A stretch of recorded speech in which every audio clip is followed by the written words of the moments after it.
Good morning, everyone, and welcome back to day two of our enriching academic journey into the world of sleep and non pharmacological interventions. We would like to extend our heartfelt thanks to all of you for your keen participation yesterday. Today's sessions will further deepen our understanding, this time focusing on clinical integration and sleep assessment tools essential for sleep related physiotherapy practice. To begin our day, we are honored to welcome back Dr. Christina Franz Ma'am. With her unique international expertise, she will guide us through the relevance of sleep assessment in clinical physiotherapy practice. As awareness around sleep disorder grows, so does the need to integrate sleep evaluations into our treatment approach. Please join me in welcoming Dr. Christina Franz Ma'am with a round of applause.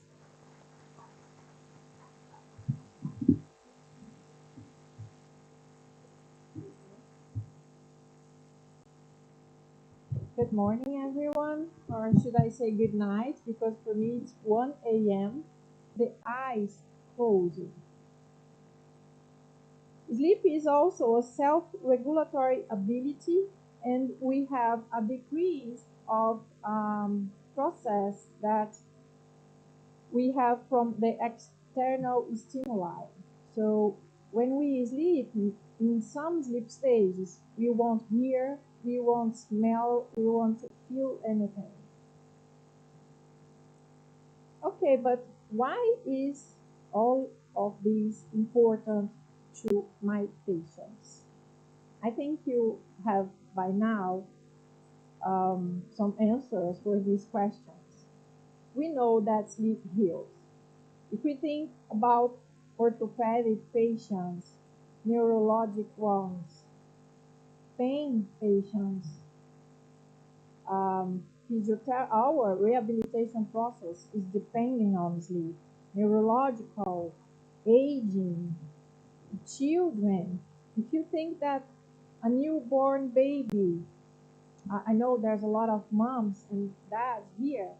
If you remember, our babies, they used to sleep about 19, 20 hours when they were born. Why is that? This is a process of neuroplasticity going on with this baby, and it happens while he sleeps. So this is summary of what we spoke together. Now I'm going to drive you into some research about knowledge and attitudes of primary care physicians towards sleep. And I also would invite Zubia to make a research about knowledge and attitudes of Indian physiotherapists. We have this done in the States, Jordan, Switzerland, New Zealand, Brazil, and now India. You're going to be the head here, okay? We'll talk about that later. But I think it's important for us to understand the scenario, to make a lot of research based on questionnaires because it's easier, it's feasible. And then, understanding the population, we can go and introduce objective examinations like PSG, activity, and so on. But in this study from 2002, when the health practitioners were asked if they evaluate the sleep of their patients, only 43% of primary care physicians routinely inquire about sleep, against 80% who use it to discuss exercise and about 80% who address healthy diet. From this, about 98% answered that preventing an illness is gratifying, but they just didn't know that sleep is a kind of thing very imperative to prevent an illness. So, going to this one first and then back. Katie Singsikon is a physiotherapist in the States, and she's a friend of mine. And she had done 10 years ago a study across Kansas University, understanding the knowledge and attitudes about about physiotherapists about sleep. And then we made the same study in Brazil than in other countries. So in the study in the States, she asked the physiotherapists that didn't know about sleep, where should the information about sleep and sleep disorders should be taught? Yeah. Yeah.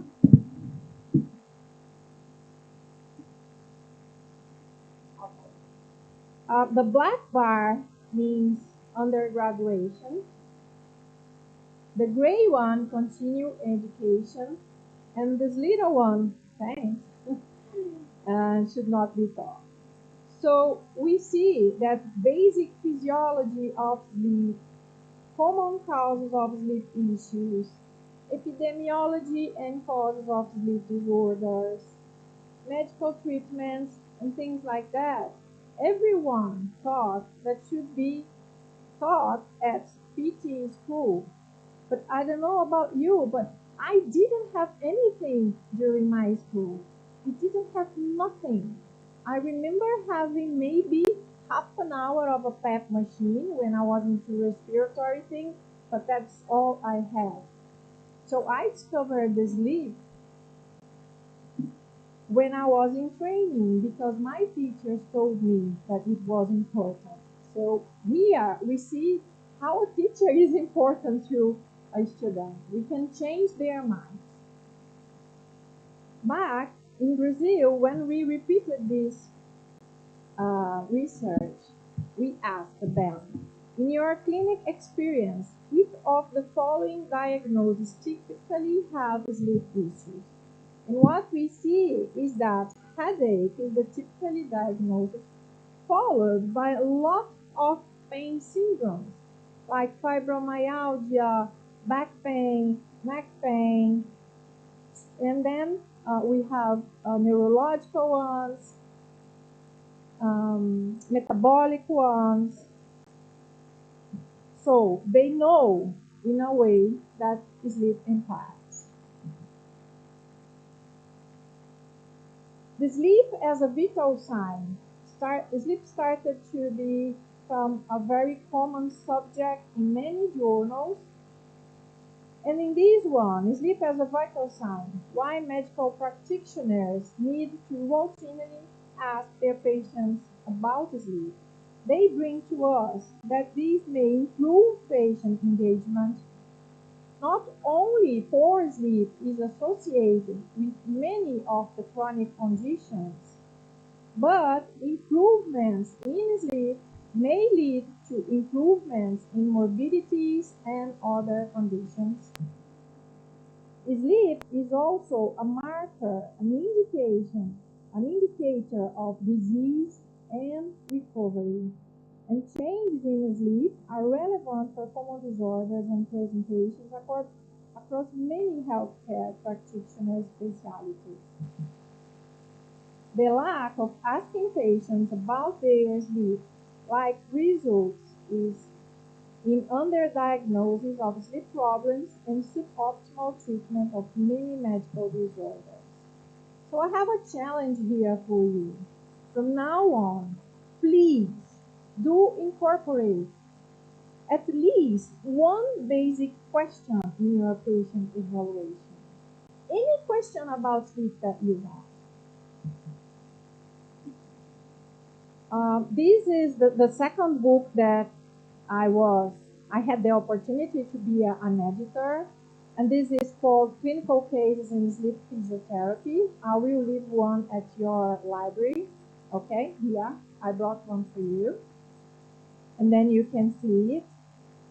In that, we have the first chapter, the chapter 1, opening the book, is from Elizabeth Dean and Margot Skinner, two very, with all the respect, but two very old physiotherapists in the world.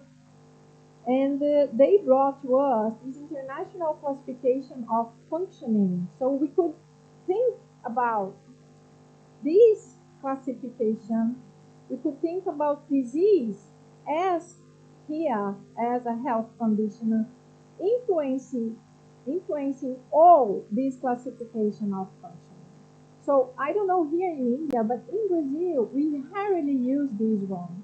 And I am encouraging every physiotherapist to use these so we can talk the same words by via this international classification of functioning. In this chapter 2, they had this lifestyle sport care, mainly about those 8 life factors, important things that I showed you yesterday from the American cardiology. See, 1 o'clock in the morning is affecting my brain. From the American Society of Cardiology, that sleep was introduced. So here is the same thing. We have a healthy diet, physical activity, non-smoking, no use of alcohol, and they include the sleep quality and the sleep quantity here as a measure. So what is the goal? For sleep quantity, about 7 to 9 hours, and who are at high risk when we have less than 7 or more than 9 hours. Yesterday we spoke about less than 6, okay? Less than 6 is the most common outcome that we have in many research. So I think here should be less than 6, okay? And regarding sleep quality, how do I know if my patient is having a good night's sleep? I don't need any objective measure. I just ask. If you ask me, how are you today? I would say, for the first time of me in India, I am okay because I had 5 hours of sleep without fragmentation this night. So if you rested upon wake, it means that your sleep should be good. It was maybe good during that night. But if you're tired, if you're sleepy, if you're angry, if you're irritated, it might be that your sleep was not so good. So if you're not rested, pay attention to the sleep. So I invite you all to see this chapter later. The Journal of Clinical Sleep Medicine published a few years ago a position statement that sleep is essential to health. This is another one that I want you to read because it's very, very important. But all that is, okay, you want to take a picture? Okay. All that this article mentions is that sleep health is health. So we need sleep to function properly.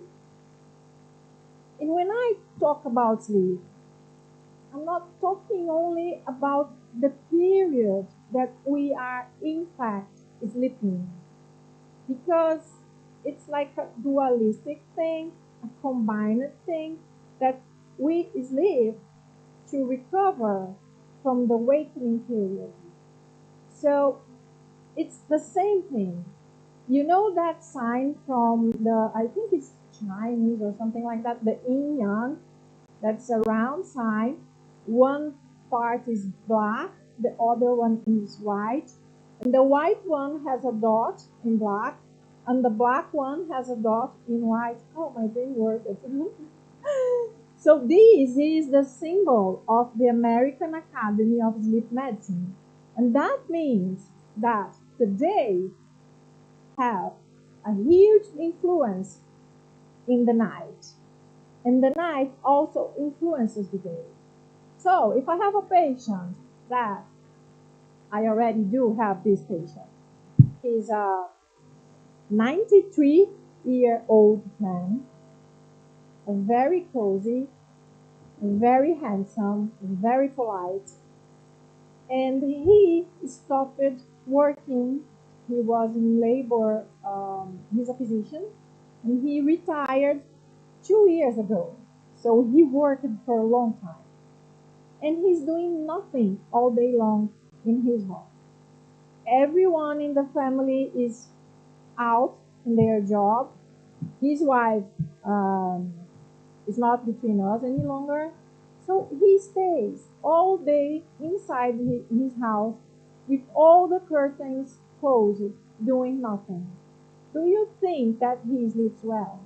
Of course not. He doesn't sleep well during the day. How is he going to sleep well during the night? So we have to see the whole routine of the patient. It's not only the sleep that matters. Because if I ask this patient, and I did, do you sleep well? He said, I never slept well in my whole life. He was a doctor. He was in shift work touching all his life. So he's also got this problem. Okay? So we have to see the whole picture. But this is the second most important sentences of the day. The first one was, the liver can see through the light. And the second one is, sleep health is health. Okay, so if a patient gets into my office, what's important to look for? I know for some of you, this will be things that you already know, but I think it's important for us. Remember that I told you yesterday these three things that are very, very important. So it's the quality of sleep, the quantity of sleep, and when you sleep in the 24-hour period. So these three things you must have in mind forever from now on. So this is, you're gonna see, this is a sleep hypnogram. Everyone knows what a hypnogram is. It's a form of writing the sleep. Hypno comes from a Greek god that is the god of death, the god of sleep. So it's a way of writing the whole night of sleep. So here in this axis, we have the hours of sleep. And here we have the sleep stages. So when I go to sleep, I lay down in my bed, I rest my head in my pillow, and my brain starts tuning down. Okay? It happens to everyone. So we go to the first sleep stage, that is N1. So first, I have to tell you that sleep is divided in two phases, REM sleep stage and non-REM sleep stage. REM stands out for rapid eye movement. Remember when you went to the cradle of your baby and you saw your baby sleeping and the eyes were like moving a lot? Okay, this is rapid eye movement. So for an international convention, we have REM represented at the top and the non-REM sleep stages represented at the bottom. But non-REM is further subdivided into three stages, N1, 2, and 3. So N1, non-REM sleep stage, is the lighter sleep stage. Okay? We have alpha waves that are very quickly waves. So if someone tells you anything while you are in this sleep stage, you're gonna quickly answer because you are half there sleeping but half awake. All your senses are preserved. So it's normal in a polysomnography examination. This hypnogram you have in the polysomnography report sheet. It's normal to have up to 5% of total sleep time in this N1 sleep stage. Okay? The N2 sleep stage is the sleep stage that is related to the maintenance of sleep. So, in the office, when I see uh, a polysomnography sheet with a patient spending about 80% of his time in this sleep stage, I know there's something wrong going on with the maintenance of his sleep. Okay? In the N2 sleep stage, we have those two micro architecture elements that we spoke yesterday, namely sleep spindles and T complexes. Sleep N2 sleep stage, N2 non-REM sleep stage, I'm just calling them N1, N2, and 3 to be quicker. N2 has to have about 25 to 50% of the total sleep time. 25% to 50%. This is a normal range. And then we go to the N3, that is the slow wave sleep. If someone calls you while you are at N3 sleep stage, you wouldn't answer, you wouldn't respond. Maybe you had this feeling. Someday you took a nap and then you woke up in the middle of this nap and you were feeling groggy, dizzy, slow. So my brain now should be having slow wave sleep because it's the first part of the night for me. And slow wave sleep is actually concentrated in the first part of the night and REM sleep in the second part of the night. N3 sleep stage is about 23 to 25% of total sleep time. Okay? And then we go to the other sleep state, that is REM. That is about 25% of total sleep time. And this is the paradoxical sleep in animals. And why is a paradoxical sleep? Because this is a body that is quiet and has kind of immobility because of muscle atonia, and the brain that is working and all synaptic things firing a lot. Okay?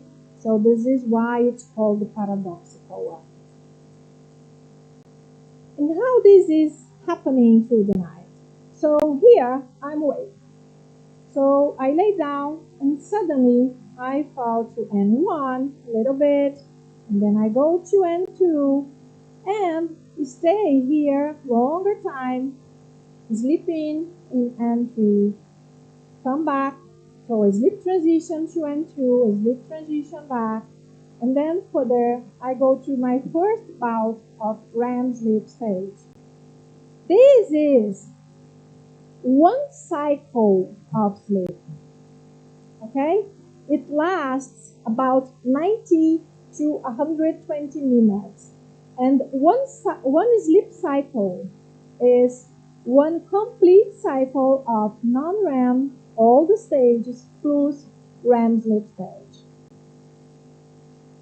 And how many cycles we have during one good night's sleep?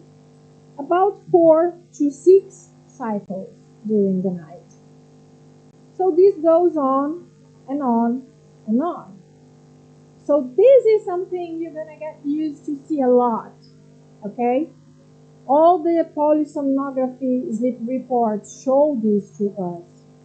Actigraphies try to show this. All smartwatches and things like that, we're going to discuss this later today, trying to show this, okay?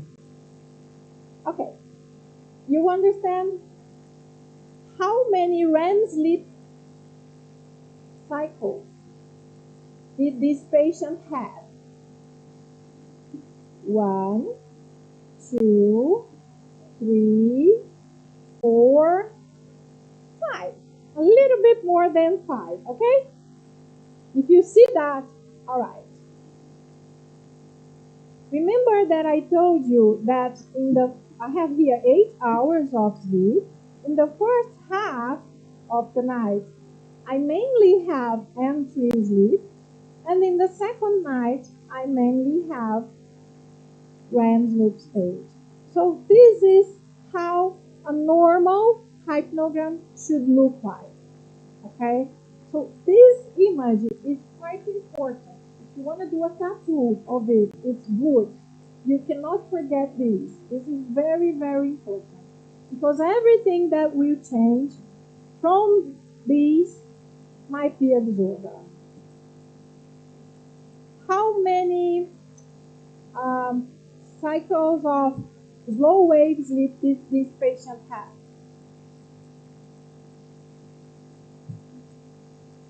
Everyone sees that?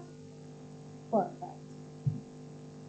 Did this patient woke up during the night? Can I move here? Yes, because of the car? Did this patient wake up? Yeah. So, it woke up 1 time, 2 times, 3 times, 4 times. Okay? Is it normal to wake up in the night? Yes, it is. It is.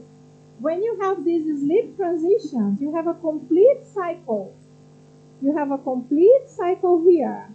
He wakes up. Another complete cycle here. He wakes up. But it's normal when we wake up and immediately goes to sleep again. If I wake up during the night and turn around and cannot sleep, then you have a problem. So, because patients ask, oh, I wake up 2 times this night. Oh, okay, but did you turn to your side and slept again? Yes, but I've been told that I should sleep like a rock. No, it's not true. Okay? Maybe you doesn't feel that you wake up. We move during the night. Okay? So let's see here how this is represented and the names of the things. So when we have here at the sleep stage, wave, we call the time that you lay down until the time that you actually get the sleep is called the sleep latency. Okay? Did you have it already? Oh, so I can go quickly. Okay. So this is sleep latency, the time that you lay down until the time that you effectively go to sleep. And then you have the sleep onset. You go to sleep, you come to the first stage, the second stage, the third stage. The times that takes you from beginning of sleep until you have your first sleep, REM sleep cycle, REM sleep is now called stage R. So you might find both nomenclatures, REM sleep stage or stage R. The right one is stage R nowadays. So the time that you slept to the time the first REM sleep stage happens is called REM sleep stage latency. The normal amount for a person is about 70 to 120 minutes. If a person takes more or less than that, some research shows to us that that might be related to depressive and anxiety disorders. The sleep period is the total time that the patient slept. The total recording time is the sleep period plus the time that he was awake. Okay, so here we have the lights out and then the lights on. We have a variable called wake after sleep onset that is quite I found it quite funny because wake up after sleep onset. So in Brazilian Portuguese, this is opposite things. But this is the time of, this is the same thing as the time of awakening. So you sum all the awakening periods. So here the patient was awake, here the patient was awake. So let's imagine that this is like 4 minutes and this is 5 minutes. So the wake after sleep onset is 4 plus 5 is 9 minutes. Okay, something like that. And wake after sleep onset we call vaso. Vaso is a normal range is up to 30 minutes. Okay, more than 30 minutes is unusual. It's not unusual. It's not good. It's quite usual, the fact. But it represents that the subject has some difficulties and had lots of awakenings during the night. The total sleep time is the sum of the sleep period time without the periods that he was awake. So total sleep time is just the sum of effectively the time the patient slept. Okay? So this is what we call the quality of sleep. So yesterday, she asked me why an adolescent or an infant going to school 1 hour later would impact his sleep. Maybe because 1 hour of sleep, there's a lot going on here, would impact him. So maybe that kid would need a little bit more hours of sleep to complete this quality of sleep. Okay? I know you saw that.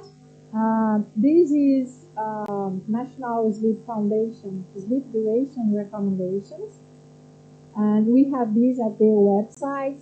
I have one huge picture of these hanging on my wall in my clinic, and patients always ask, how many times should I sleep?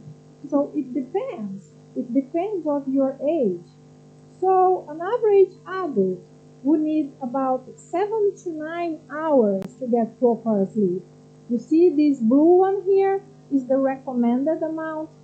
The light blue might be appropriate. So we have some individual variabilities. Some are night owls, like Zubia. Some are morning early birds, like me.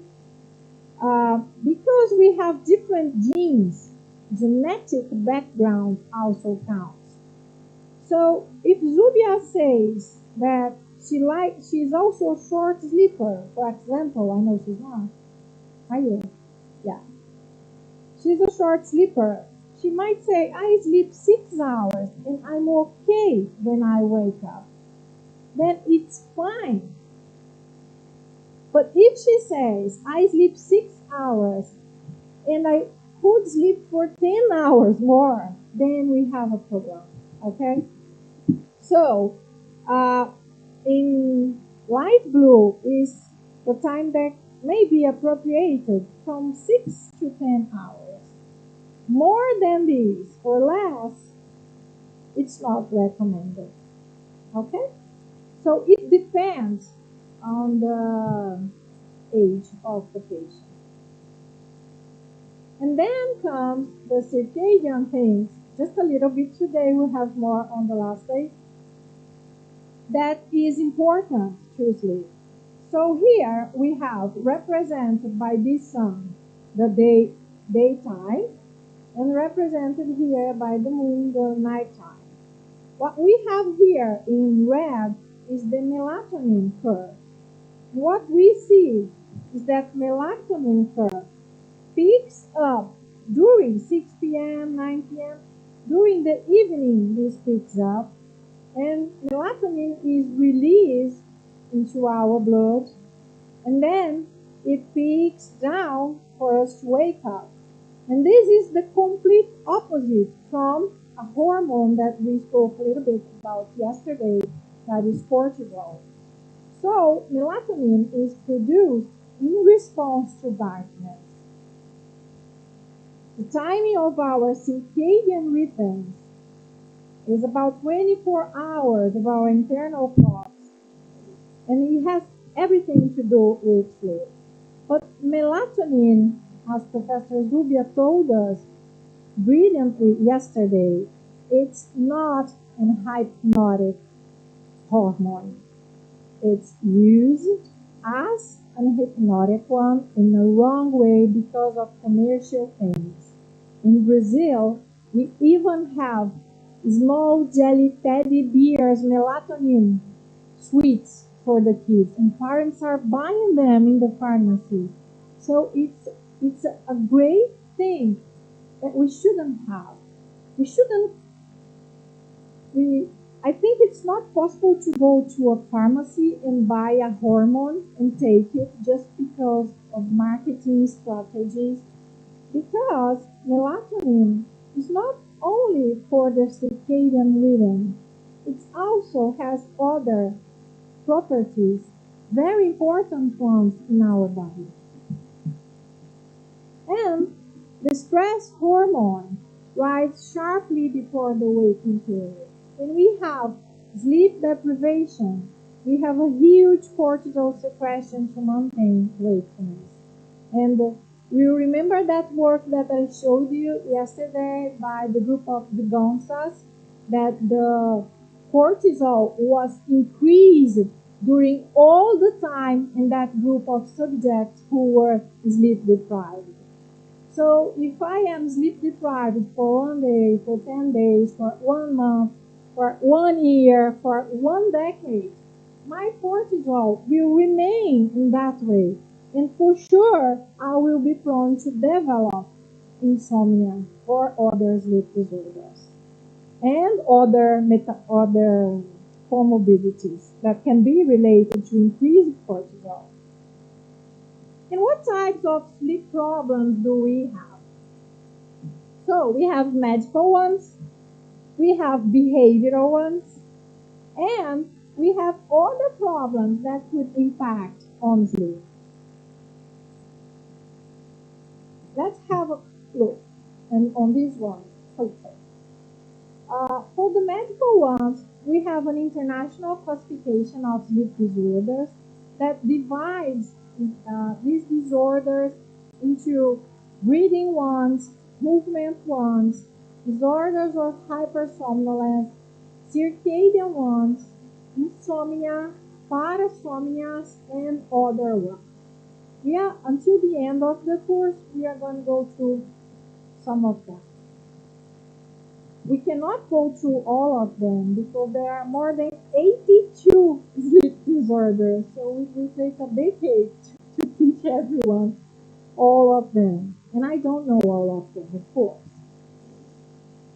But there are also other problems that impact sleep, like reflux, pain, neurologic, injuries, trauma, anxiety, depression, eczema.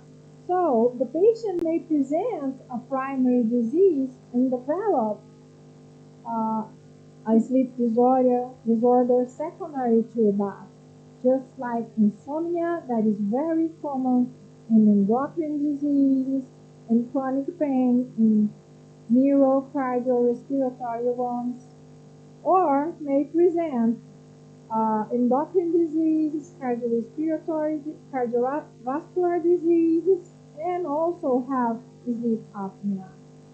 And one other thing that is very, very common in renal dysfunction is that patients may present restless leg syndrome.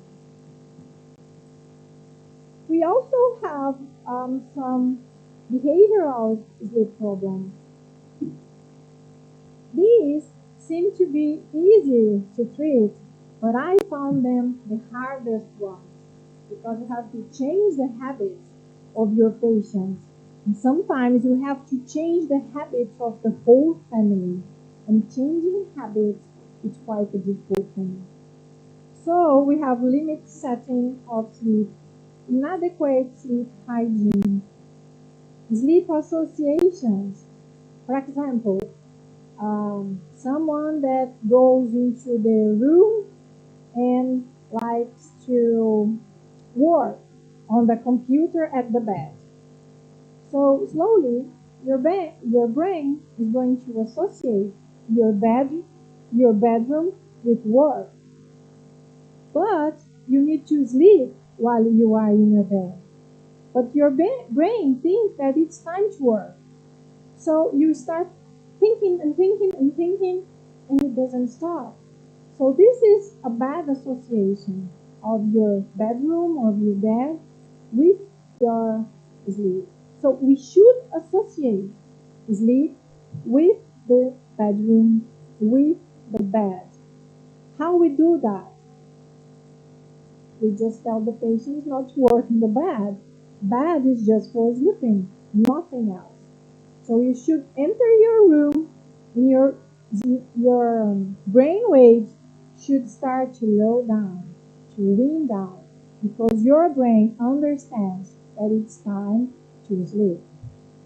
It's just like when we teach a baby how to sleep. So the baby first stays with us for all the time.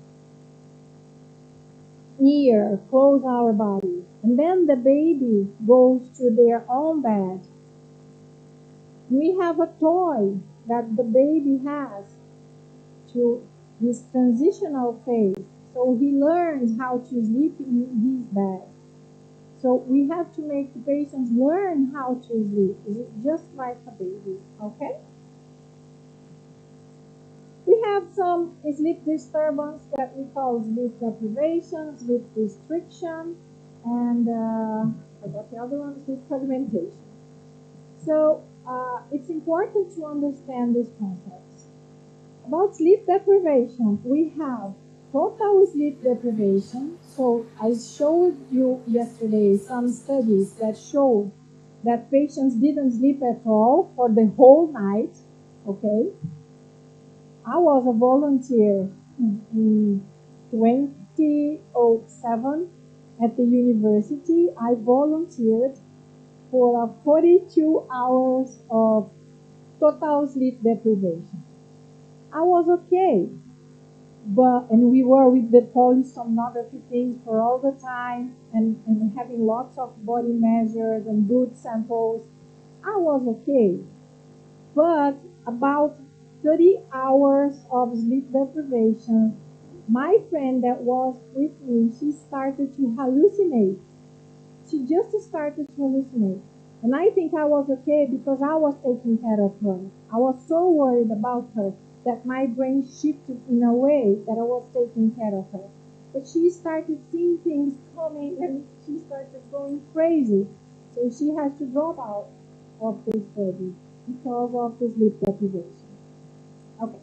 We also have partial sleep deprivation. So remember yesterday I told you about the sleep deprivation in the rats, in this platform. Yeah. So this is REM sleep deprivation. So we can choose a specific sleep stage and deprive the patient. Lots of studies do that. We can do that in humans too. But how? We don't put them in a platform and the water. No, it's not like the animals. We call them. So the subject is sleeping, and every time the technician sees that he's entering the REM sleep, he goes and calls them. Zubia, wake up, and then she wakes up. And then she goes to sleep again, starts entering REM sleep stage or slow wave sleep. Zubia, wake up again. And then she is sleep restricted. Could fall, could make a noise, could make the room very hot or very cold. There are lots of interventions that we do.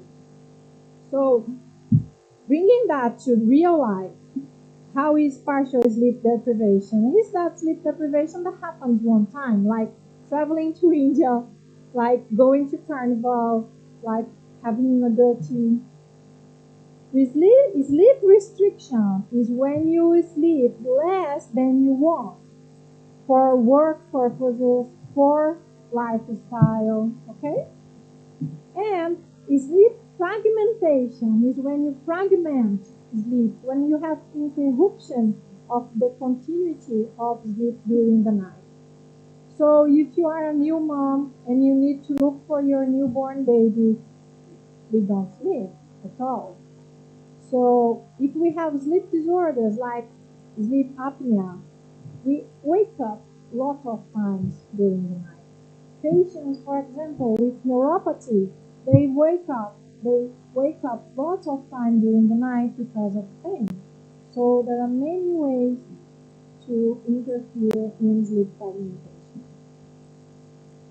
These all change the sleep architecture. So the sleep architecture, I forgot to tell you, the sleep architecture is that sleep hypnogram that we saw. All those, the whole thing, we're going to see that again, is for the sleep architecture. And anything that disturbs this architecture means a disturbance in sleep. So have a look here. In this first hypnogram, we have quite a normal, healthy hypnogram. So here we also have the stage 3 and 4, like we spoke yesterday. But what's the difference that you see from hypnogram A and hypnogram B? Do you see any difference? Yeah, okay, perfect. Everyone sees the difference. I'm happy. What's going on in the B?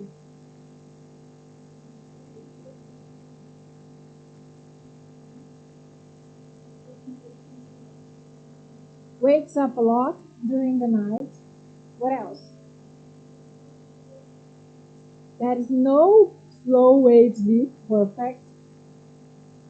So if I see these, what can I think about my patient? Suppose that I see only this exam and I don't know the patient yet. I know that he wakes up a lot during the night and that unfortunately it's not making any M3 sleep stage. Is it making REM sleep stage? Yes. How many bouts?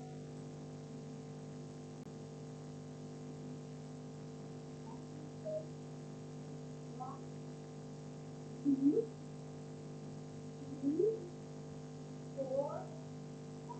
Might be okay, but slow wave sleep is absent.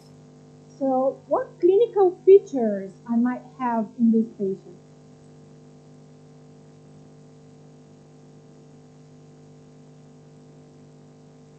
Mood disorders.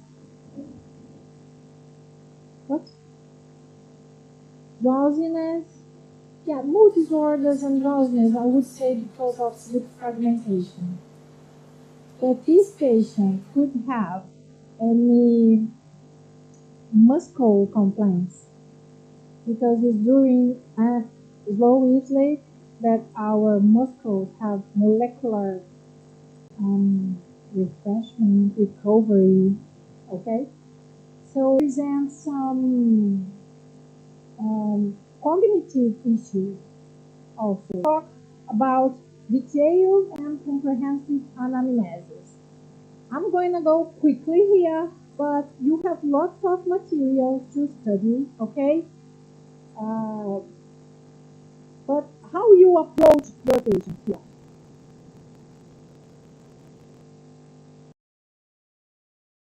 Okay.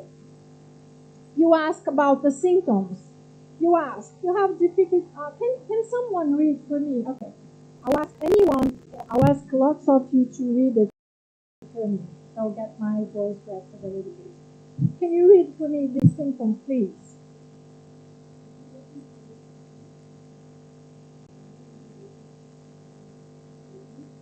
Early morning awakening, non-restorative sleep. So you ask these to your patients. You have any difficulties falling asleep? You just ask. You talk to him, okay, in the anamnesis. With the time, all of this is going to be in your mind, so don't worry about it, okay? But when I began, I had a checklist. So I was looking to my computer and asking and picking. So with the time, all of this comes inside. Because it's not this, it's the screen full of questions. Like, Let's go. Can you read the onset, please? So if the patient says, yes, I'm having difficulty sleeping, you ask about the onset of the symptoms. Yes, because sometimes something happened in his life. Sometimes they lose a parent. Sometimes they break up a relationship. Sometimes the kid, the son is moving to another country. So it's normal to have some sleep symptoms that will change after a while. We are not talking about treating symptoms that will change because of a life event. We are talking about chronic symptoms that doesn't change. Okay, we're talking about disorders here. So duration. Can someone read for me? Yeah, you just asked for how long this is going on. Severity, please read.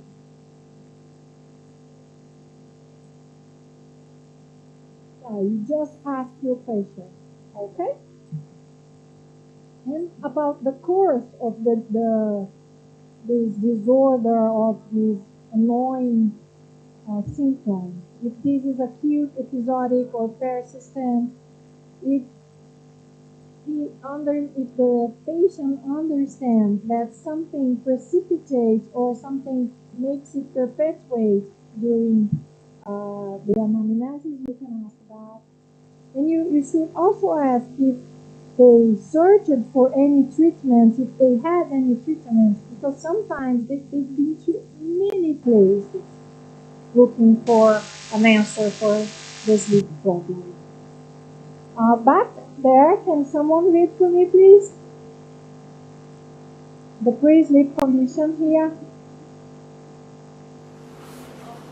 Pre-sleep conditions, pre-sleep activities, bedroom environment, psychological state before bedtime. Yeah. Do you think psychological state before bedtime is important?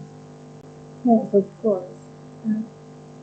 Even nowadays, that before bed we are with the cell phones, sending messages and going through social medias and things like that. So these are very important, and if positive, they should be addressed. Julia, can you read to me, please?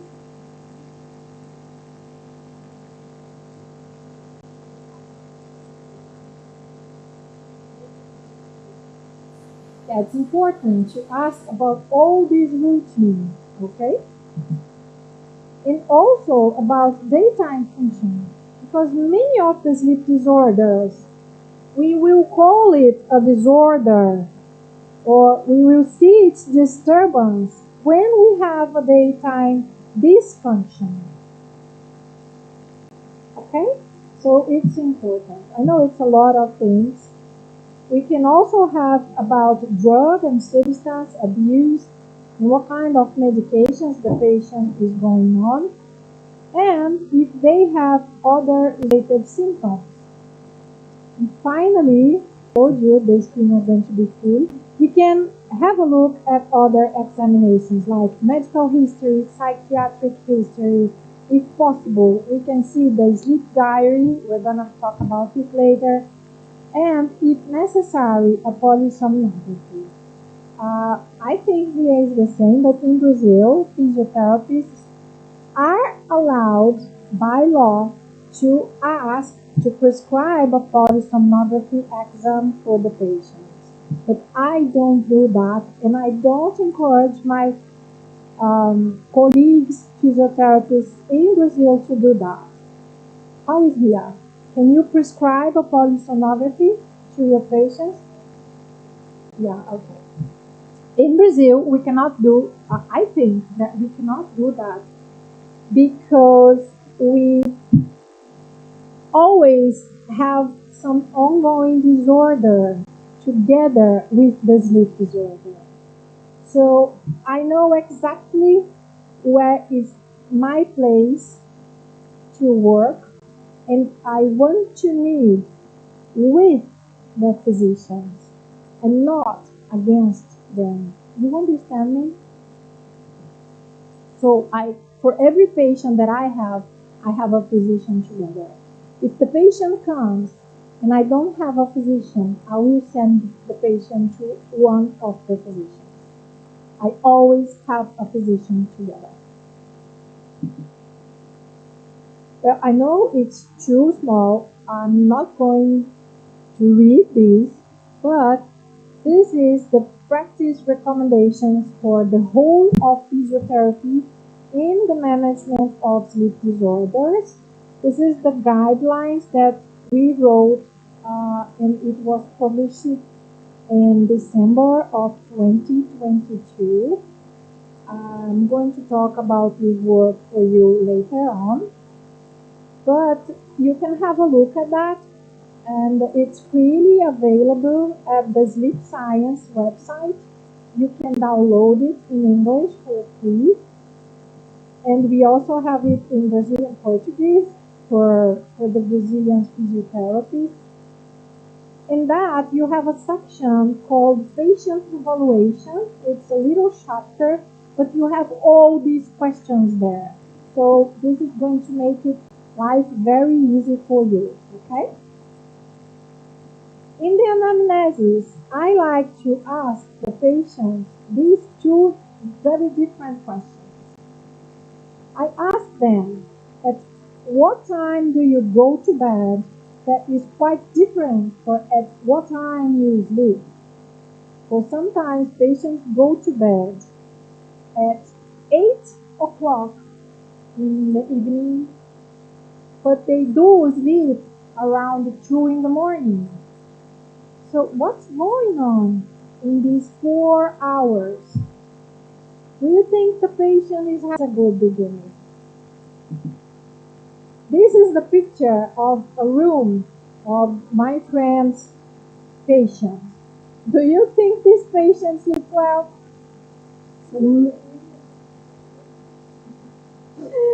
This looks like my son's bedroom, unfortunately. So sometimes I ask for pictures. Send me a picture of your room. Send me a picture of your pajamas. I want to see how you look like when you're going to sleep. And maybe I can help them. So she told me, my friend is also a sleep physiotherapist, and she told me the patient brought her this picture. And I said, what did you do? If this is your patient, what would you do? What would you tell this patient? Yes, what else?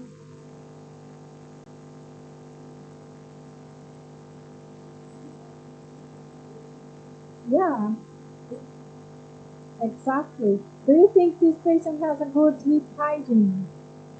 Of course not. Okay, we have here a sleep decision tree that is for beginners and is a work made from Katie Sensicom from Kansas University. This is how the whole thing looks like, but okay, don't be scared. I'm going to explain. You can, I know it's too small, but I just wanted you to see the whole picture. But we are going to go through these things, and it helps at the beginning. And then it will become like a protocol for us, okay? She's trying to make this a protocol. But I don't believe so much in protocol for many of the things. For many things it works, but I don't think for sleep it's works because everything changes all the time. So the first step is how many hours of sleep do you typically get? How, do you feel rested when wake up? How would you rate your sleep quality? Would you say your quality is good, fairly bad? And then, depending on the answer, you see that this patient has low risk of sleep disorder. Okay, what do you do? You encourage sleep health promotion. Okay? This is one of the papers that you have in the materials. They already have the materials. Okay. The materials are all sorted out according to the lectures. So if you go to the, they don't have it? Yeah, but they will. Yeah, okay. So I sent to Zubia many, oh, I forgot the name of the thing, many small boxes with all these researches inside.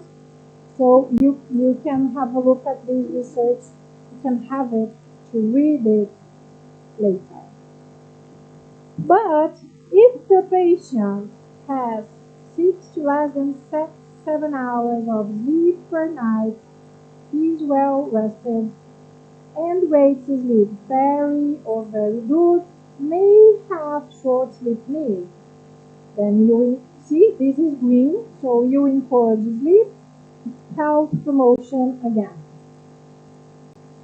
If he does not feel well rested, has short sleep, and rates sleep fairly or very bad, you ask, do you think your acute condition is impacting your sleep? Like, you think your pain is impacting, you think your stroke impacts your sleep? If so, how?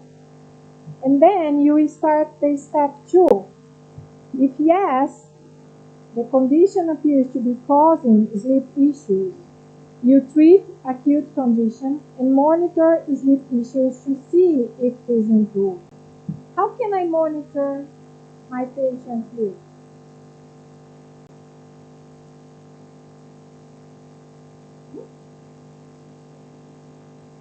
Yeah, sleep diaries are good, but just asking is also good. You can send me daily WhatsApp messages saying if you are asleep, how you are asleep. You can write down on a paper. You can fill out a sleep diary.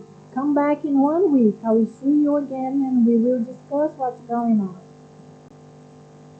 And then go to sleep health promotion strategies again. If the answer is no or yes, but appears that sleep issues started before the condition, then you assess the risk for insomnia, sleep apnea, and restless leg syndrome. With all these carries here. So I'm not going to go deep into this right now, but you have this to read later. Sometimes, if the sleep issue does not resolve as acute conditions, resolve. Then how you assess the risk of insomnia, restless leg syndromes, and etc. You're gonna see that later with Dr. Zubia. You can administer questionnaires. So here for insomnia is insomnia severity index. You have that in your booklet.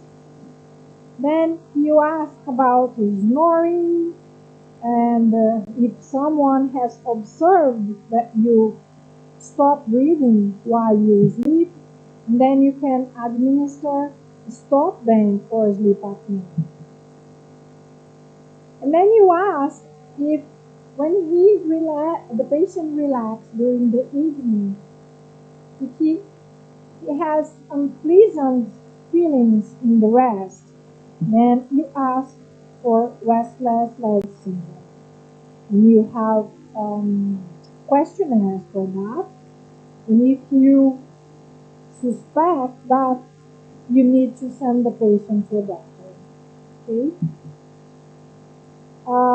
If the sum of the items is about 5 to 8, then just employ sleep health promotion techniques and monitor sleep.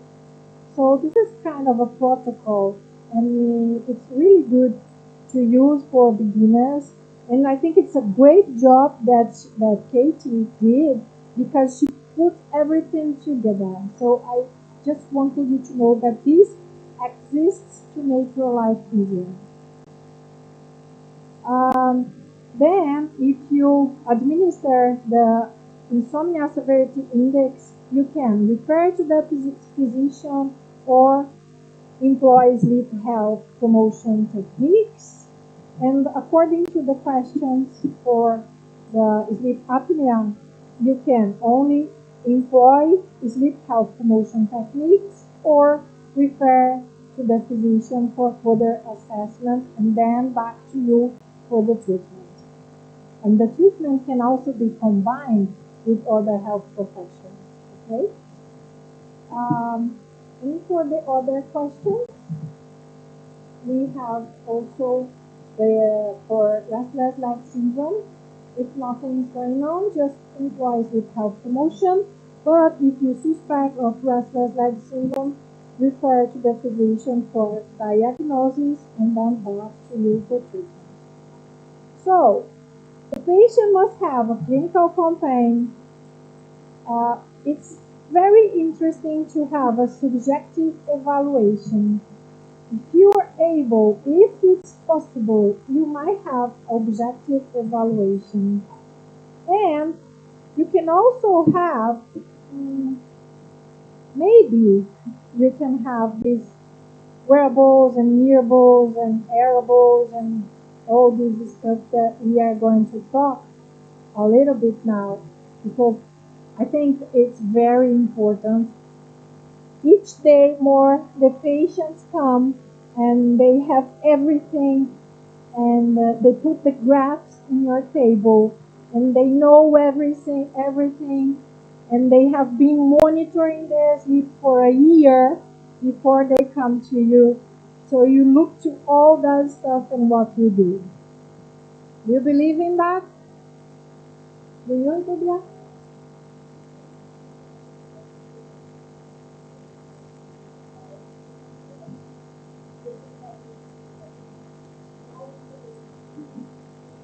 Yeah. In Brazil, it's becoming very common too. Yeah. So I think this is a kind of assessment too, and I think nowadays in this very technological world that we live, and wow, I'm surprised that in India you have QR code for everything. In Brazil, it's not like that. So you're years ahead of us. I think it's a very important theme for us to talk about. So we are talking about wearables that are the things that we can wear near our body, like t-shirts that will monitor heart rate and things like that. Wearables that are the things that are near our bed while we sleep to track our sleep. We also have some ingestibles that are pills that we can ingest, and they will monitor, for example, the internal core body temperature. Okay, that's quite different from the external body temperature. For circadian rhythm investigations, this is very common. We had once a study in Brazil with this. It was very hard to bring them from the US to Brazil because of ethical concerns and because if they goes into the stomach, they were very worried how these technological things will go out. And all the participants, they wanted to know what happened. But if it just go out, it has a computer thing inside those little pills. It comes into your gut, stays there for a while, and then it just goes out with your food. And you have a belt and a small device that via Bluetooth it gets all the information from inside your body. So this is very usable too. And of course, we have all these tracking apps that everyone uses nowadays. So this is a new trend that we need to talk about. Patients are asking us to interpret their data. This wearable technology is currently being used in research and in clinical settings because it's easy. It's easy to make lots of people, so you have a huge sample with that, but with no proven validity yet, despite all the technology that we have. Wearable technology is also an unregulated space, so be careful with that, and is a market trend. There is a quantified self-obsession in monitoring multiple health-related signs. But one thing that I find funny is that people like to monitor, but they don't like to change. So we have this generation of consumer wearables that provide information about the sleep stage. Is it possible to provide information? Is it possible to provide precise information about sleep stage without EEG, without those electrodes placed on right places at the skull? No, it's not. So, these apps, do they provide precise information? No, they don't. So even the second generation devices that we have, they only infer about sleep stage. They give you a cue, a slight cue about what's going on. The American Academy of Sleep is finishing the writing of a position statement about these wearables. And I was asked to do an experience. So I downloaded one of them and I slept with this app in my cell phone for a week. And I was like, oh my God, I'm not sleeping well according to these things. But I think I do sleep well. So I left my cell phone at my bathroom for a week. And in my bathroom, I had plenty of entry sleep stage. So the cell phone was completely away from me. So this is something that can happen. I sleep with my dog by my side, and if my dog makes any noises during the night, the app will think that I have sleep apnea.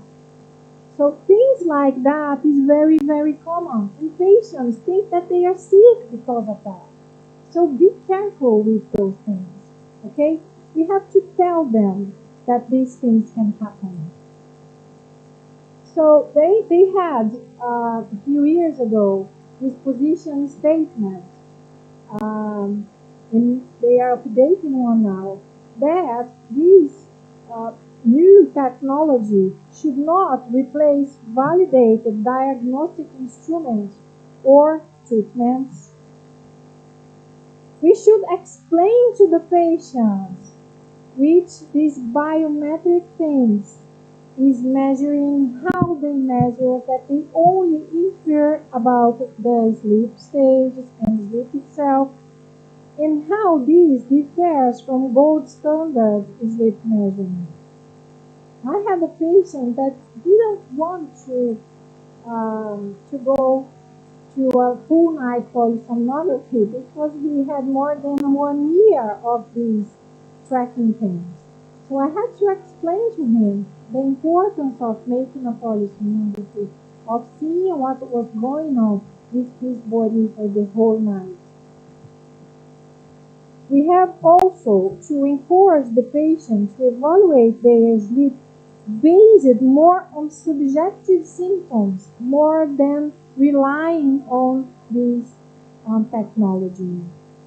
So if he feels rested, is more important for me than what I see in that 1 year of things that he tracked. We also can make patients utilizing this consumer sleep technology may favor engaging with validated online such therapies such as CBT. I have some patients that they love these monitoring things.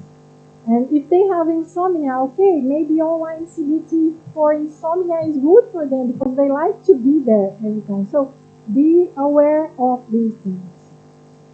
And sometimes the patient develops unreasonable expectations about sleep. This is a disease called orthosomnia that the patients worries too much about their sleep. So in this case, when they monitor everything, we should consider encourage them to discontinue the use of the device temporarily or permanently. So we need to know how to talk to the patients. One thing that I like the most is that physiotherapists working with sleep see patients a lot. It is very common for us. For pain, we see patients sometimes 3, 4 times a week. Uh, Sleep is the same thing. We see them a lot. So I'm going to show you some brands and some things and what's going on the market. But again, I have to tell you that I have no conflicts of interest. It's only for you to learn. We have this Snorlab app. Sometimes I use it. I think it's interesting. It's great for patient-friendly self-assessment of therapy. But remember all the things that we just discussed. It will record the snoring and give it a measure if the patient is snoring or not. So it's like a first step of screening for any respiratory sleep disorders. We have the Aura Ring. I'm sure some of you have heard about it. Aura Ring is very expensive. We don't have that in Brazil. I've seen one in a congress 1 year ago, I guess. And it's just a ring that is able to monitor a lot of measures. And they say they have good agreement with polysomnography at about 96%. Okay, but they say that. I don't know that for sure because the greatest thing is that they don't tell us what are their metrics and how they measure it, how is the algorithm of the thing. It's just like fat machines. We don't know the algorithm of the thing. So some studies show that we can trust them, but the scientific community in Madrid still doesn't trust them a lot. Of course, it's easier to make population-based research with a ring. It's easier than making polysomnography, for example. So I think this is something we're going to see a lot from now on. So we have to be careful. And maybe this whole idea will change with technology in a few days. That is something that I believe. So the Aura Ring has this app, and you have restorative time of sleep, the time that you sleep, and the workout and heartbeats. And you can also have a sleep diary in it. And you have the body clock. You can put the routine in there. So it's kind of complete thing. And it's a small ring, so it's beautiful. The Apple Watch is FDA approved. It can detect sleep apnea, and there's a lot of new ones coming on. So you have like this hypnogram here that you see, that you have the awake stage, the REM sleep, and they have the core sleep and the deep sleep. So you can have that in minutes, but again, this is not precise. You also have this whisper patch that is also FDA approved. This is a home sleep apnea testing, so it's easy. The patient comes, puts on a patch, and we have like a type 3 polysomnography being done here, just a home sleep apnea testing. And the patient doesn't have access to these data, but the healthcare provider does. And then we can see heart rate and respiratory flow and things like that. Because they do, again, infer. We have this sleep imaging that you can wear as a ring, like oximetry or a fingertip, and you have all these data here: the heart rate variability, the flow, plasmography, actigraphy that will say that if the subject is in movement, and it will infer awakeness, just like activity, activity. And if it's quiet, will infer sleep, heart rate, and saturation. And you have a report sheet like this one, easy to understand with the colors. Green is good, yellow not so much, and red something that went wrong. We also have this watch pad. It's a disposable home sleep apnea testing. This is one that is being very used in many of the sleep researchers to detect sleep apnea. This new one, launched about I think 2 or 3 years ago, is the Withings. It's just a small cup that you put under your bed, and this is able to collect all your sleep data according to them. And they have done a huge study in more than 67,000 people, and they collect 11 million of sleep lines. So this is great for maybe seeing patterns or something in population studies, but not to see specific stage and things like that. We also have, for professional, for us, some wearables for sleep apnea screening. In Brazil, I use this one that is biologics uh, that patients take home. I usually have 3 or 4 nights of them wearing this wireless thing, and then they get back mainly with saturation rates. So I use this not to screen for sleep apnea, but I use these to see if the PAP devices that they are wearing are able to maintain a normal level of saturation. So I asked them to use about 3 or 4 nights. But we have this sunrise that we can also see for sleep bruxism, if there is movement here. We'll have like the Aura ring and the Sky Labs and the Samsungs and body matrix rings, with the long rings and the exoplanets.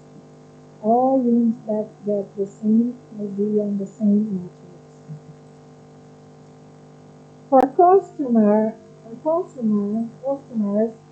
we have these EEG wearables. This is a Brazilian one, is lit up, and it's very comfortable, but we don't know if um, how reliable this information can be. But again, it's a lot easier than ESG. And all of these brands here, they have the validation studies for that, saying that you can use that. They need that for approval of the FDA, like in each country. Okay, so they all have their approval. And here we have collection of everything. We have these sleep trackers that we just spoke about, the smartphones, wearables, watches, sensors, and contactless sensors. We have these new stimulators. We are going to see some of them later, that they claim to stimulate a specific neural pathway to enhance relaxation and sleep. There are also some of them that will, for sleep bruxism, for example, they will give it a pulse and relax the muscles, just like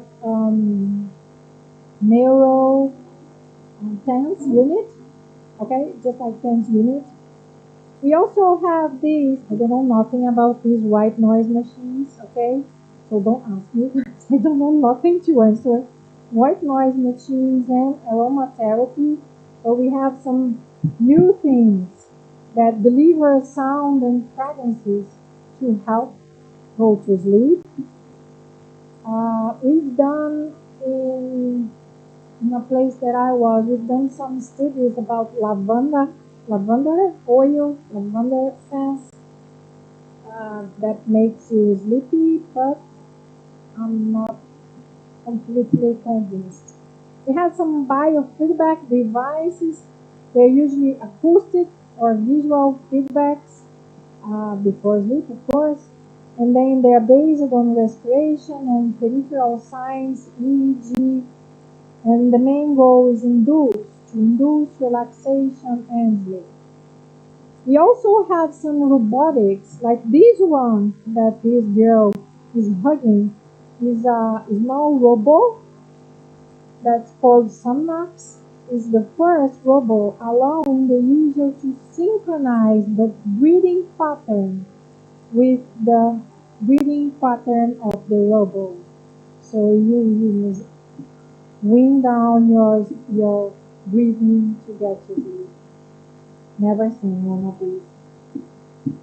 We have always the brainwave entrainment that we just saw in the last Zoom. Okay, having said all that, how does the sleep community face this wearable boom?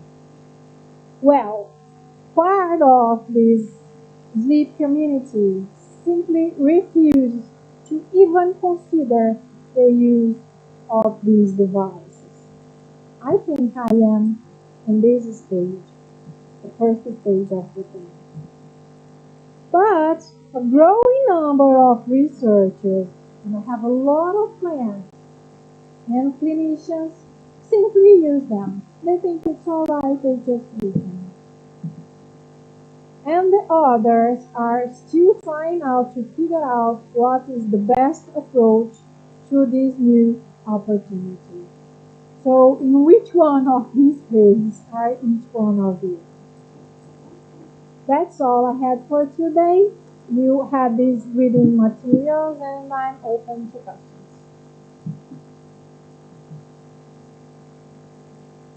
Too much information, I know. You haven't even started.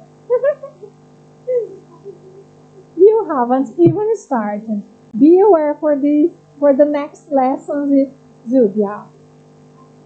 And tomorrow, and the day after. But tomorrow specifically, I need you all to be here on time because I have lots of things to talk to you. And I'll be starting at 9 o'clock sharply, okay? And have lots of caffeine input tomorrow. I will bring my own bottle of coffee tomorrow because we are going to talk about 4 diseases tomorrow. 5. Right? Insomnia, restless leg syndrome, obstructive sleep apnea, central sleep apnea, and PS2. Thank you. So four, okay? Thank you all.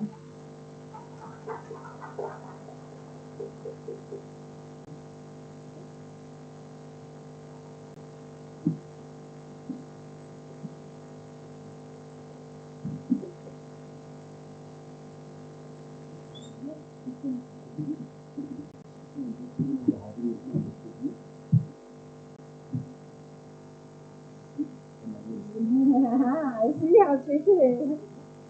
Okay, give me.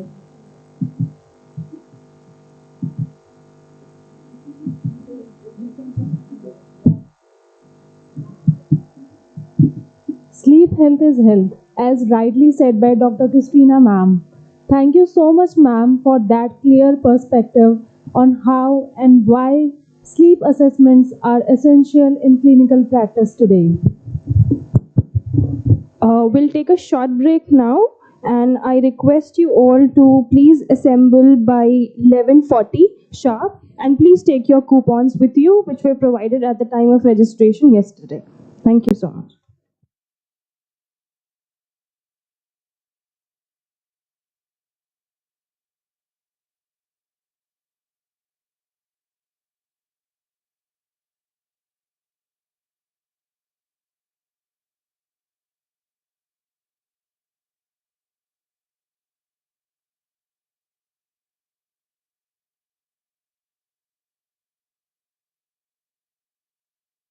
Professor Zubia Waqar ma'am. In this session, she will guide us through subjective sleep assessment methods, an integral part of evaluating sleep issues when objective tools may not be readily available. Let's give her a warm welcome.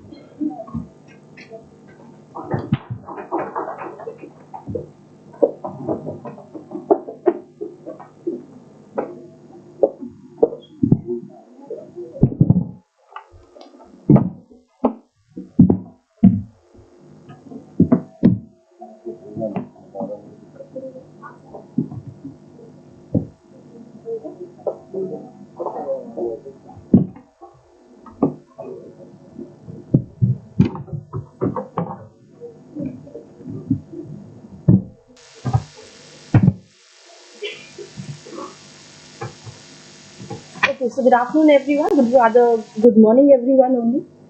And there's a slight change in the program. We are going to do the subjective assessment of sleep, which we were supposed to do in the second half. I shifted it to the first half because Dr. Christina has already spoken about assessment, so I thought let me just finish up with the assessment. And in the second half, we are going to shift to sleep health and the things associated with that. So you all have your booklets with you? Please take them out. We would need them for the assessment right now.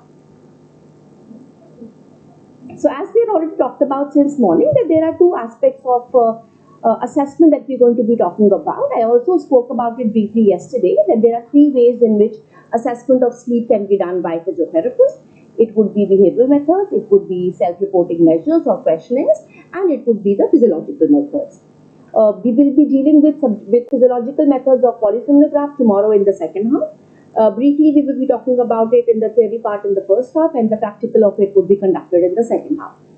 The most easiest thing to apply, as Dr. Christina was also talking about in the morning, is make sure that you talk about assessment to each and every patient who comes in. See, the purpose of this program is not only to teach you about sleep, it is also about advocacy.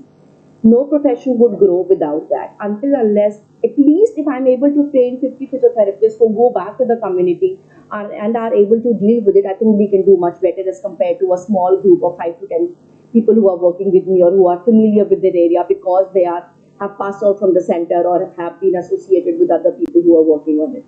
So a basic idea about GIAN is not only to teach you about the sleep, but also about to make you aware so that advocacy can be done better. Without advocacy, it is not possible for anything new to make its footholds in the profession. Especially when you're talking about a foothold for which you are not familiar with. The profession itself is not familiar with. Forget about the other physicians around you. Okay? So, when we say that, the first thing which comes to our mind is, of course, assessment needs to be done. For assessment, as Dr. Christina told you in the first half, that you should make it a point that you ask the patient about their sleep. You can ask a single question, you can ask multiple questions. What is important is the first question which you ask would be leading to the second question that you ask. So the first question which you ask would normally be, how is your sleep? Which is a very generic statement, which is an extremely generic statement, but at the same time, you have to remember that we have a Likert scale available. You all are familiar with the Likert scale. Likert scale is basically from 0 to 5, where you have the minimum value of 0 and maximum value of 5, and you can rate the questions. The questions can be positively worded or the questions can be negatively worded. If they are a positively worded question, 5 would be the highest. If they are negatively worded questions, 5 would be the lowest. So based on that, the interpretation is going to be done. Okay? This is the basic idea of how to ask the patient a question. So you, instead of asking the patient just a question as to, did you sleep well? I'm going to ask the patient, how do you sleep? How do you rate your sleep yesterday night? From a scale to 0 to 5, how would you prefer to rate it? So then what happens, I have a value available. The advantage of that value becomes A. I can compare it to tomorrow. I can compare it to a week later. And I have a vague idea as to if there is a problem existing or not. Okay? Then from there, I can take it further. If the patient tells me that, okay, my sleep, I would rate it as 1, which is extremely poor. Then I ask, why is it poor? Then you can asking MCQs about quality or quantity. Whether the quality-wise it was lesser, that even though you slept for 8 hours, when you got up in the morning, you did not feel good.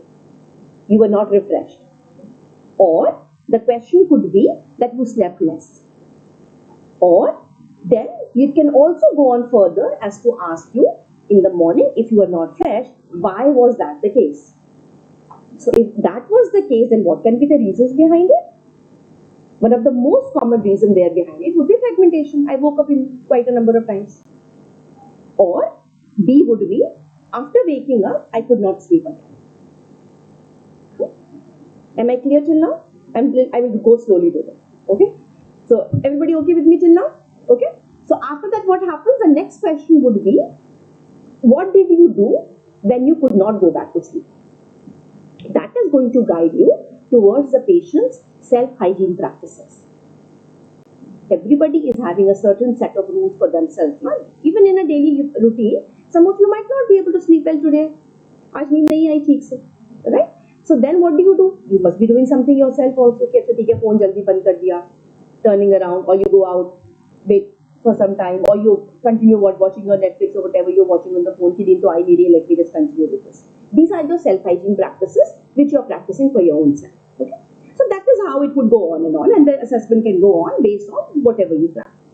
After doing all this, maybe you have come to a conclusion that, okay, maybe there is an issue which you have identified. Okay? This issue identification would further need a documentation now. That documentation is done by the questionnaires. That is the purpose of self-report questionnaires that are there. These self-report questionnaires are a good tool for physiotherapists to work on because A, they are not time-consuming. The longest one would be, I think, PIRS, which has around 65 questions. Rest all of them are pretty short ones. It would take hardly 5 minutes for the patient to complete them. Evaluation is very easy, other than promise. Rest all of them can be evaluated very easily without any further support is not needed. So, the good part about a questionnaire is that earlier we used to think that questionnaires are not giving you a quantitative value, because of which research-wise or quality of assessment-wise they were not considered to be good. But that is not the case now. Let me tell you very clearly. Earlier when I started working on sleep, PSG was supposed to be the gold standard. But there are articles which have been published now which are saying PSQI is as good as a PSG. That is a very good indicator. That is a very, very good indicator. So as Christina was also telling you in the first half, PSG is not something which I would want every patient to undergo with. All the patients, I don't want them to have a PSG. A, because everybody is not comfortable with it. B, it is, according to me, PSG is not a gold standard. It should not be a gold standard either, because it's a very unnatural environment. Someone who's used to sleeping on a certain side of a bed in their home will not be able to replicate the same sleep when they are in the laboratory. You have leaves all over your head, you have things on your hand. It is not going to mimic your sleep naturally, but because that is how it is being done, we are doing it. Whereas a questionnaire, if you pick up, and if you have a set of questionnaires available with you, they are more indicative towards your sleep patterns as compared to the others. Okay? That is roughly about the background of it.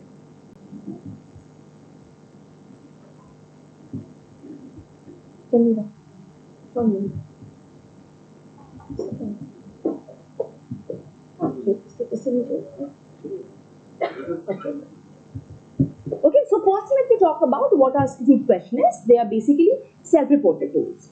A lot of times we have also seen questionnaires in our daily practices because we are familiar with, as physios, we are familiar with questionnaires. Most of the disability thing that we talk about is done by questionnaires only. So some of them are the ones in which you are going to mark, in some you are helping them to mark. For example, even the pain assessments when you do in pediatric cases, you are the one who are marking it. But here they are self-reported. 99.9% of them are self-reported. And these questionnaires are self-reporting questionnaires. So they talk about sleep patterns, they talk about disturbances and disorders. All three of them are different terms. If you want to pursue your sleep physiotherapy, you need to understand the difference in between all three of them. So first thing is sleep pattern is altered. Sleep pattern alteration can be a behavioral. That is what you see around you most commonly. This behavior can be acute behavior change or a chronic behavior change. Acute behavior change can be a thing like you have exams going on, because of which there is a behavior change which is there. A chronic behavior change, you are a shift worker, you are not able to sleep well because you are working during the daytime, right? So those kind of assessments are done by sleep patterns. They are more correctable by us, and those are the ones where behavioral modification works better. Behavioral modification strategies and tools are going to work better for this particular category. Second category is the disturbance when you talk about. Disturbance is somewhere in between a disorder and a disturbed pattern. Disturbance basically means there is an alteration there. So when you are following a sleep pattern or an irregular sleep pattern for a longer duration of time, it might turn into a dysfunction. Okay. Secondly, it can also be turning into dysfunction if there is a concurrent comorbidity there. As we have spoken about pain yesterday and active inflammation yesterday. So these kind of things can enhance and it might become into a disturbance. Now, according to DSM-4 guidelines and the latest guidelines which have come up from ICDH, which is the classification of your sleep disorders, those categorizations is according to the sleep disorders. Okay? Anybody with me till now between the three? Okay? Now, the purpose here for the questionnaires would be, first of all, to identify the sleep issues. What all are you looking at? But a number of times, a few of these questionnaires are already assigned for a certain condition. For example, ESS, Epworth Sleepiness Score, is already assigned for a daytime sleepiness. So it will not help you in doing this purpose. So you have to identify which questionnaire to pick up for which purpose you are talking about. They are going to be pointing out towards different things. Second is measure sleep quality as well as quantity. This I have spoken about extensively yesterday. And assess impact of sleep on health and daily functioning. These are the ones which are more comprehensive in nature. So they are the ones who are pointing out towards the effects of sleep on the daily lives, daily practices. They are also the ones for which you can find them specifically for specific conditions also. For example, fibromyalgia has its own scale, where sleep is going to be a component, and that is how the evaluation is going to be done. Okay. So importance, first is sleep's role in health. Actually, this was supposed to be the second half lecture, so that's why I've written very briefly here, but I will be talking about details of this in the second half. So when we say sleep's role in health, when you are putting the terms sleep and health together in a Google Scholar, without any comma or something in the middle, 99% articles that you find will be effects of sleep on health. Okay? Now, that is a different thing from what I am talking about. I am talking about sleep health as a domain in itself. Just the way you talk about health, similar ways, sleep health is also going to be talked about. Okay? Then consequences of poor sleep. What are the consequences of poor sleep? This is what we've been talking about since yesterday. Now, there would be individual differences. Why would there be individual differences? Is because everybody is not the same. Genetically, physiologically, we are not identical. And most importantly, socio-culturally, we are not the same. When you are looking at differences like that, you would assume that there would be changes in the basics of calculations. So, for example, someone here might be comfortable with a 7-hour sleep, whereas someone would need minimum 9 hours of sleep. Both are normal. We are not saying either one of them is pathological, because there is a range available. Hence, when you talk about someone who wants to take a short nap in the afternoon after having a lunch, or you're feeling sleepy after lunch, what we call propensity, the chances of you feeling sleepy after lunch is going to be higher as compared to when you are driving. Right? One of the most common reasons for road traffic accidents in the US and Australia is road traffic accidents because of lack of sleep in the drivers. They fall asleep when they are driving. In India also it is one of the very common reasons. If you are following, you would see the people who are driving, you would know that in the night you have to stay away from the truck. Everybody says that. Maintain your distance with the truck. You don't want to be too close to the truck. Why is that? Is because they have been driving since morning. They're exhausted. Most of them are running on an autopilot mode, and they are half sleepy when they are driving. Okay, so that is what is pathological. That is not going to be considered to be normal. But when you're watching television, you're feeling sleepy, that can be fine.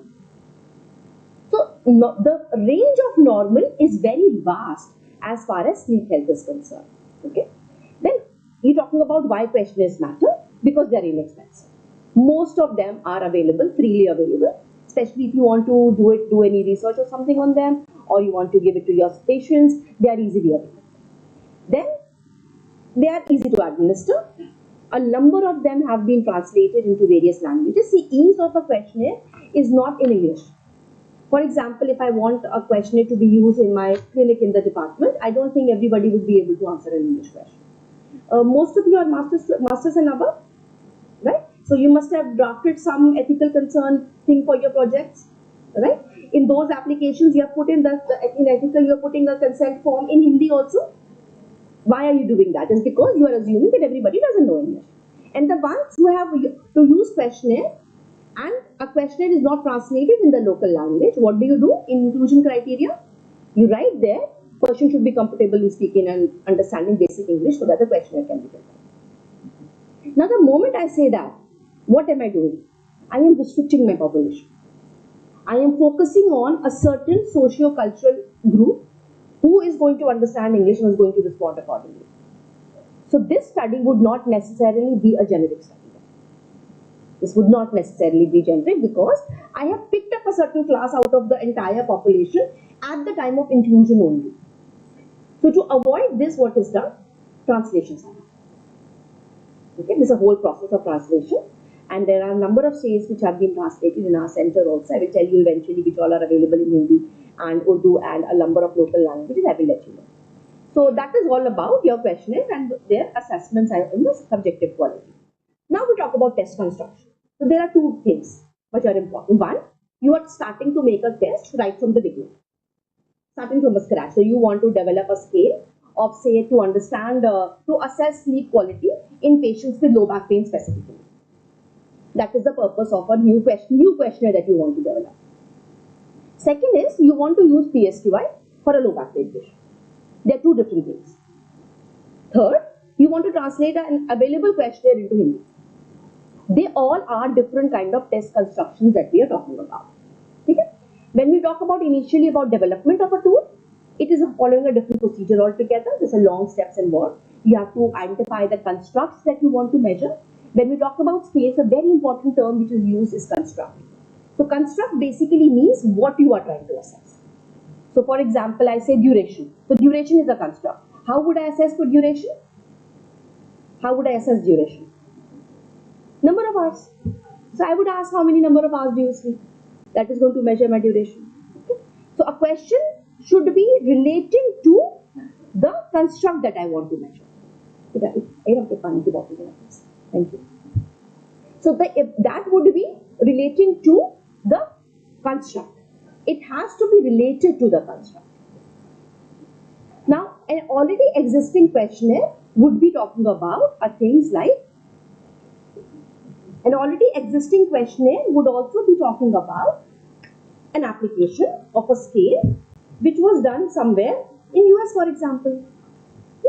US में जब scale होगा, तो उसके अंदर क्या होगा कि maybe a question is there where it says that driving, how do you scale driving when you are feeling sleepy?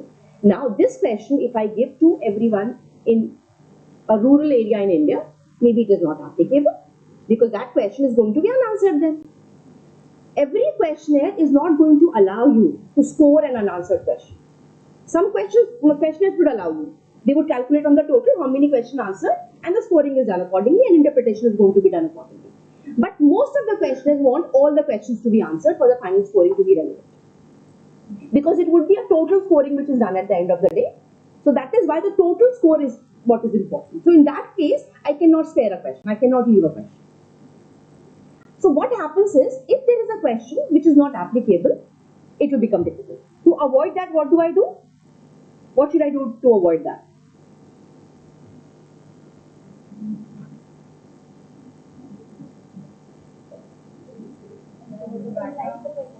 Sorry? नहीं, हाँ कुछ और बोलो उसके लिए. What can you do?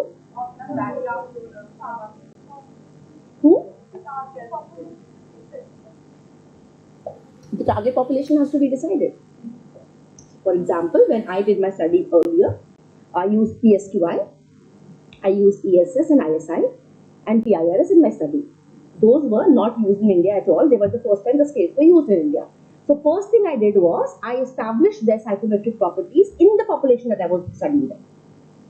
Then only I can proceed further. So what is the advantage of doing that? First of all, the cutoffs can be relevant then. So if I say that anyone more than 5 is going to be a poor sleeper, in my population also more than 5 poor sleepers were identified on a similar cutoff values. Because according to population, the cutoff values can also change. Okay.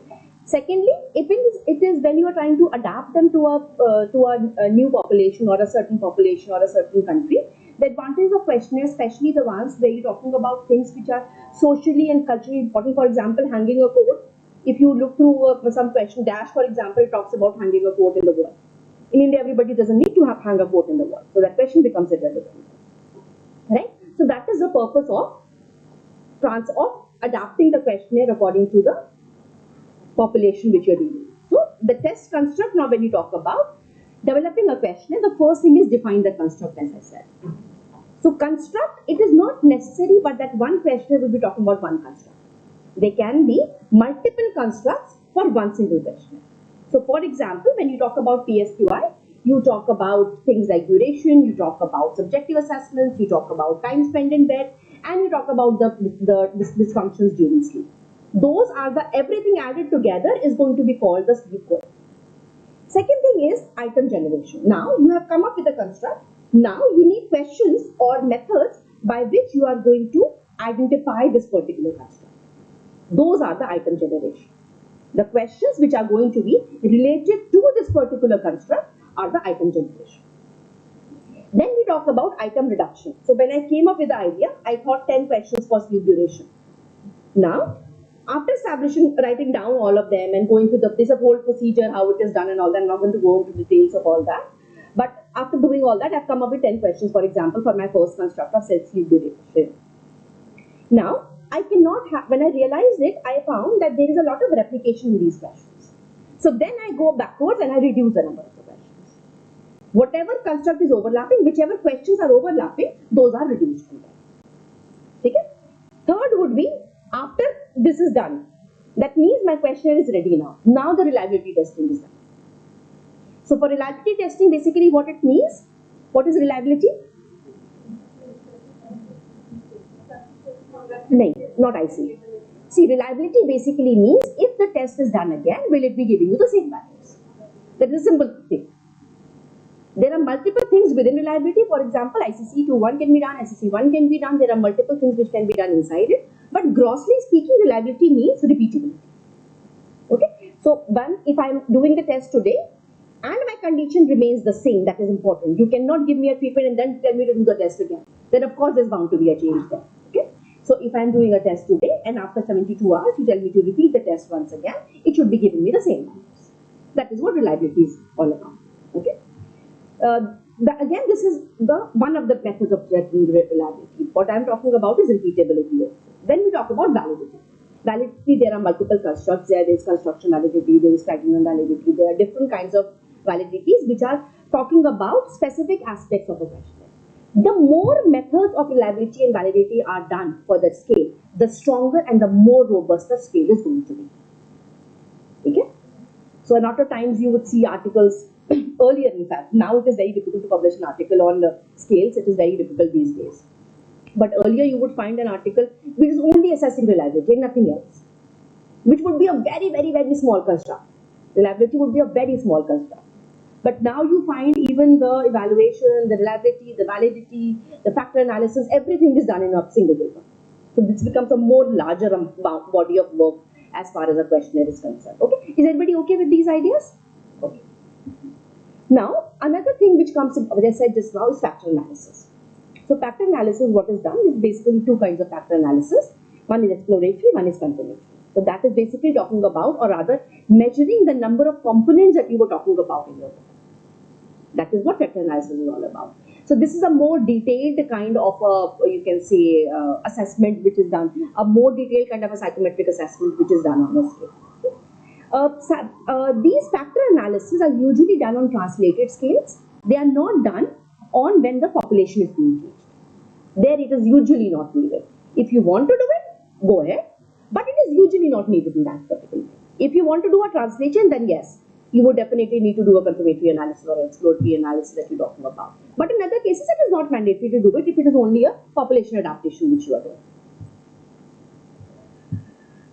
Improving accuracy of a sleep questionnaire, the first thing which comes to your mind here is addressing the recall bias. This I had briefly touched upon yesterday also. So recall bias becomes important because that is one of the very important defining feature of your assessment that you want to do. So for example, I wanted to ask you that, okay, I gave you a hot pack yesterday. Was your sleep any better? So then what do I need to do? What should be my recall period? Yesterday night.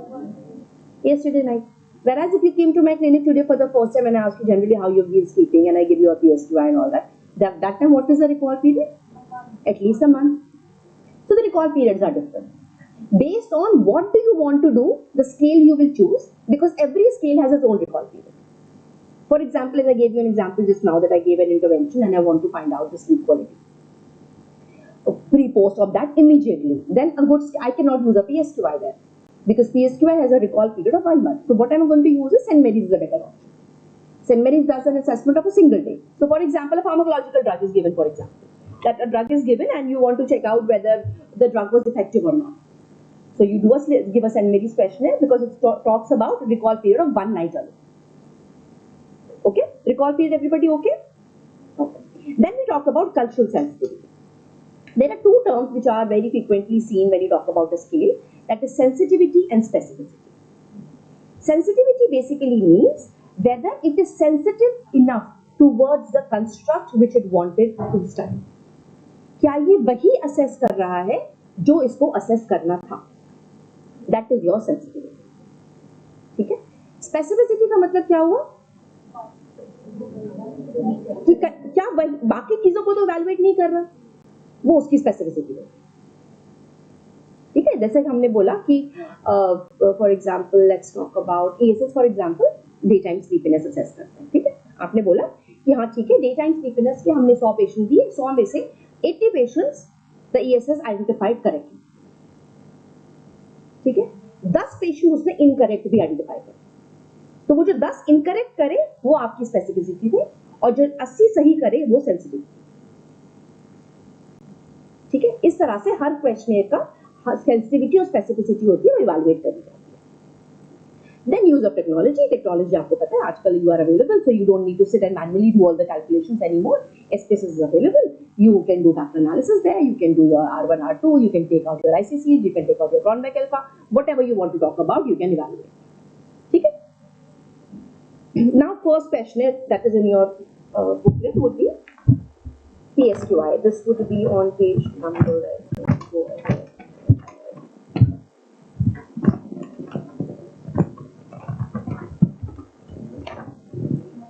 Try this. Pittsburgh Sleep Quality Index. This is the first questionnaire that we talk about now.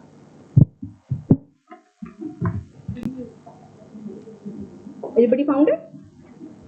Okay. So now PSQI basically again self-reporting questionnaire. Recall period is 1 month. मिल गया? बच्चे मिल गए.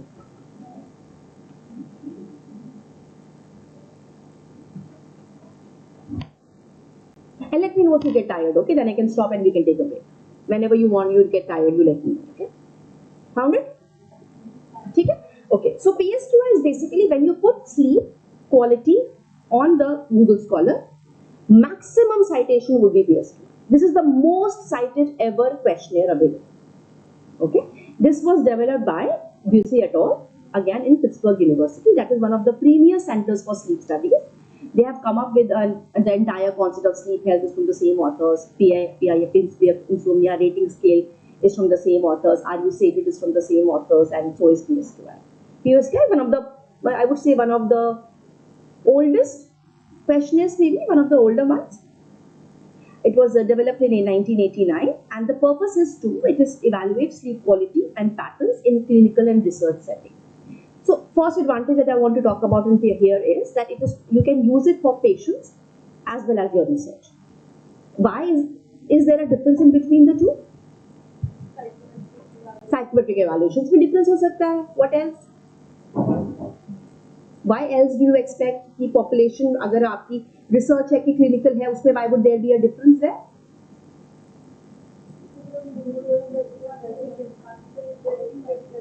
We are maybe taking healthy individuals. Research environment can be more controlled, so there can be multiple reasons because of it. For every scale, usually what we look at are usually used in both the settings until unless mentioned or until unless specified. So it basically evaluates sleep quality as well as patterns, and it identifies sleep disorders and measures sleep treatment outcomes. So when I say it identifies sleep disorders, I do not mean it identifies insomnia. It only tells you how is the condition. Okay, and the authors here have very prominently pointed out that it is equivalent to a PhD. If you pick up the base article, the first article where the scale was developed, at that time they had compared for the validity, they had compared it with a PhD, and the values were found to be similar. The correlates were found to be similar. Okay. So there are basically, if you look at it, the first three questions are individual in itself. They need a value there. Whereas if you talk about from question number 5, which has components till J, the values need to be mentioned in a Likert scale. So you have a combination of Likert scale as well as an individualistic answer there for P scale. Okay. Based on these components are calculated, which you see below, component 1, 2, 3, 4, 5, 6 and 7, which we are also calling C1, C2 to C7. Now, every scale does come up with its own method of evaluating the score. Sometimes you can only use the global score. For example, if you talk about ISI, Insomnia Severity Index, you can only use the global score. The final rating is what is important, and you can only comment on the final rating. Whereas for PSQI, that is not the case. You can use individual components also for your research as well as your clinical purposes. So that is why you see a list of components here which we are talking about. So the first component here is subjective sleep quality. So C1 is basically based on the component score 9. The last 9 which you see there, that is going to give you the value of C9. Of C1 is going to be evaluated from the question number 9. The answer for that is going to be your sleep quality. Component 2, here, if you look at the question number 2, in question number 2, if it is lesser than 15 minutes, the score is going to be 0. If it is 16 to 30 minutes, the score is going to 1. If the score is between 31 to 60 minutes, it's going to be 2. And if it is more than 60 minutes, it's going to be 3. That plus the 5A, that is, cannot get to sleep within 3 minutes, and the scoring here are going to be added together. Okay? Once they are added together, if the sum is equal to 0, if the sum is equal to 1, 2, that is subtracted between each other, 3 to 4, it is 2, and 5 to 6 is the final score of 3. So that is how the component 2 of sleep latency is going to be evaluated. You are familiar with the word latency, right? By now you should know all this. Total sleep time, so you should be familiar with all this. So sleep latency is going to be giving you the component 2. Is there any questions in this C2? Everybody okay? Huh. Component 1 is just the answer there. You already have the score there. Very good is 1. Your fairly good is, very good is 0, fairly good is 1, fairly bad is 2, and very bad is 3. So it's already giving you the component score. Okay? Then we talk about component 3, which is sleep duration. So for sleep duration, you have the component 4 score here, where how many hours of actual sleep you get at night. This may be different than the number of hours you spend in the night. So sleep latency plus this component would be your component 4.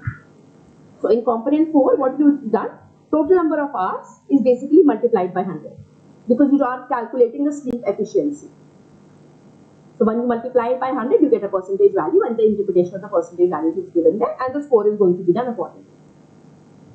Everybody okay till now? Okay. Then we talk about component 5, sum of score 5A to 5J. So these are basically all the problem areas with what you call disturbances.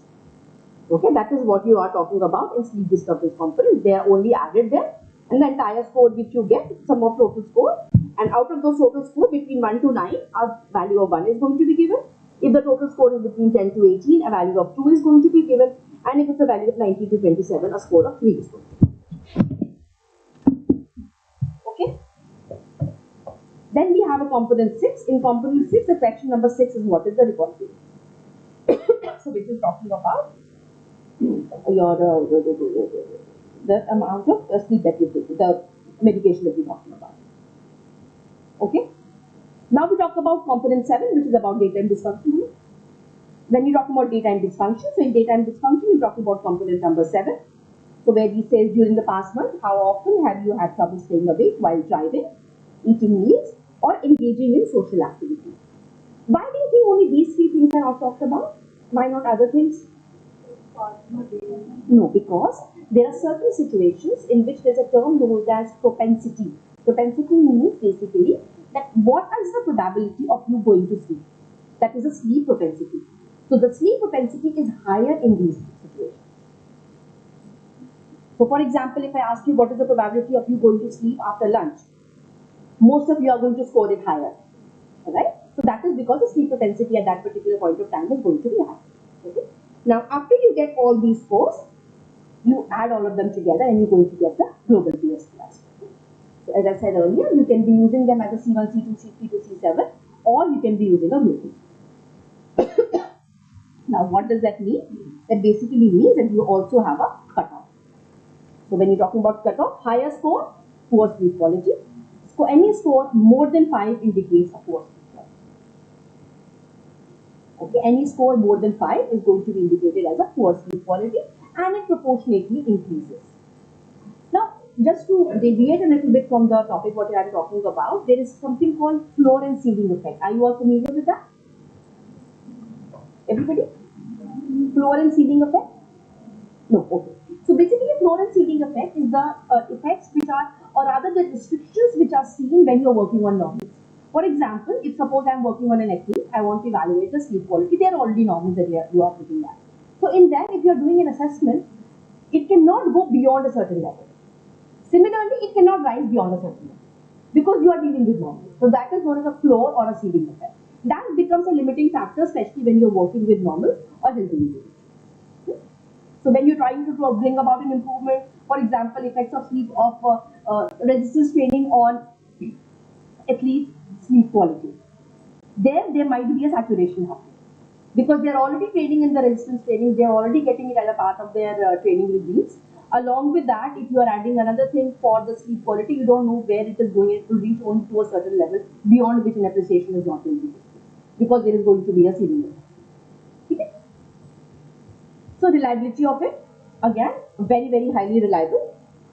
Cronbach-Alpha is one method by which reliability is calculated, and any value between 0.7 to 0.8, it is considered to be good. From between 0.8 to 0.9, 0.7 to 0.8 is fair, 0.8 to 0.9 is going to be good, and anything above 9 is considered to be excellent.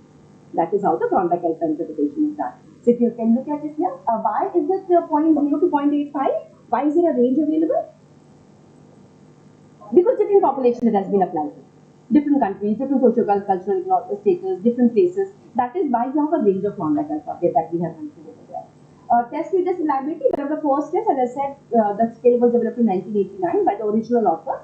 They had scored it as 0.85 after a 2-week interval. Why do you have an interval in R1, R2? Because you want a washout period.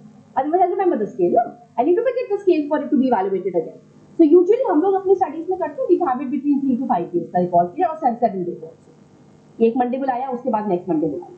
So these ways you can be doing your evaluations. That is how it can be done. Okay? Is the scale okay to you? Okay. So one of some recent studies in 2019 was reported as 0.83 in a patient with insomnia. Recall period was 4 weeks. The consistency across population. That is what I was talking about just now. That whether when you talk about a scale, is it relevant across the population that we're talking about? This is one of the scales which is found to be extremely relevant across all the populations wherever it was used. So this was one of the studies which were published from our center only. This was one of the initial studies way back initially when a colleague of mine, Charge, he had published it on the establishing the validity of PSQI in Indian university students. And from there, all of us took the references and we used this study to use PSQI even till date. Whoever is working in PSQI, young adults in our university, can be using this as a reference article. So content validity again and construct validity, all the kind of validities are done, different kind of pattern analysis are also done for this particular scale. It's a very, very robust scale. I think we can leave this because this is a robust scale, very well established. I'm just going to skip on this. Recent research where we talk about. So in this, PSQI has been recently used in patients with chronic pain, where they have basically found out a systematic review and meta-analysis is conducted to find out the effectivity or efficacy of PSQI in patients with chronic pain. And it was reported to be a very, very highly sensitive scale of almost 82% and specificity of almost 88%. Similarly, another study done on 2022 where they talked about sleep pattern and mental health outcome in adolescents. And here also identifies PSQI as a reliable predictor of depression and anxiety symptoms or over a 1-year follow-up in these patients. Another study conducted by GIAN in 2021, where they used PSQI in assessing sleep disturbances in cancer survivors. Here also they have reported that the two-factor structure of PSQI and highlighted strong predictive values for fatigue as well as cognitive impairments in this particular population. Next, we talk about PIRS, Pittsburgh Insomnia Rating Scale. It is slightly in the beginning. Just before this, if you go, you'll find PIRS. This is one of the longest scales that we have for sleep assessment. It's a pretty long scale. It has almost 65 questions, if I'm not mistaken. Yes, it has almost 65 questions. Now, over here, what is happening? This scale is divided into certain parts. So the first part would be component A, which you look at, where there is only a single VAS line is given there, where the value has to be mentioned. It is just like VAS, you have a straight line, value is going to be given. This is in itself is measuring sleep quality. This is the component 1, in a way you can say. In PRS, IRS, this is the component 1. So you're talking about the value which you're going to get from here, which is going to be replicated and mentioned as the component 1. So the definition, PRS is a comprehensive, subjective, self-report by instrument designed to assess the severity of insomnia and its impact on daily functioning and well-being. The biggest advantage, rather in my study when I chose this scale, was because it was talking about the effects of poor sleep and other sleep disturbances and dysfunctions on the patient's daily life. And these days, whoever has read an article, you would know the most important buzzword these days is quality of life. There is no article or no study which is completed without the word quality of life. In my second lecture, we are going to touch briefly on that also, that why is quality of life important? Because when you're talking about the applications, you talk about in a larger area. You talk about larger, these days, you are talking about the larger applicability of the thing. It is not an individual who is going to be affected by a condition. It is the society, the family, everyone gets affected for the moment there is one person affected. That is the understanding that you are looking for. Thank you so much. Okay. Now, the recall period for this is 7 days. The recall period for PIRS is 1 week. You are looking at 7 days. The purpose is not only to measure the difficulty in falling and staying asleep, but also how insomnia affects daytime activities as well as mental health. That's what they're saying, it is affecting the quality of life of an individual. So it is talking about the night as well as the areas which are being affected during the daytime.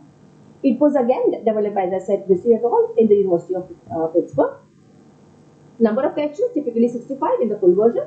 There is a shorter version also available, but I have not used that because I find it a bit constricting. And 65 questions are easy to score, so the patient doesn't mind filling it either. It takes hardly 10 to 15 minutes per patient to complete this particular questionnaire. So I personally don't prefer to use the 22 item one because it misses on some of the questions about quality of life. That is the area where the compromise is basically taking place. So it covers basically 3 domains. It talks about sleep parameters, 10 items. It talks about daytime distress and functioning, which is talking about 46 items, and quality of life impact, which is about 9 items, which are there. Okay. Scoring on each item is typically rated between 0 to 3 or 0 to 4 Likert scale based on the question that you're talking about and depending on the version that you are using, where higher scores usually indicate a greater severity. Now, unlike PSQI, this scale is not having a cutoff value. What does that mean? That basically means that if you are having a certain value of a particular scale, it is not meaning anything. So if I have a value of 50 or I have a value of 25, there is no meaning to that word 25. It only means 25 is lesser than 65 is more. So the person who is at 55 is going to be worse as compared to a person who is going to be 25.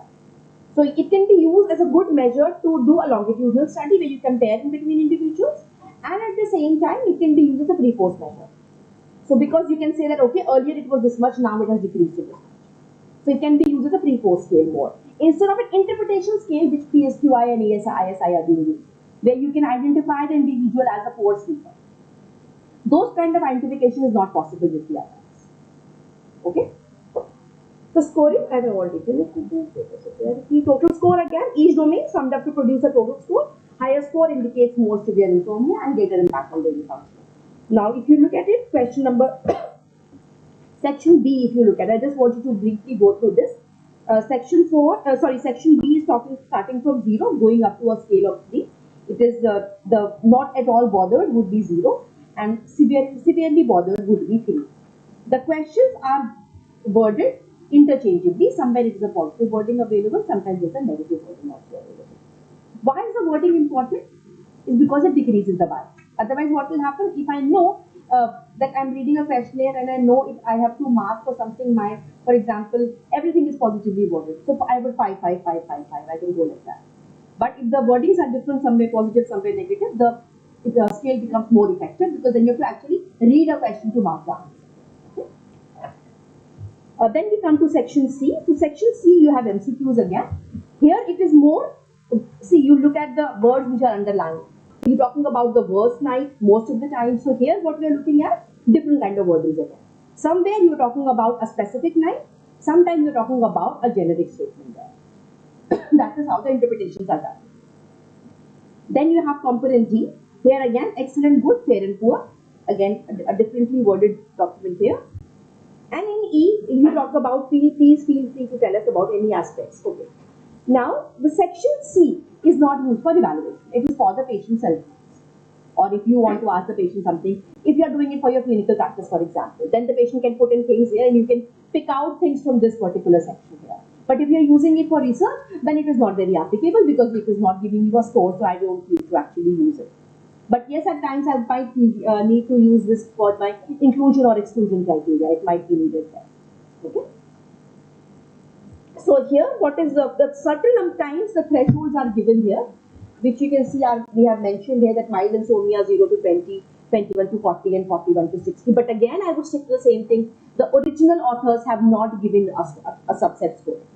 These values have basically come out with a number of studies which were done, which correlated it and came up with their own construct of dividing them according to this. Okay? So if you want to use it for your research, you can't use this. You can't use the scoring method for your research. If you want to use it for the patients, yes, you can have a rough idea about where the patient is lying and you can use this scoring. Psychometric properties again has been demonstrated highly with a high amount of ICC, though consistency is very high. Initially, first one was done by Bissetol, that is the authors themselves. Then test retest, again Manber et al. Found that test retest was excellent with a correlation coefficient of going up to almost 0.88%. Content validity, again Rao et al. One of the latest one done. Adequately captures all the essential aspects of insomnia, including nighttime symptoms and daytime functioning and mood disturbances. Content validity wise, Smith et al. One of the latest one is one done in 2021 with an R value of almost 0.85. So if you look at it carefully, most of the scale, what the scale which we talked about earlier, as well as this scale, we are talking about a value of more than 8 everywhere. We don't have a value lesser than 8 anywhere. So that is also showing you the robustness of the scale to evaluate the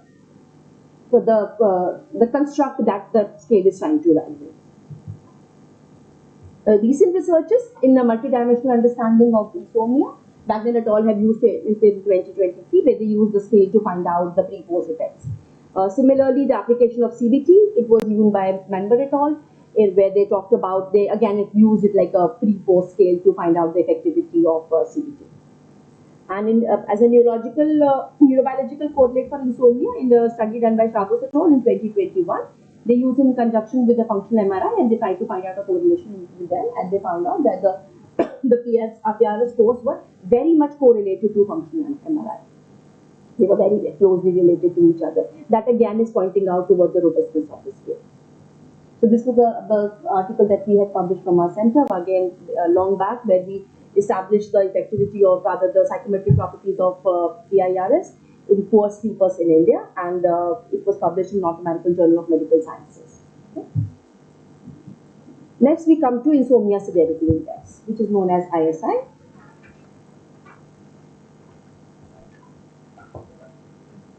ISI is just ahead. Go backwards.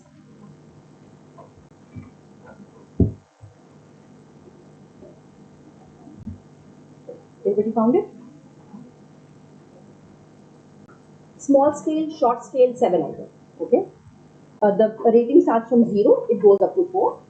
Simple evaluation, just add up the score and you get a value. Individual component scores are not there, only the final score matters. Here, the authors have come up with their own understanding of the scoring. The scoring can be used to identify whether insomnia is there or not. The advantage of this scale is again that it's a good measure to diagnose initial symptoms of insomnia, or whether a patient needs to be referred to a physician or not, or you think you can manage the patient yourself. Okay. So it is a 7-item scale designed to assess the impact and severity of insomnia over the past 2 weeks. It was developed again in 1993 by Morin et al. Charles Morin et al. Are the ones who have developed the ESS also. Again, one of the premier institutes where a lot of work is happening on sleep. And the purpose was to help identify insomnia and determine its severity, assess treatment efficacy over time, and widely used in clinical trials for insomnia intervention. The ISI is very commonly used in drug trials. It is very sensitive towards showing effectivity of various pharmacological interventions. So a lot of times you will see that the studies where various applications of pharmacological tools are done, ISI is being used there along with leads, which is also used very commonly there. So basically 7 components. What does it measure? It talks about first question focuses on difficulty in falling asleep. If you look at the first question, that is how it is framed. Okay, it talks about difficulty in falling asleep, rating from 0 to 3. Second is, after you fall asleep, whether you are able to maintain your sleep or not, that is the second component. Third component, after going to sleep, I woke up too early, that is going to be calculated. Then, whatever sleep pattern is available, is it satisfying or restoring or not? Then, interference with daily functioning, what is the impact of nighttime sleep on the daytime activity? Then, noticeable impairment which are arising due to the sleep problems, and level of distress because of sleep problems. So, if you look at the last question there, that becomes especially relevant in this particular scale, because this talks about a very individualistic thinking process. Even if I don't sleep well, there might be people who are not able to sleep well in the night, but they're not disturbed because of this. But there might be someone who's very disturbed because I could not sleep yesterday night. So physiologically, it might not be affecting the person, but mentally it is affecting the person. So this scale is also trying to find out that. Okay. So a person like this, what do you think would be their score in PIRS? A person who gets very affected by inability to sleep, how would that be correlated with the PIRS? It would be on the higher side because it is going to be affecting their daily life also. So again, in the earlier study which I showed you where we had done the effectivity of, the psychometric properties of ISI, we had correlated that with PIRS, we correlated with ISI also. And they were found to be very closely related to each other. Okay.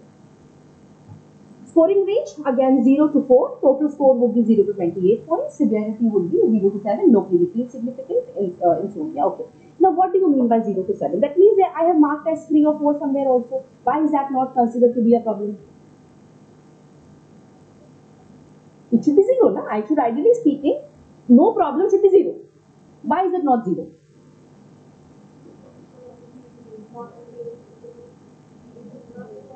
Because of the interpretation. It might be variable. Anything else?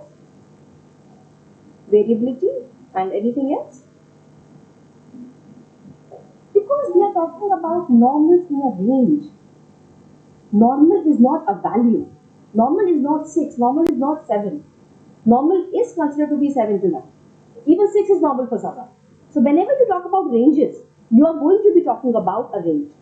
So that means the values are not going to be 0 and 1. Everybody has a good night, everybody has a bad night. And that is you have to understand that is a part and parcel of life. Every night is not going to be identical. That is why the values in every night are not going to be the same. So we also need to understand that we need to teach our patients very well that a value there or a little disturbance in the night does not necessarily say that you are having an insomnia.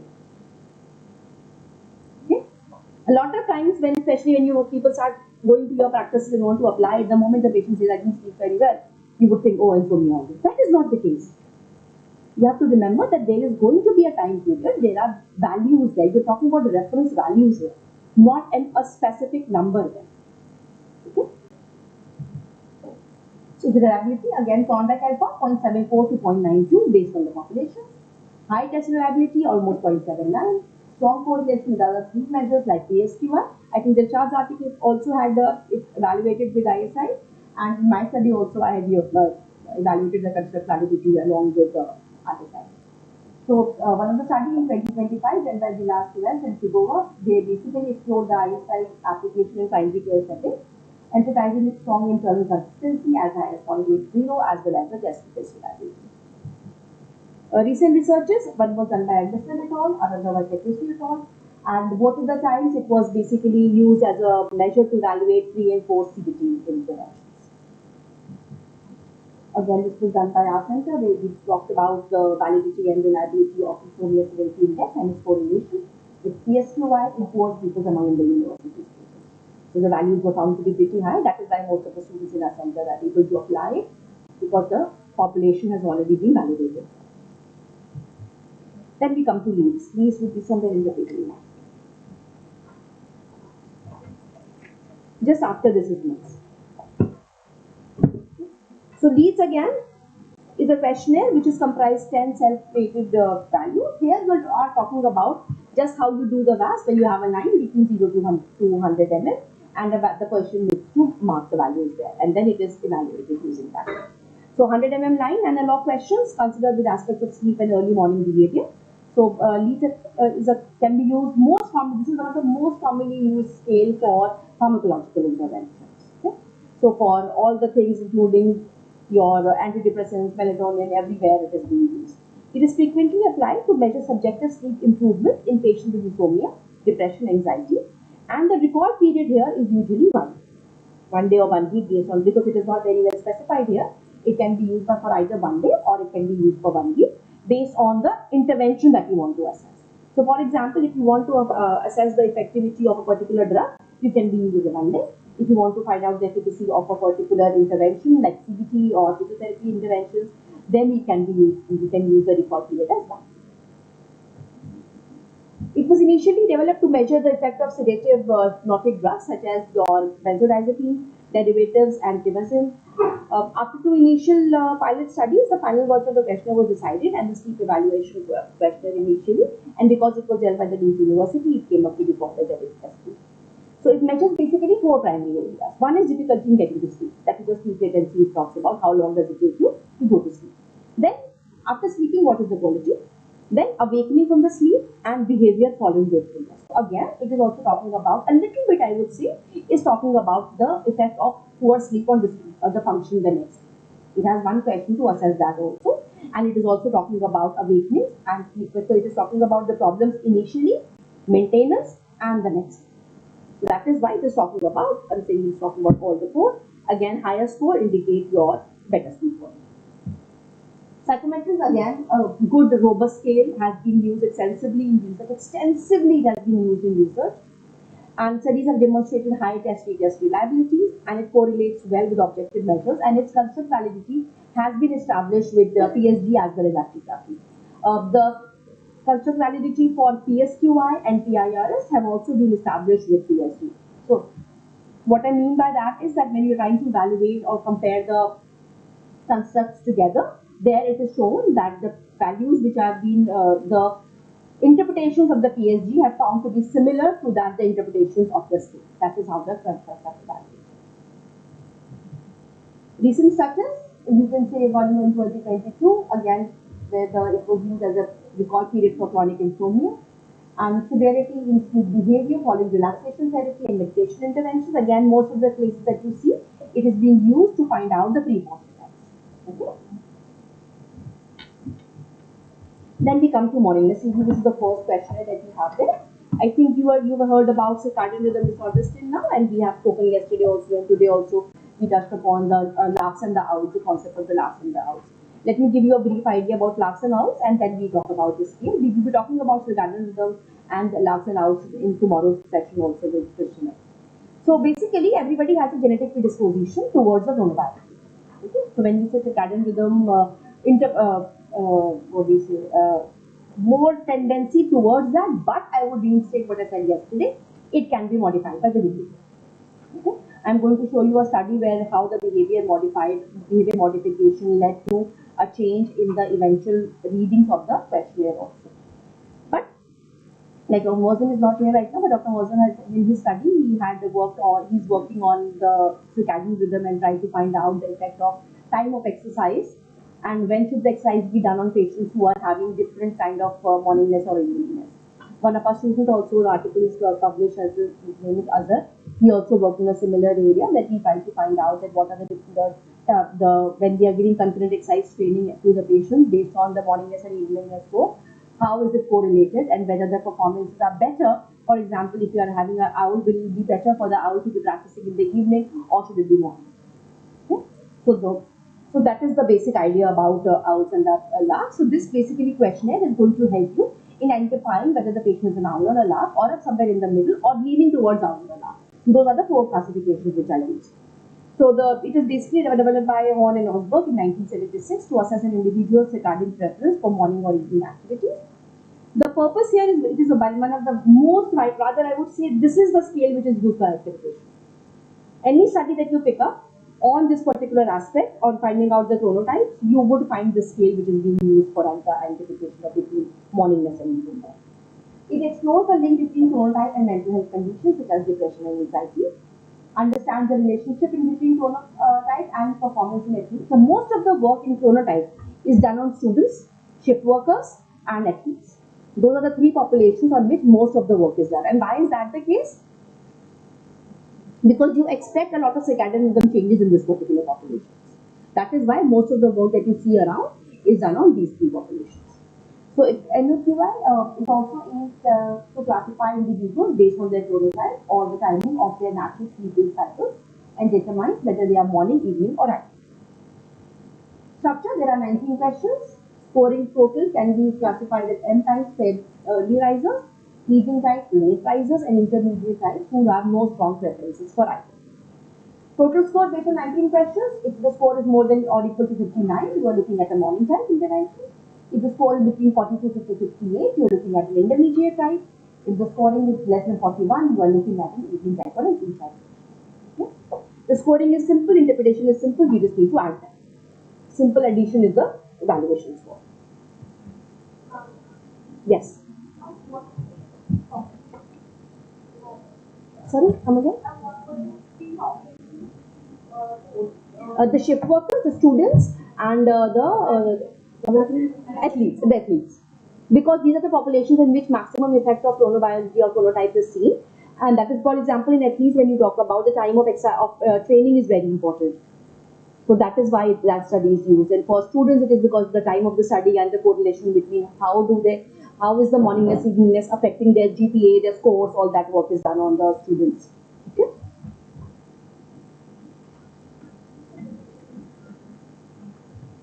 So total scoring categorized individuals into early risers, late risers, no strong preferences, and the questions as I told you, this is how it is used. Then psychometric properties, very high internal consistency, again for almost 0.8. Test reliability is also very high for this scale. Construct validity, again this scale has also been correlated with your actigraphy as well as polysomnography. A recent research in 2023 by Zangatol, one study was done where they explored the relationship between chronotypes and mental health outcomes in college students. By Lopez et al. Used anything to investigate the effects of chronotype on quality of life of the shift workers. And Smith et al., where the evening times were more likely to experience delayed sleep phase syndromes and insomnia. So, if you see the studies where this is going to, suppose you want to plan your own research, where how can you use this questionnaire is to find out the effectivity. The most common thing where you can use it is to find out the effectivity of an exercise training, that whether it should be done on a particular time of the day or not. That is the most primary thing. Second thing where it can be used is that if you're giving up any kind of a behavioral modification, can you bring about a change here? Third thing, you can correlate with the GPA values. It can also be used for students. It can also be used for your patients in the daily practices who are complaining of more pains, maybe in the evening or in the early mornings. So maybe you can, if you're planning a study where you want to find out a correlation between your patients who are complaining of more pain the next day morning, are they more morning type or are they more evening types? Okay, there are studies which have been, where comparisons like this have been done. Then we come to DBAS.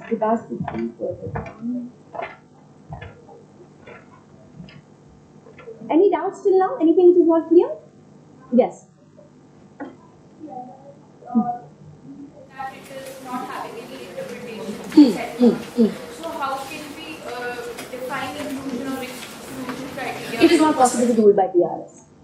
You cannot use it as an inclusion criteria.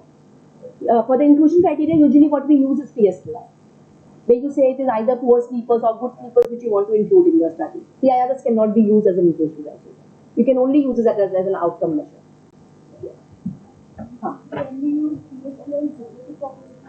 It is already established that Specified ethnic population. you do have specific scales for ethnic populations also, where it is being used extensively. But PSQI has already been established for ethnic population. If you want to use that, you can do that. But it is always preferred if there is a scale available specific, those are preferred ones. But if you want a generic scale, you can always go with it. Because PSQI is not going to be specific to ethnic intervention that you want to use. So it might not be very sensitive there.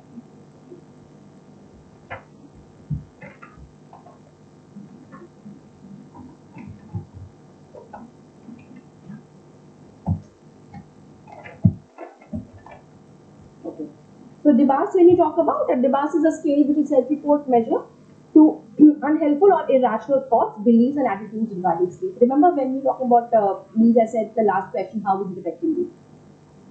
That is what DBAS is going to assess. So DBAS is a construct, it has a construct which is going to find out what is the effect, the association rather, or what is the patient thinking about the sleep problem which the patient has. That is what DBAS is going to assess. So the primary goal here is to identify and qualify sleep-related cognitive distortion. So when you say cognitive distortion, what comes to your mind? When you listen to the word cognitive distortion, what comes to your mind? Thinking and decision making will be affected. Mental processes will be on. Anxiety and depression. Lack of attention. Less oriented. No, none of these. None of these. Because here you're not talking about cognition. You are trying to define cognition as you study. This is not what we're talking about. What we are talking about over here is how is the sleep affecting the patient's understanding and reactions. Not even metacognition, I would say that what is my understanding about it and how is it affecting? What we think about it. Thought से तो affected है आप alteration तो उसी में देख रहे हो ना आप ऑल्टरेशन जो है वो डिसबिलीव आपका बेसिक अंडरस्टैंडिंग का सिस्टम है उसके अंदर आप फॉल्ट निकाल रहे हैं a good example could also be patient with chronic low back pain अगर आप सीबीटी जो आप देते हैं आप pain neuroscience education you heard about pain neuroscience education right so when you talk about pain neuroscience education what are you trying to correct there you are trying to correct this mechanism only over there that you want the patient to change the basic idea what you are thinking about the pain. Perception is other thing. Perception is what you thought of something else. It is about the system by which you are evaluating your own self. You are saying that I am getting affected by this, which might be true, might not be. Perception का मतलब ये हो गया दूसरे के बारे में आप क्या देखते हैं. But here you are talking about a self-behavior activity. Okay, so basically we are saying there is a belief system in itself is dysfunctional. Okay. Iram has been extensively working on DBAS. We have already translated the scale in Hindi and we have established the psychometric properties of the Hindi scale also. It is soon going to go in for publication. So development again, it was done in 1990s by Charles Morin again, the same group again with who did your Leeds and ESS. The same group is working on DBAS also. And fills the need of standardized measure. These cognition include exaggerated fears about consequences of poor sleep. Okay? Again, I would take you back to chronic low back pain. So there also you are looking at a similar thing. You are talking about an exaggerated belief system by which you are not doing a forward flexion because you think it is going to do. Your patients are not doing the forward flexion because they think it is going to do, which you are calling an avoidance behavior. Alright? So same thing is true here also, that the patient is assuming certain activity is going to lead to a problem. That is why they are avoiding it or not doing it. So there is a dysfunction in understanding there. So these cognition include exaggerated fears about consequences of poor sleep, unrealistic expectations about sleep. Again, going to the same thing again, what we said earlier, that there is nothing called normal, there is a range for normal. So when we say there is a range for normal, you are saying basically that there is going to be from A to B and there is space in between A and B. A and B are not lying beside each other. It is not A, it is not B, it is between A to B, whatever space is available. That is the range in which it is going to lie. But the patients, according to them, they have a prefix idea what a good sleep means. Okay? And if you are not fitting, if the sleep they had was not fitting into it, they are concerned about it. As I said earlier also, that there is a group of people who might not be concerned about it. नहीं सोए कोई बात नहीं, कल सो जाएंगे, कल भी नींद नहीं कोई बात नहीं, अगले दिन आ जाएगी. But there is someone who got up 15 minutes earlier and is very worried about it. That is the kind of behavior that is going to be assessed by the class. So then it and beliefs about inability to control sleep. When we say inability to control sleep, what does that mean? It basically means the patient is unaware about the method by which it can be controlled. That is an inability to control sleep. So basically, it is designed to cover 4 basic domains which are being covered by it. Consequences of insomnia. What do you think will happen if insomnia is there? So for someone, I would want you all to just go through the scale and mark it for yourself and see where you stand. Just go through the scale and mark it for yourself. Okay. Then second would be helplessness and control over sleep. These are usually seen in patients or I would say individuals who are more controlling in nature and want to control every aspect of life. So even if there is a 5-minute disturbance, I wanted to get up at 6:05, but I got up at 6 o'clock today. I've lost 5 minutes. What will happen because of that? No, that is the understanding. Then expectations about sleep. It has to be fantastic every night. It cannot be fantastic every night. It cannot be fantastic every night. And medication and sleep. What is the effect that they have? For example, someone, if I would like to correlate it with someone with chronic low back pain again, let's say. So someone with a VAS7 might not be taking a painkiller, but someone with a VAS3 might be taking a painkiller. When you tell them not to take one, they might be still taking it because the pain tolerance is very poor, and they think if the pain is there, this is going to happen, and that is going to happen. Okay. Psychometric properties, again, a very robust scale, ranging from 0.80 to 0.90. Test reliability, again, is established very well. Validity, content validity, again, has been established, and so is the construct validity. Recent searches, again, it is very effective in cognitive behavioral therapy assessment. Tell me why. Why do you think it is used very extensively in cognitive behavioral therapy treatment protocols? Because you're talking about belief system there. You are questioning the belief system there. That is why DBAS becomes a very important thing to assess when you're talking about CBT. Most of the studies that you see around DBAS would be talking about that. Then we have sleep hygiene index, which is SHI. This question is हमारे पास special नहीं है. हाँ ये है sleep. This is just after PSI, so sleep hygiene index. Okay, now sleep hygiene, I'm going to talk about it in the second half. So what we can do is we can skip this right now and maybe come back to it later. Or do it right now. Let's do it right now. Because SHI basically what it does, it is going to basically be talking about your assessment of sleep hygiene. What do you mean by that? What is sleep hygiene? What is the meaning of the word hygiene? Does it mean cleanliness? No, cleanliness. What is the meaning of cleanliness?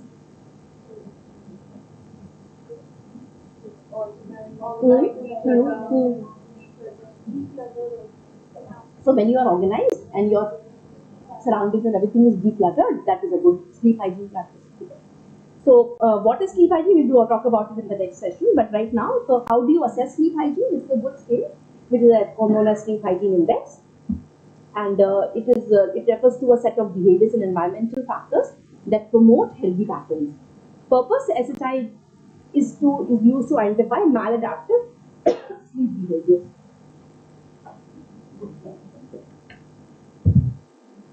What do you mean by maladaptive? Do you want adaptation or not? Yes. That is how the body's resilient system is going to be seen. Your body is supposed to be resilient. The resilient system is going to be seen by you trying to understand about your how compatible, how resilient your body is going to happen by that particular time. Okay. So when you say maladaptive, what does that mean? That basically means that you have modified your body, yes, but in a way which is not positive, which is more negative. That is what sleep hygiene index is going to measure. That which angle, which side is your assessment going to point out. Why is it very useful for physiotherapists? Is because this is something you don't need your patients to go and see any physician, you do it yourself. You get this assessed, you find the faults, tell the patient to modify.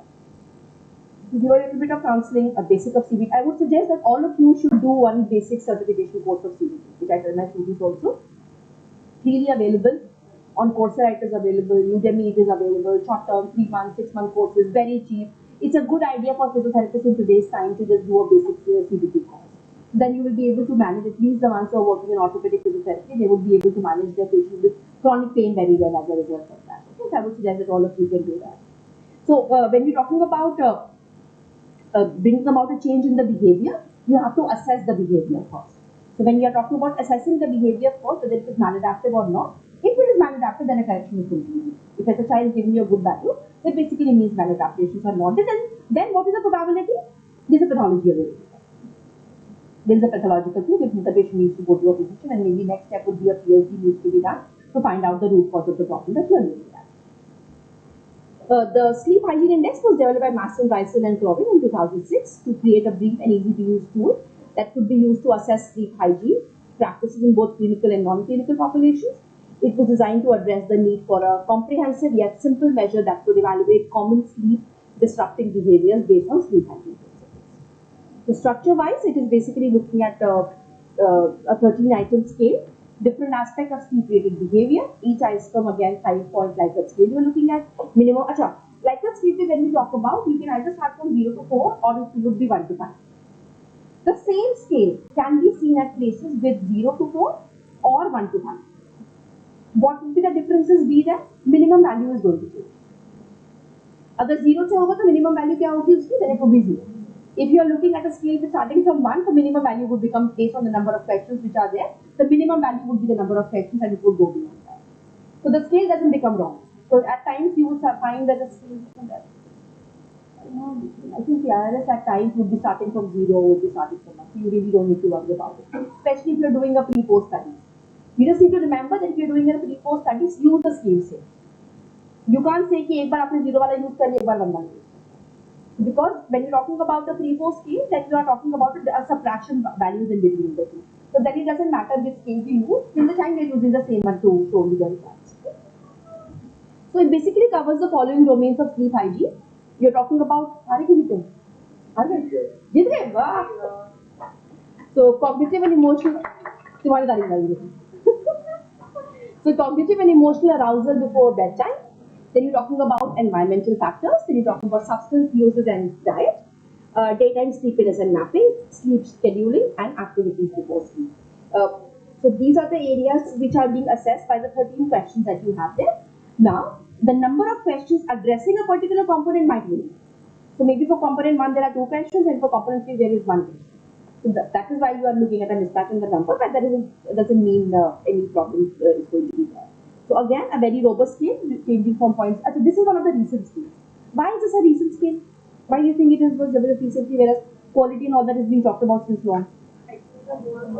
It's a more of a recent thing, it is more of a recent thing, especially if you, when we talk about it in the second half of the class, you will realize that most of it is also related because of the cultural changes which have been seen in the past 2 decades.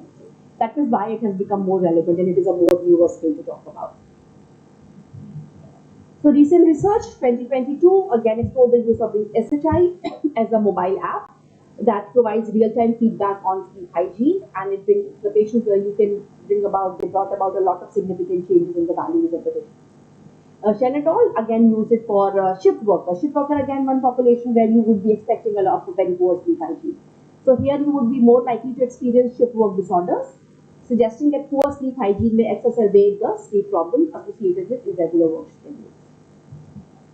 Then we come to promise. Now this is one scale which I personally don't like much because the calculations are very difficult. Okay?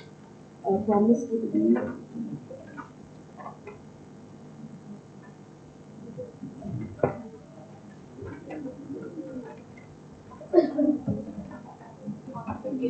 level 2 यहाँ पे mentioned है ना. सबसे पहले तो ये कि ये freely available नहीं होता है. They have a lot of restrictions for using the scale here and there. So if you want to do it for research, and they reply back very late. The emails you send them, it will come back in 2 months. By the time your research date is already over. Because it is slightly, I would say, a difficult scale to work with. One of I think this scale is I find it most cumbersome and out of all the scales that I've used. So the promise is basically a self-reported questionnaire, the part of a patient-reported outcome measure information system.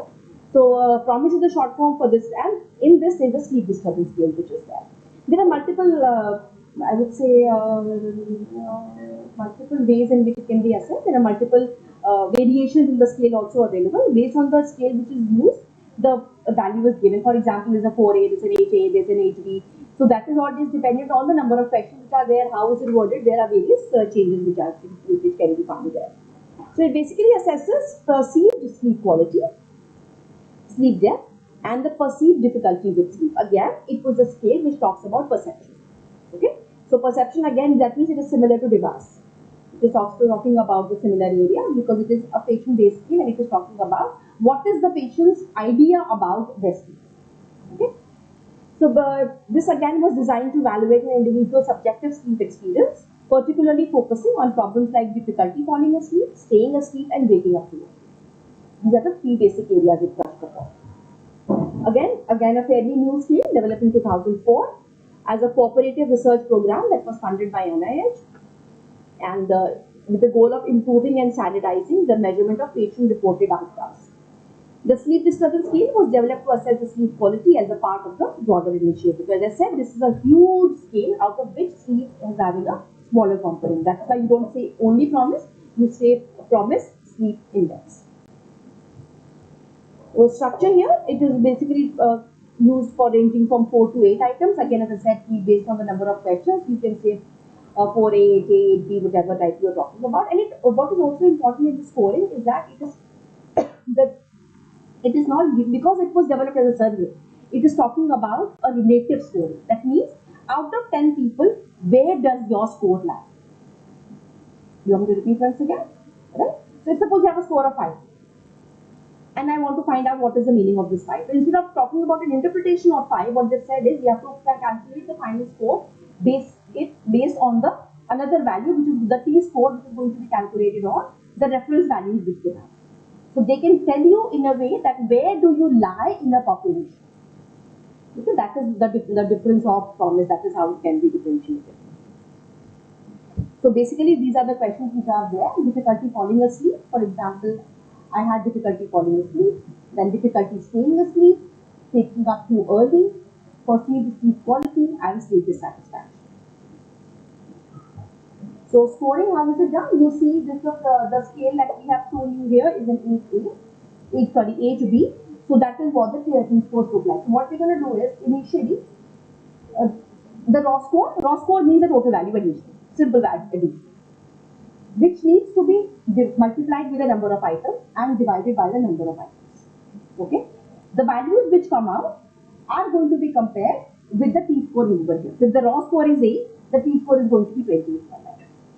And then this value, basically this means that you are lying at 28.9% of the entire population which has been assessed as compared to the reference. And there is an interpretation which is also given there. So if you're talking about a T-score of less than or equal to 40, it is a mild or no sleep disturbance. 41 to 55, you are looking at an average or moderate sleep disturbance. And if it is more than 56, you are looking at a severe sleep disturbance warranting further clinical evaluation. Again, because it's a newer tool, studies are still going on. I think in our center also, Iram is working on the similar scale. One student has already translated this scale for us, and we are in the process of doing the publication of that particular scale.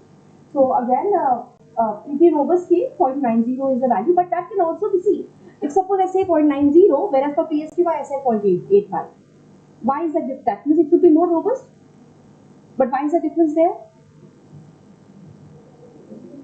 The number of studies done are much more on PSQI as compared to this. That is why there is going to be a variability in this case. That is why you will be looking at a variability in the total scores. जितनी ज़्यादा study होगी उतना ही ज़्यादा नींद निकलेगा ना, तो तभी तो उतनी रेंज बढ़ेगी. तो 0.6 you might be going to 0.8, 0.9. But here, because the number of studies done are lesser, the values might look larger to you, which might, in your mind, you might think this is a better scale as compared to another one, which was maybe having a lower value. Then the test reader's reliability, again, it's again pretty well established. Content validity is established, construct validity is also established. Recent researches, again, initially developed for adult population. Recently, studies have also been shown where it is being used for pediatric cases, and the validity and reliability have been already been established for the pediatric cases. Then we come to ESS. This is again after PSQI. I think this would be the most used skill. This is the last skill that you have. Again, developed by the same group, which developed the Lees and other scales by the Charles Morin group. They have, this was developed by Moore-Jones and again in Australia. This the purpose of the scale. Okay, now whatever we talked about till now was talking about the effects of clinical sleep disturbances. Now we are trying to find out the effect of sleep disturbance. What does it have on the day? A, B, excessive daytime sleepiness is it a condition? So usually what people think that because you did not sleep very well in the night, that is why the next day you are feeling more sleepy. That is not necessarily the case. Excessive daytime sleepiness is a condition in itself, and there have been studies which have shown that insomnia will also be correlated with the daytime sleepiness. So it is both the things which can be seen. The primary purpose of ESS is to provide a quantitative measure of a person's daytime sleepiness, which is also, as I said in the day earlier, is known as propensity. So you're talking about an average propensity and an individualistic propensity. What does that mean? An average individualistic would mean of a certain incidence. That, for example, I tell you that, as I said, you have had lunch and you have a class immediately after that. What is the chances of you falling asleep in that? This is individualistic, immediate. Okay. Whereas for the second time, when you talk about the a common latency, then it would mean an addition of all these together would be giving you a general propensity, where it is not related to a particular incident. So you slept well in the night, what is the chances of you feeling sleepy during the day? This is a general propensity that we talk about. Okay? So Epworth sleepiness scale, this said, was developed by Moore-Jones and in Melbourne, Australia, and they are talking about subjective sleep assessment scale. Okay, now for the nighttime sleepiness, for PSQI and everything that we talked about, we do a polysomnograph. Right? We spoke about it earlier in the day also. What do you do for the daytime sleepiness? MSLT. Okay, MSLT is done for the assessing the daytime sleep. Again, you can say it's a counterpart of PSG. Okay? Multiple sleep latency test, where again the similar mechanism is the same EEG machine and everything is put, but during the daytime. The patient is told to sleep at a particular time, given the bed, then assessment is done in a similar manner. But according to the authors of this particular scale, it is not a gold standard. According to them, again, what the critics of PSG say that it is an unnatural environment. So that is why it would not be able to assess the construct in a complete totality. It is supposed to be a better scale because it is trying to talk about a more generalized approach. So it is not necessary that MSLT is the only gold standard which is available. Okay. So ESS consists of 8 items, each representing a common situation in which an individual may feel sleepy or fall asleep. The respondents are asked to rate on a scale of 0 to 3 their likelihood to dozing off or falling asleep in each situation. From the value would be 0 to 24, and the scoring system says 0 is no chances of dozing off at all, and 3 would be the highest chances, and the total would be just a sum of all of them, which would be giving you an interpretation. So 0 to 5 would be a lower normal daytime sleepiness, 6 to 10 higher normal daytime sleep. What about the recall period? The recall period here would not very well specify, but it has to be a minimum 10 to 15 days recall period, because it is talking about a more generalized thing, that how much is the probability of you falling asleep. It is not just the night before or the day before or today. 11 to 12 mild excessive daytime sleepiness, 13 to 15 moderate excessive daytime sleepiness, and 16 to 24 severe excessive daytime sleepiness. The same scale has also been modified for pediatric cases, which is known as the pediatric ESS. There is another article which we have placed in the booklet by Ashraf. I think I told you about it yesterday. It is giving you a list of scales which can be used for various populations. So you can use the scales from there also. You can choose your scales from there. Again, ESS has shown a strong internal consistency. Right from 0.80, it goes above it. This also is one scale which we had used in a center, and we established the psychometric properties, and it has already been published in International Adolescent Journal. Values-wise, again, the construct validity of it was correlated with MSLT, as I said. Multiple frequency test, it was correlated with that, and it was found a higher ESS scores are associated with shorter sleep latency in MSLT. A clinical test used to diagnose conditions like narcolepsy as well as sleep apnea. Recent researches again has been used largely in general population. Again, usability is much higher because the number of questions is very less and scoring is very easy. So wherever you are looking at a scoring which is easy and lesser time in fulfilling a questionnaire, the generalizability becomes higher, the applicability becomes higher. It is also used in chronic disease populations like obesity, diabetes, hypertension, and heart failure. Then we come to stop bank. Stop bank is just before it. Stop bank is a questionnaire which is used for identifying OSA. Okay, so it is widely used for a screening tool, a good tool, very well established. I think it would be one of the most reliable and valid tool for identifying OSA. So other than of course the intervention which is done in a PhD, which can be done proceeding this, but if a patient comes positive in this stop bank, then definitely the PhD is warranted for this patient.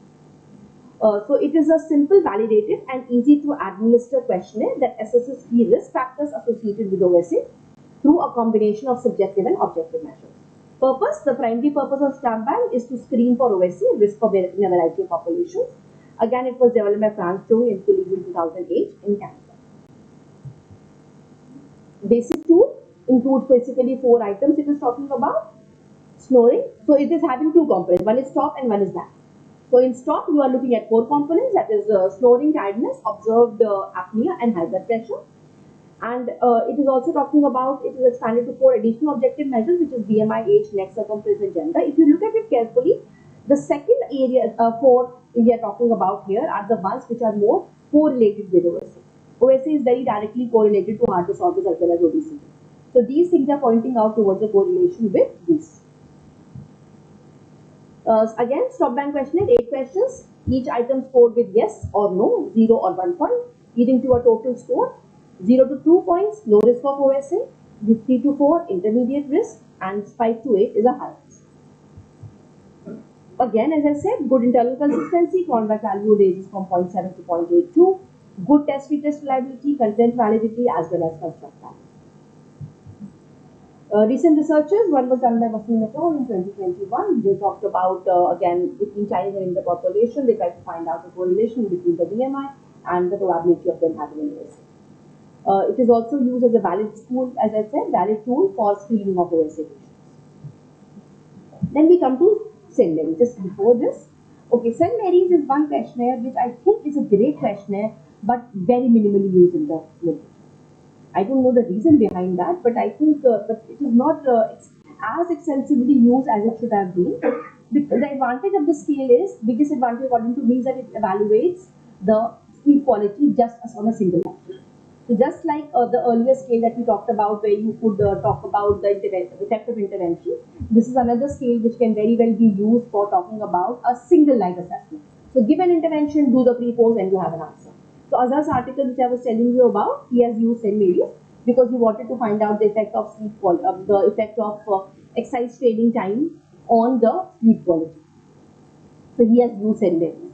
So it's a self-reported questionnaire. It provides quantitative as well as qualitative data on individual sleep habits and common sleep-related issues. The purpose here is to assess sleep quality and disturbance both in clinical as well as non-clinical settings. It helps to identify sleep disorders, like again it has going to give you a value. The values can be interpreted accordingly. So developed in 1980s in St. Mary's Hospital in London, and it is considered to be a multi-directional tool to assess various aspects of sleep, developed based on literature review of common sleep problems and pilot testing with patients on sleep disorder clinics. If you look at the scale which we have provided you, there is a column in the front. which you see two boxes. Instead of the right side, you go on the right cornermost side, which is right now. You see the boxes mentioned there. So this is because you can use it for your patients like that itself. So what happens, suppose I give an intervention, you give the patient a code, and then you can use the same box to mention which night you are talking about. Say for example, you want to find out the first night effect. You want to find out the 10th night effect. You want to find out the 6th night effect. So that values can also be mentioned over here, which night you are talking about. General format contains 50 items. Close-ended and open-ended questions, both of them are there. नहीं समझ में आया? दोबारा बताओ. Okay, this is the concept I'm talking about. So it is talking about close-ended as well as open-ended questions. Do you know the difference between close-ended and open-ended questions? Everybody is okay with that? Okay.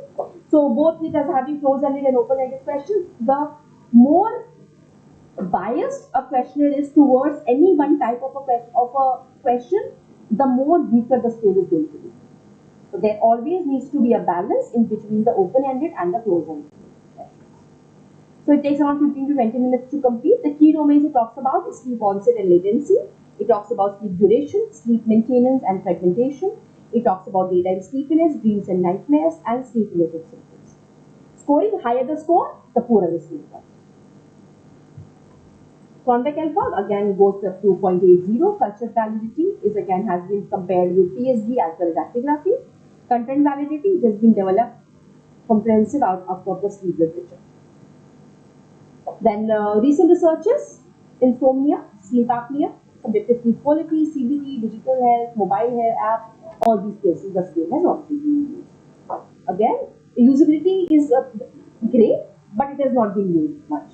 So if you want to find out a single light study, I think if you want to find out the effects of any intervention that you want to give on a single light evaluation, this is the only scale which you can use as far as quality is concerned. There is no other scale which is going to be talking about the sleep quality the night before. Because PSQI also has a recall period of 1 month. You can't use PSQI until it's a long-term intervention that you want to do. Or you want to classify the patient as a poor or a good sleeper, PSQI can do that, but it cannot give you immediate effects of an intervention. So if you want to give effects, or you want to find out, for example, you want to find out the effects of sleep deprivation studies, the restrictive studies, stimulus control studies, those kind of things would be using same queries. Okay, that's the end of the presentation. Anything else? Any questions that you have? Yes, please.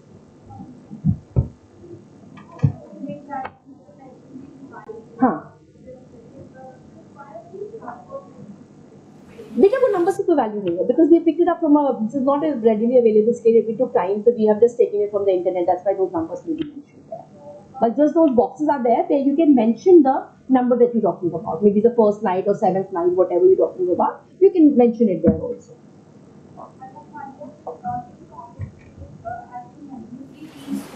So, is it studied on different populations? The T-score has been developed by the developers themselves. So when you put on the Google, when you want to put the evaluation of promise, they would be giving you a score sheet. In that score sheet, there is these boxes, screenshot which I had put is taken from that screenshot, that website only. So they are already giving that what is the meaning of the T-score and 4A, what is the T-score, what is the T-score for 8A, and what is the scores of the 8B. This is already mentioned over there. So they have already done the study, they have found the reference values, and then it is developed.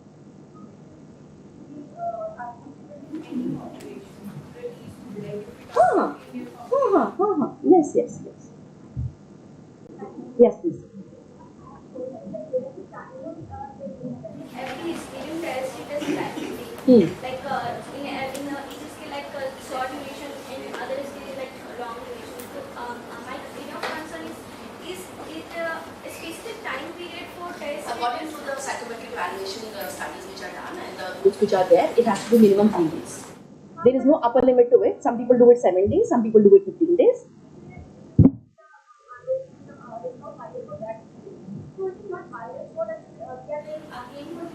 नहीं अब तो wash out period 3 days का ही माना जाता है. No, it's a minimum value of 3 days which is given. There is one motion that minimum there is 7 days for It depends on you how you want to use it. That's what I'm telling you. Minimum is 3 days. You can take it up to 15 days also. There is no fixed rule as to it has to be 7 days or it has to be 9 days. You can use either, but it depends upon you, how do you want to do it. Of course, the longer you have, the better you would expect the results to be, but it is not necessary. It is absolutely not necessary. after 1 month we are taking. तो reason अगर हमारा लंबा हुआ तो फिर हमारे result होंगे वो और बेटर होंगे. नहीं, बल्कि सिमिलर होना चाहिए ना. अगर आपका रिकॉल पीरियड 1 मंथ है तो फिर तो आपका ड्यूरेशन कम होना चाहिए, तभी तो सेम चीज को आप दोबारा असेस करोगे. If you suppose you do it after 2 months, then the values are definitely going to change. So you do not want a change to occur in reliability study. So that means it has to be closer together. Yes. And I want to check the effect of intervention on sleep quality. So which will be the most reliable tool? PSQI is a good idea, but you should be repeating it regularly. I would advise you to do it once in the middle of the study. That is fine enough. That is good enough. And there is one more question that is from my personal experience. Multiple times I am facing this question, like on the basis of a self-administered questionnaire, how can you say that the respondent Show them the article of reliability. Show them the article of reliability and validity. Tell them to give me a call every day. Don't worry about it. I'm showing them the references and all the things, but they are insisting me to do the clinical examinations. No. Do I really need to? No, you don't need to do that. But of course, when you're talking about sleep, in India, sleep goes to the domain of psychiatry. And in psychiatric evaluation, the golden rule for assessment is clinical assessment. Interview is the clinical rule method. You do not depend on any questionnaire entirely. That is why maybe someone is telling you to go to do the clinical assessment. Yes, because it falls under the domain of psychiatrists, and when in psychiatric evaluation, the golden rule is that the questionnaire, structured or unstructured interview, is the best method to do the evaluation. So that is why when you're talking about PSQI, you cannot use PSQI directly on a patient. You have to have an inclusion criteria first. That what is the set of people that you want to apply the PSQI on. And what do you want to do in them? So basically, we are assessing the sleep quality, associated risk factors, and the impact of that particular sleep quality on their academic performance. And in the second phase, we are designing a non-pharmacological intervention and want to check the impact of that particular intervention on the sleep quality. And then on the... But if it's a PhD work, I would recommend that you should be doing a PhD there. Only scale would not be sufficient. It's not a good body of work. Then publication is going to basically become difficult. If you only have a questionnaire, if you are trying to design your entire study based on only one questionnaire, then publication becomes difficult. Yes, then if that is the case, then yes, you need to substantiate it with another tool like a PSG or an actigraphy or a pedometer or something, or maybe at least a sleep diary. Anything else? Yeah. Is it a important question? So the patient is going to mention the apnea symptoms. Yes. But you need to explain to the patient what is the meaning of apnea. You need to explain it to the patient. Yes, someone else. Yes. Total number of scoring in the A bit loudly, please. What's the total number of scoring in the VAS scale? Total number of scoring method? Like the total number of scoring. It's a total addition score. The VAS is a total addition score. It is basically negatively and positively worded. Score can be Between. Both ways, you can move both ways. Anything else? Yes. Is there any sleep program that is comparable like how the or like restless No. See, the sleep questions are not going into causes. वो तो बाद में आप करेंगे clinical evaluations. उनका purpose सिर्फ ये है कि what is there a problem there or not? Then reason none of them are identified. Reason के लिए you need to do your clinical interview to find out the reason behind the behavior.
core concepts, relevant questionnaires, scales, non-pharmacological approaches, and will walk us through a clinical case for better clarity.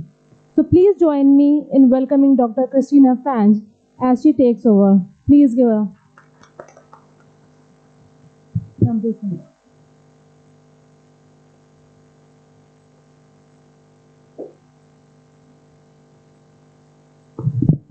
So I'm back again. I missed you all, so I couldn't be without you this afternoon, so I'm here. We are going to speak at this first part of the class about insomnia. So, does anyone know what is the definition of insomnia? Just let me take the pointer here. So, we are not talking about the insomnia symptoms that all of us will experience during our lives. We are now talking about the insomnia disorder. And to be classified as a disorder, the patient must have a difficulty initiation sleep or present a difficulty maintaining sleep.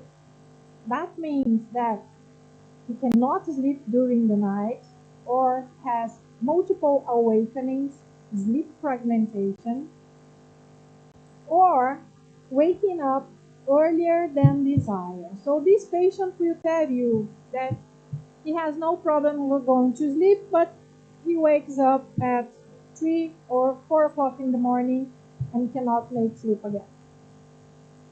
There is a resistance to go to bed on appropriate schedule, and this difficulty of sleeping without parent or caregiver intervention.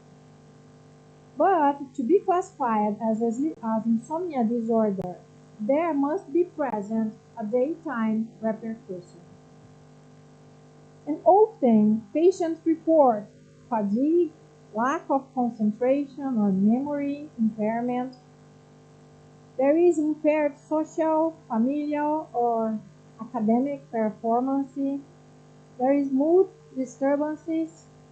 Daytime sleepiness can be present, and also behavioral problems such as hyperactivity, impulsivity, aggression, reduced motivation, proneness to errors, or concerns about dissatisfaction with sleep.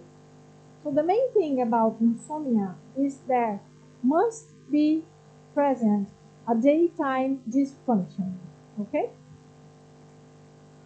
In spite of all that, the patient needs to have an adequate opportunity to sleep to be classified as insomnia. He needs to have opportunity, time, and a place to rest. Insomnia is a disorder when it happens at least 3 times per week during at least 3 months. Okay? Insomnia is clinically diagnosed. So the physician is the one that makes the diagnosis. And there is no objective examinations that will lead to insomnia disorder. So it's a clinical diagnosis. If the patient have all these and no other cause was determined, then insomnia disorder is diagnosed. And how it is?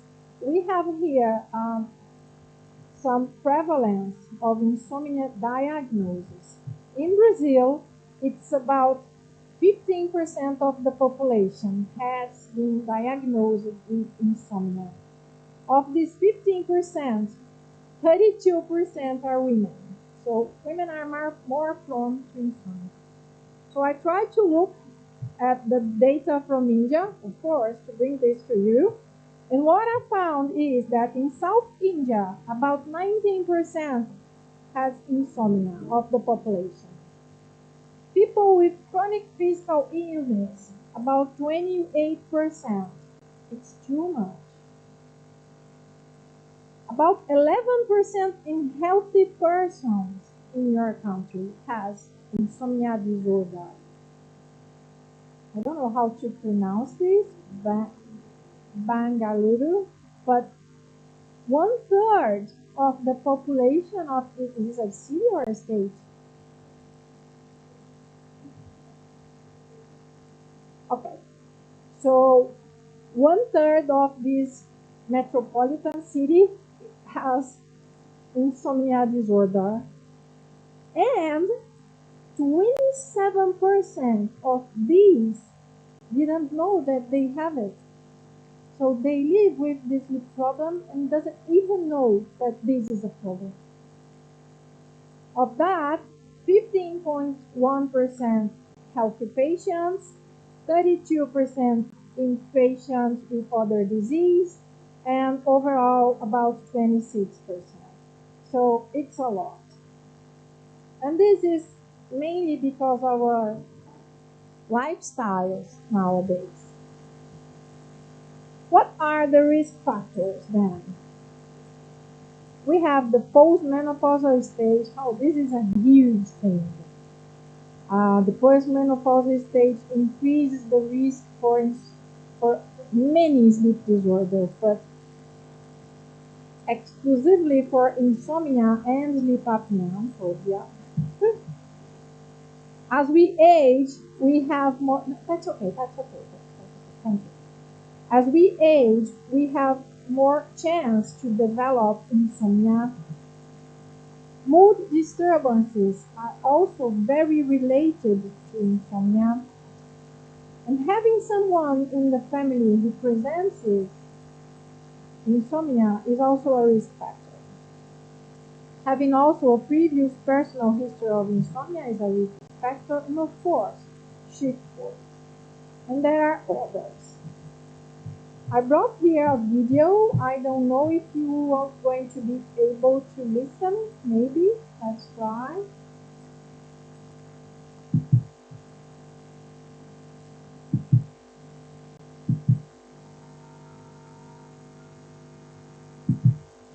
Sound is not on. Can someone just give me a little help here? Is it possible for them to listen to the sound? No? Okay, then no video. I can send this video for you later. It's from TED Talk. It's just 4-minute video. Okay, so we have a 3P model for insomnia. This 3P is related to the predisposing factors. First, predisposing factors. We have biopsychosocial characteristics that are genetically predisposed or perhaps have a biological disposition toward being a hyper-arousal person that will contribute to the difficulty of falling asleep, staying asleep, or waking up too early. The other P stands for precipitating factors that are stress events that goes on in our life. So an event or a situation that causes a bad night or lots of bad nights of sleep, like a party, an exam, unemployment, and other things. And the third P stands out for the perpetuating factors. Those are the bad habits that sometimes we doesn't even know that we have them, like sleeping in, napping, developing wrong sleep associations, as we talked this morning, with being awake or being in the bedroom and things like that. So I gave you this first lecture this morning, and then I went to my room because I had some work to do. And I was feeling so sleepy. Because for me, exactly now is 6 a.m. So you can imagine how is my body temperature, how is my cortisol, and I just had lunch. So everything is so strange. And I was falling asleep, working in the computer, and falling asleep. And I said, oh, I'm going to take a nap.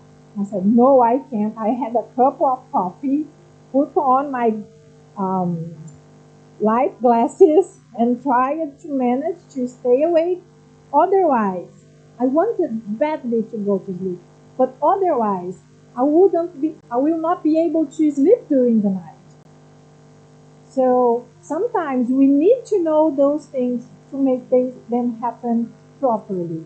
I would love to have taken a nap. I should be napping by now, until now, right? So if you see this hypnogram, okay, just look at the first one.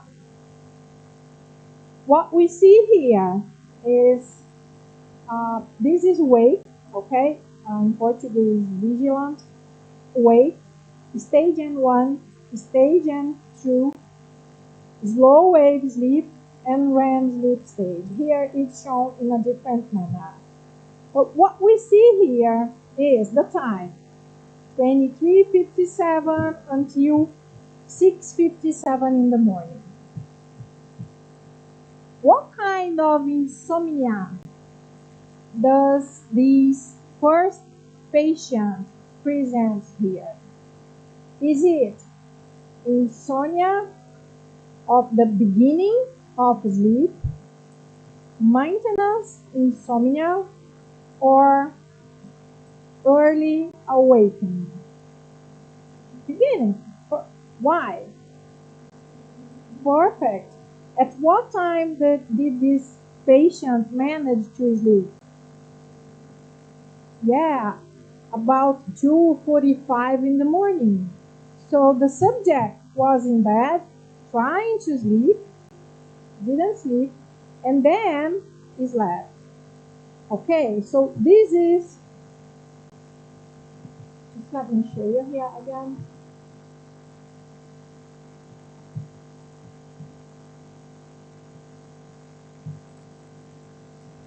So remember this, the difficulty in initiating sleep.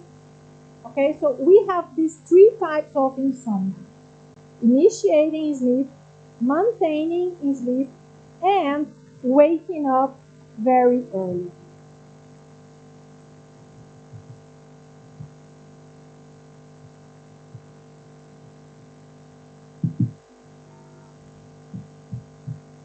Just a second, please. Okay.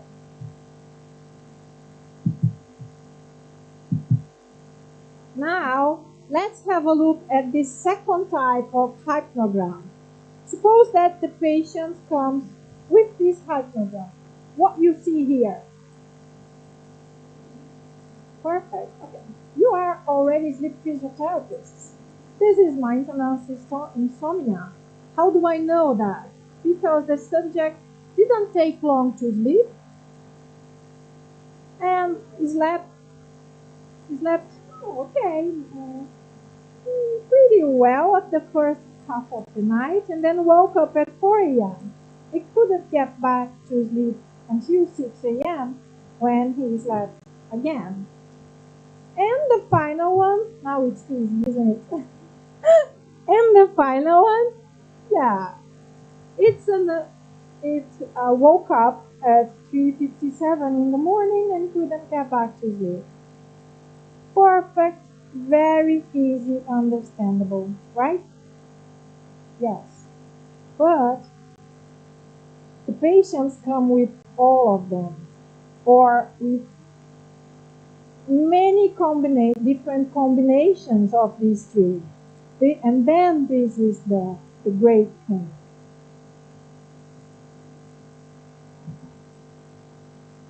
You already saw with Julia the questionnaires this morning.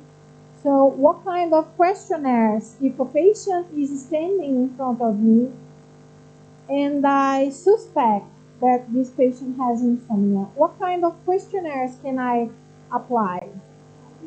Insomnia Severity Index. Perfect. PSPY? Yeah, perfect. You can do that too. But the most widely used is Insomnia Severity Index. Then you have also the classification of that. Okay, so the patient enters your office and tells you or have a sleep diary of 10 days and you suspect of insomnia. What do? You do the questionnaire. Okay, then you have a clinically insomnia. What do you do next? Perfect. See, you already sleep physiotherapist. You send them to the physician. The physician will diagnose and send back to you. When you send them to the physician, please do a report. Write down everything that you see. Put your brand in there. Put your name, your affiliation, your credentials, your phone number, your WhatsApp number, everything. So this is the way you are going to show to others that you are a professional and that we can send you more patients. Okay? The first steps are hard, but then they will know you and you become a reference. Ones will become a reference on sleep cognition, others will become a reference on sleep in women, others will like pediatrician, and we all live together and happy.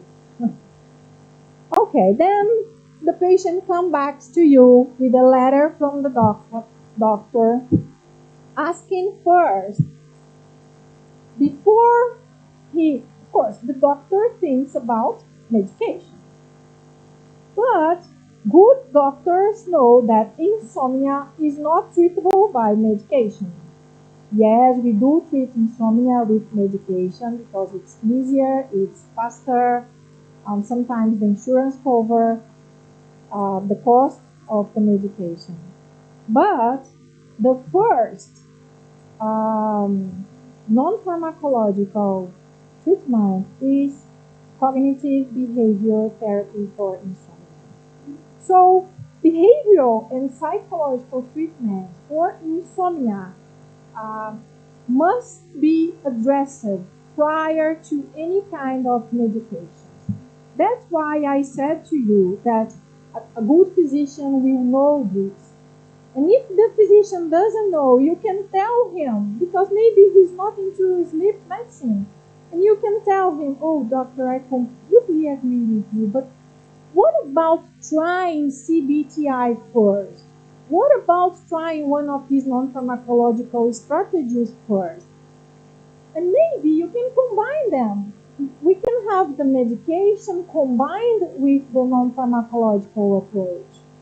And maybe the patient will really need only the medication because it's a patient that doesn't follow any. It's that patient with that room that we saw in the morning, that very stubborn room, remember? So maybe patient doesn't comply with what we want them to. But what we have here is that cognitive behavior therapy is the first line, the gold standard treatment for insomnia. And in a recent investigation by a Brazilian group, this is Dr. Drager. He was until last year the president of the Brazilian Sleep Association. And they took a comprehensive review to see what kind of CBTI would benefit patients the most. Okay, and they didn't have any answer. So for now, any kind of CBTI, in person, online, group, okay, will benefit the patients. We also have some other alternative treatments like acupuncture, aromatherapy, biofeedback, massage, meditative and mind body practice, and physical exercises. But there is no consensus in the literature about them. We do have some evidence, but not enough to draw a systematic review, a meta-analysis, okay? So what we do, we work with what we have. And then I call you all to make more research about this topic. because we need to. So I'll have a briefly look at the CBTI with you. CBTI in Brazil is performed by psychologists. So this is a specialization for them. So I do have some patients that I need a psychologist to work with me. So psychology will go through all these steps that I'm going to show you. So CBTI is the gold standard treatment for insomnia. This specifically for insomnia. They have about 4 to 8 weekly sessions, but could stand longer. I will not be there. So the patient, instead of go to sleep, is going to be tired because of the stimulating. And the sleep hygiene. So I have lots of reading things here. I kindly ask you, if you want to take pictures, I can send this to you later. But the idea is to give you material to study later. Of course, I cannot explain the world of the sleep physiotherapist in insomnia in 1 hour. So there will be lots of homework for you. But it's good because we learn when we repeat things, when we read, and I think we're gonna be okay. But these sleep hygiene rules are a set of changes in habits that we talked about. So change in environmental conditions, change in the setting, in physiological elements, in behaviors that cause this poor sleep. And we have to intensify the sleep promoting behaviors. So we have a set of rules of sleep hygiene. Turn off your electronics. Don't perform vigorous exercise before bedtime. Avoid spicy food 3 hours before bedtime. And there's a lot of things. You will have an article that we published explaining details of each one of them, okay? So you can understand the rationale behind each one of them to explain to your patient. It doesn't mean that in a physiotherapy session you have to explain everything to your patient. You just explain the ones you think are important for now. Otherwise, your PT consultation will last a day. Sometimes I spend 3 hours with one patient. It's exhausting, but sometimes they need to. And I prefer to spend these 3 hours first and have something changing in his mind than having the common thing that we have in Brazil, just like 1 hour I attend one patient, so I have one patient each hour, you see, so it's different. So this is the sleep hygiene recommendations. I know, again, it's too small, and again, I'm not going to go through all of these, but just to explain to you that in the Brazilian sleep consensus that I spoke about this morning, these are two friends of mine that collaborated with me, and they are insomnia expertises. And I told them I want the rationale behind each of these sleep hygiene recommendations to be easy for everyone to understand. So we tell the patients to have a routine, to use the bed only for sleep. If they have difficulty returning to sleep, they have to get up, take a walk, do something really boring, and try to sleep again. Why? I ask them to do something really boring.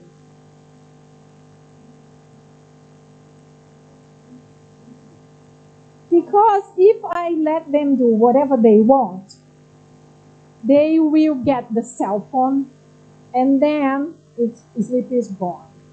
Or they will watch a movie and be happy or sad because of that movie, start thinking. So they will lose their attention in what they need. So I tell my patients, go to your, walk around your house a little bit, do something really, really boring. Stay still, stay still. And then when you feel, go to bed.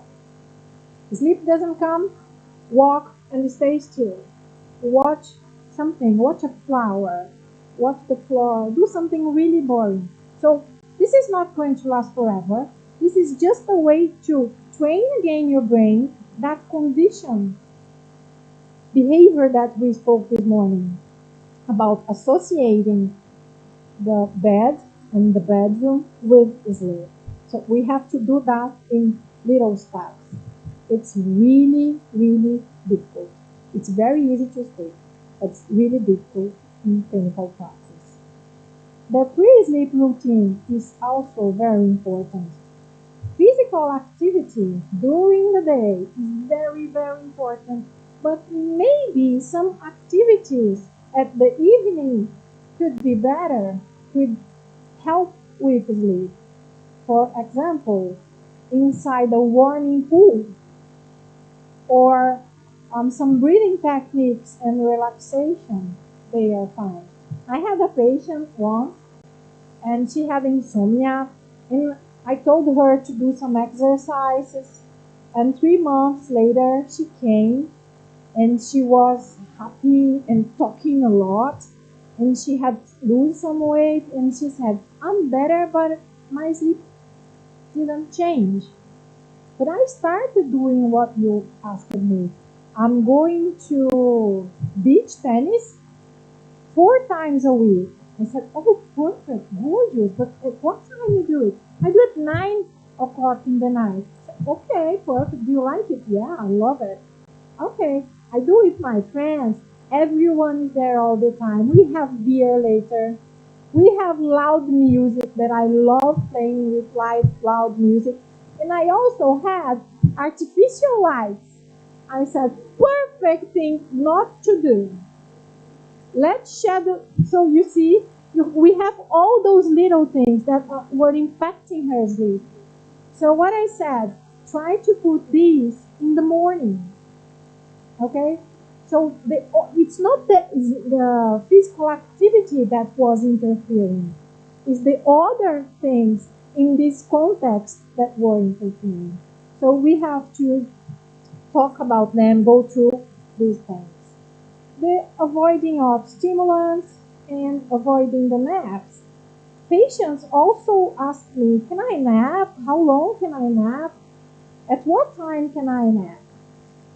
So this is a question for you. At what time I am supposed to nap that you think is not going to interfere with my nighttime sleep? Just after lunch?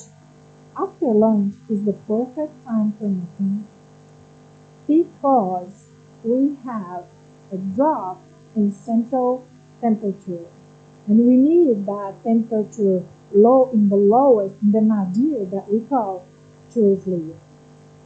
But this sleep, this nap after lunch can last about 2 hours.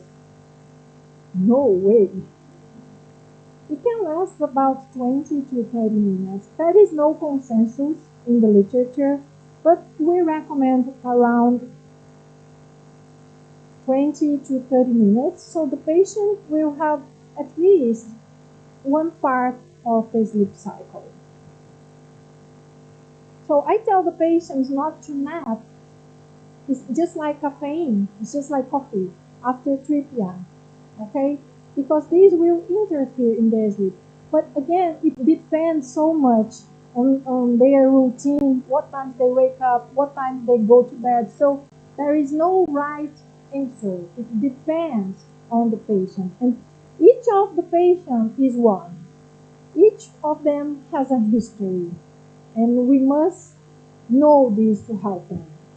Well, light is another thing, just like this female beach tennis player that I told you that can interfere a lot with sleep.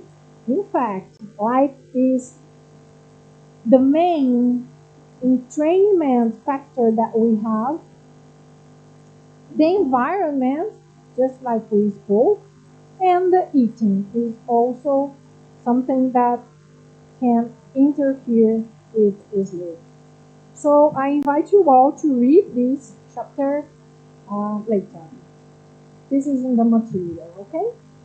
And how is the stimulus control therapy? So let's talk about each one of them. Stimulus control is telling the patient to pair stimulus bed with the response to sleep. So the bed is only for sleeping, and sleeping is only for the bed. No sleeping in the couch, no sleeping while seated, no sleeping in the car. So this is a conditional thing that we must teach our brains. Avoid being awake in the bed for more than 30 minutes. So wake up, do something boring, and get to the bed again. And no electronics. So what we are doing, we are controlling the stimuli that we have. Okay? This is based on principles of psychology operant conditioning. It's very linked to perpetuating factor of sleep. And what we have to do is to remove sleep-related triggers and establish an appropriate sleep-wake rhythm. Okay? So, do you think it's easier to establish a morning rise time or a night time to go to sleep? Morning rise time. Imagine that you go to your home tonight and say, I'm going to sleep at 8 o'clock. Can you just shut down and sleep? You can't. But if your alarm clock rings, you wake up. So this is one tip for you that I've seen in practice.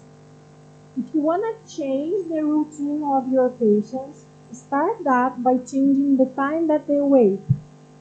At the beginning, it will be very hard, but they will get used to it with the time.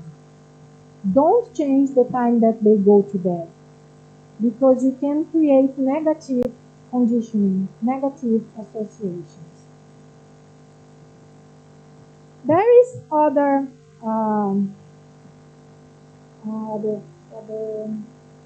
item on CBTI, that is the sleep restriction. That means that you are only in bed for the number of hours that you actually are sleeping. You need to have a consistent bedtime. You need to avoid sleeping longer in the weekends or holidays. Avoid daytime sleep at all. Decrease time in bed and increase sleep efficiency. We want that metrics to be above 85%, just like we spoke this morning. I'm going to speak again in the next slide. And in adults, the time in bed is sleeping more than 30 minutes and gradually titrating this up. Let's understand this better. So the sleep restriction therapy limits the time in bed to the average number of hours spent sleeping. The aim is to improve this sleep efficiency. So let's have a look later on. I thought the slide were here. We'll have a look on that sleep restriction thing in a few slides. Just hang on to that. The other component of the CBTI is cognitive restructuring. This is harder for us to approach. So here, maybe I do need the psychologist. So the patient tells you, I've tried everything. This won't help my sleep. All these things that you're telling me, it won't help. I've tried everything. I've been to every places. I've been to the best doctors in the world. No one changed my sleep. This happens a lot. So if the patient has unhelpful expectations with his life, we as physiotherapists cannot do anything. We need a psychologist. And I have a really hard patient right now exactly about this. She's been my patient for 3 years. She doesn't accept a word that I say. I just sent her to the psychologist. She went once. She's not going any longer.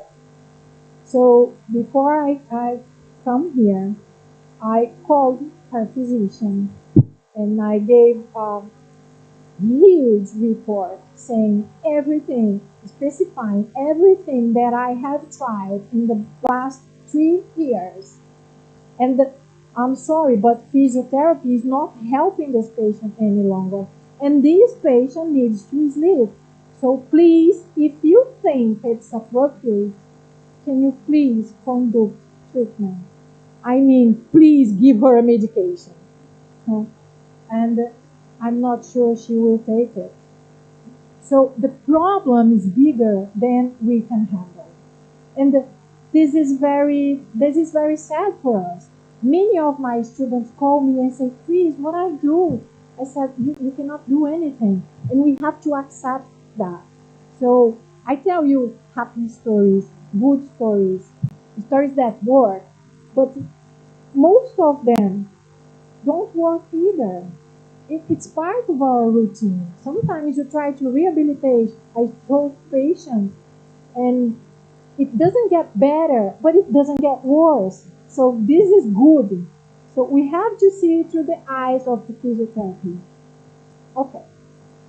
Uh, the patient say, I got insomnia for my grandfather. There's nothing I can do. It's a family thing. It's very common. So they have these misconceptions about the causes. They say, I'm going to fail the test if I don't sleep well. I'm going to fail in my life. I will be no one if I. So they have distorted perception of these consequences of insomnia. And they also think that if I take a nap after school, I will help my sleep. So they take a 3-hour nap. And then they go to sleep at 4 in the morning. And then besides insomnia, this patient might be predisposing a circadian rhythm sleep disorder. And then the thing gets really, really harder for us to disentangle it. So, we have all these things here, the cognitive and emotional restructuring that is the psychologist technique. So the principle is a cognitive triad. How we think affects how we feel and what we do. So affects the whole thing. And we also have this relaxation and mindfulness that helps a lot. Relaxation, progressive muscle relaxation, calming imagery, mindfulness, focus on the present, focus on your achievement. One day, each day, one day, go through small steps, set small steps that your patient can achieve. Don't set a huge step. Okay, you have to sleep 8 hours with no fragmentation. It doesn't exist.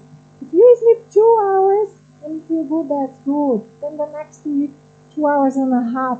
Set small limits. Set small goals. Well, you know more than me about mindful and things like that. I look forward to learn with you all. But this helps a lot because this controls anxiety. And anxiety has everything to do with sleep and with hypervigilance and with cortisol, okay?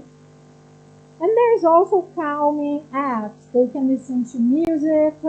I have a friend in Brazil who works with meditation, and he recorded some nice words. He's a very handsome guy, so he has lots of followers in the social media. So we recorded some nice words of calming imagery and calming words that sometimes I give the patients to listen before they go to sleep. And there is, yes, there are evidence on that, okay, that this works. But with a small sample size, that thing that we all go through. So the relaxation therapy is to reduce the sleep-related performance, anxiety, and bedtime arousal.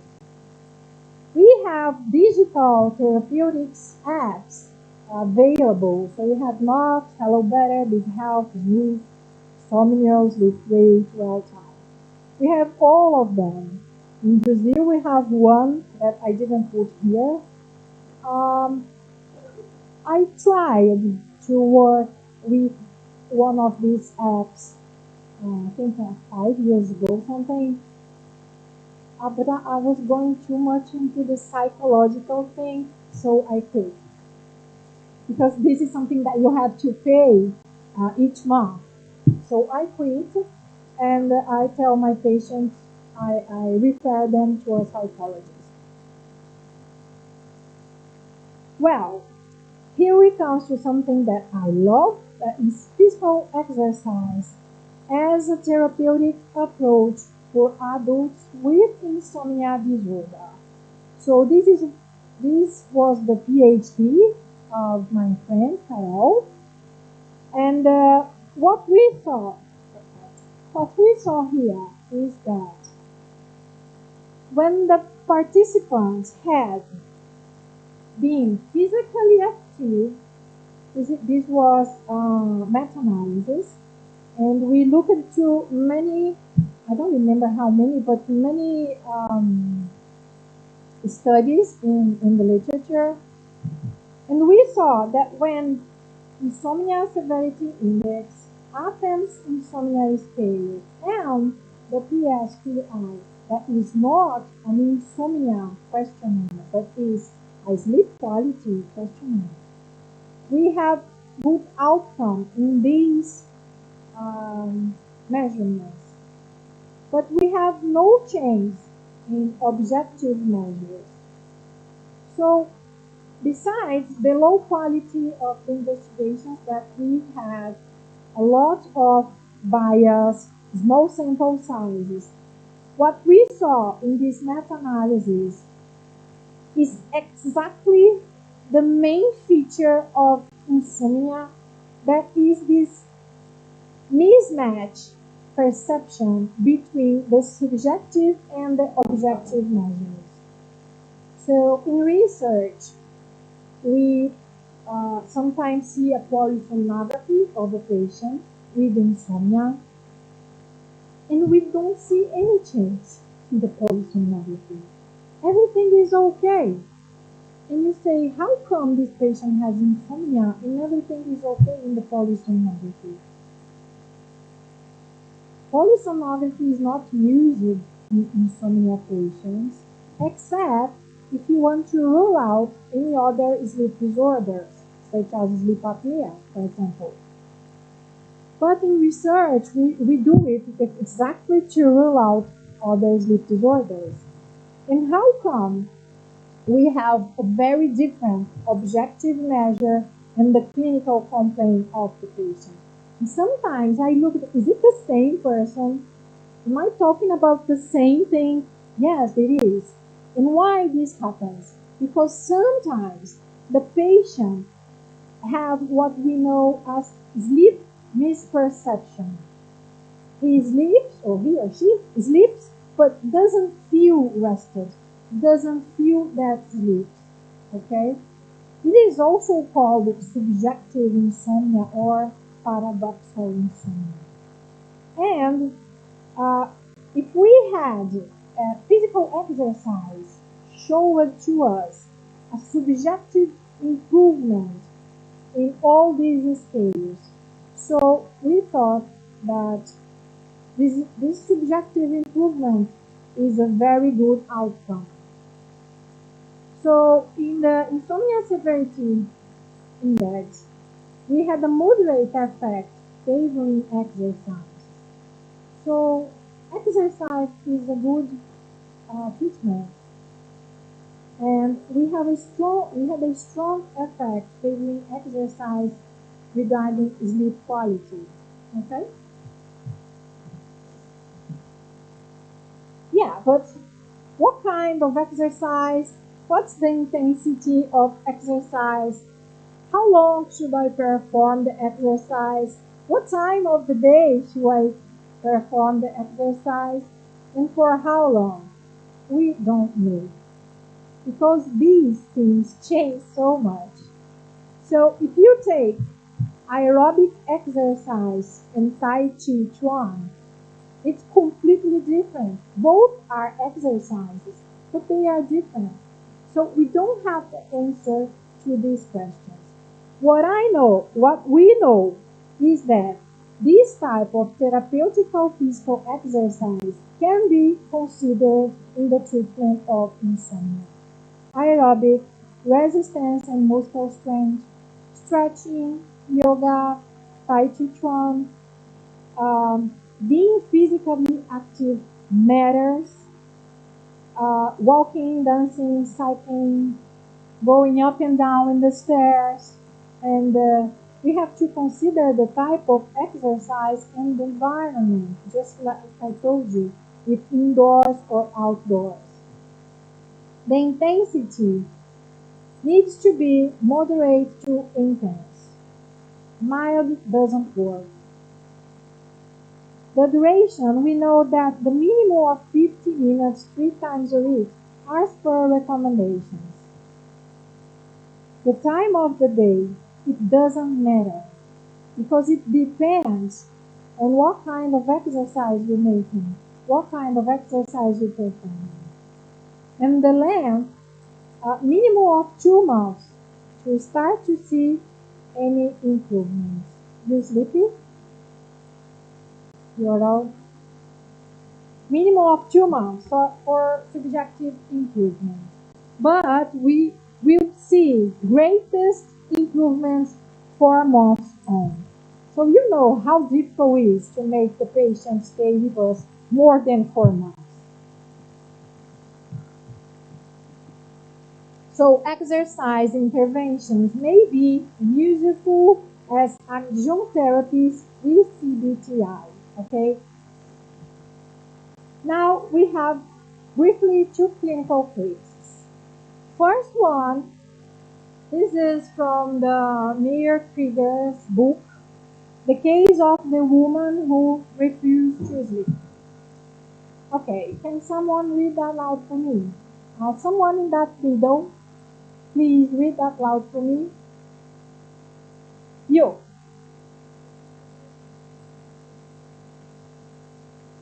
Situation of insomnia.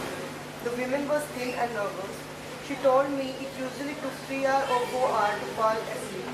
And once she did, she would wake up after an hour and be unable to sleep again. She had no other medical condition at that moment.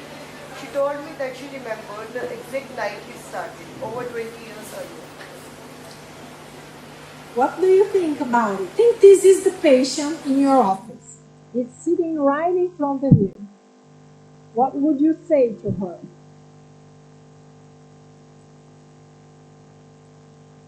What in this speech, what gets your attention?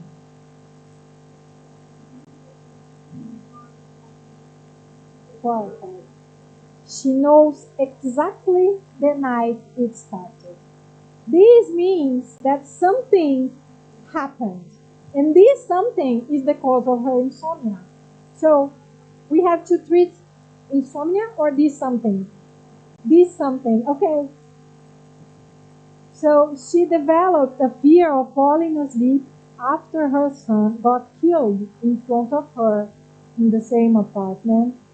and she tried to stay awake for as long as possible to avoid someone to get into the bed.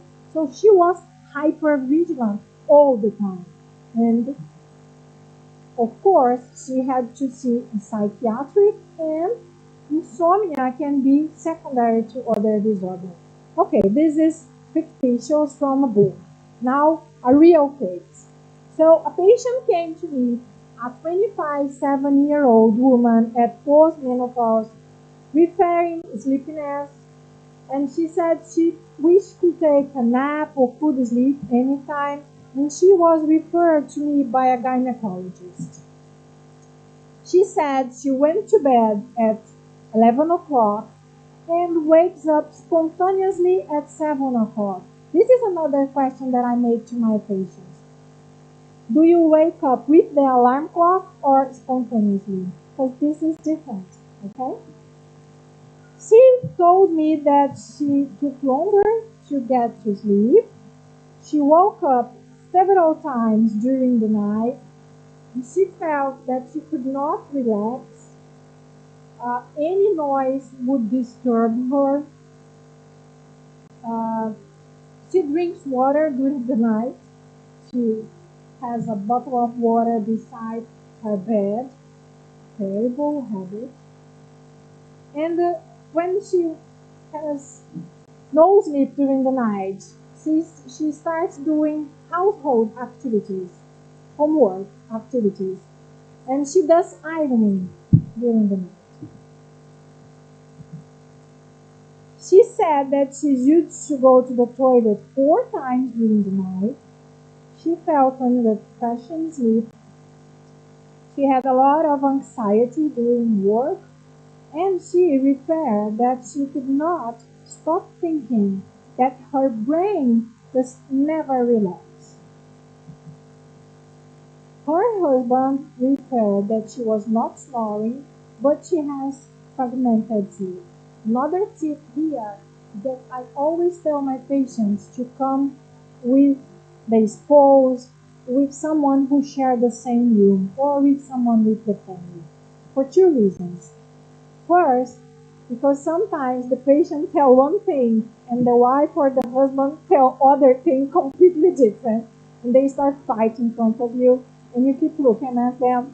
But that's okay, you get 2 different points of view. And second, because you're going to teach them about sleep. So if the whole family is in your room, that's good. Okay, because each one of them will talk about it to another person. So we will increase the awareness of sleep. So I always tell them, bring whoever you want to. So the husband here was worried. The woman was sad, gaining weight, and had lack of energy. At physiotherapeutic physical examination, I saw that she was overweight, and she reported hypertension and hypercholesterolemia. The Epworth sleepiness scale showed that she had sleepiness, but I didn't have to worry about apnea. I would say, what got your attention? What got my attention was these things. So, she had insomnia and was diagnosed by a gynecologist that was also specialized in sleep medicine. And I had to know what was her total sleep time, total diurnal, sorry about the mistake here, sleep time, how much sleep did she have, what she thought about her sleep quality, if she thought that sleep was refreshing or not, what activities she was doing before sleep, what were her perceptions about sleep, and if she was in use of any medications. My aims were to increase the association between bed and sleep, restore a consistent wakefulness and sleep schedule, restrict time in bed, and now we are going to see it, to increase sleep pressure, and of course sleep efficiency. I wanted also to reduce somatic or intrusive tensor, that thought, that always mind working that she had. And I wanted to talk to her about the maladaptive beliefs about sleep and maintain good sleep practice.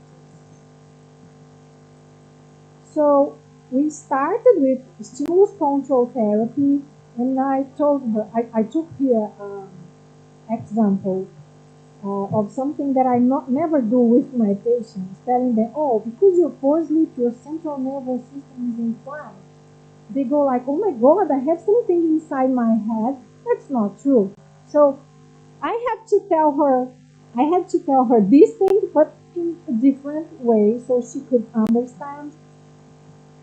And we try to reconnect the brain with the bedroom, with the bed, and sleep. I went through all these sleep hygiene things with her. In this case, I remember that I talked about two of the rules, two of these rules on each session. Okay, I just don't give a pamphlet and then okay, you read it and no, they won't get any. So you need to go through each one of them, explain the rationale. But you cannot do it all in one session.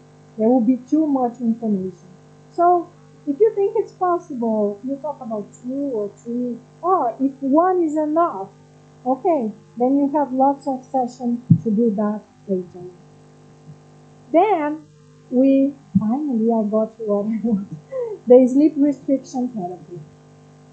So if we think that this variable called sleep efficiency is the total sleep time divided by the time in bed multiplied by 100, then I will get a percentage.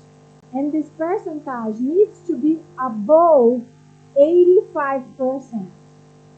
So having that in mind, this patient went to sleep about 11 o'clock and usually wakes up at 7 o'clock. So this patient had 8 hours in bed, right?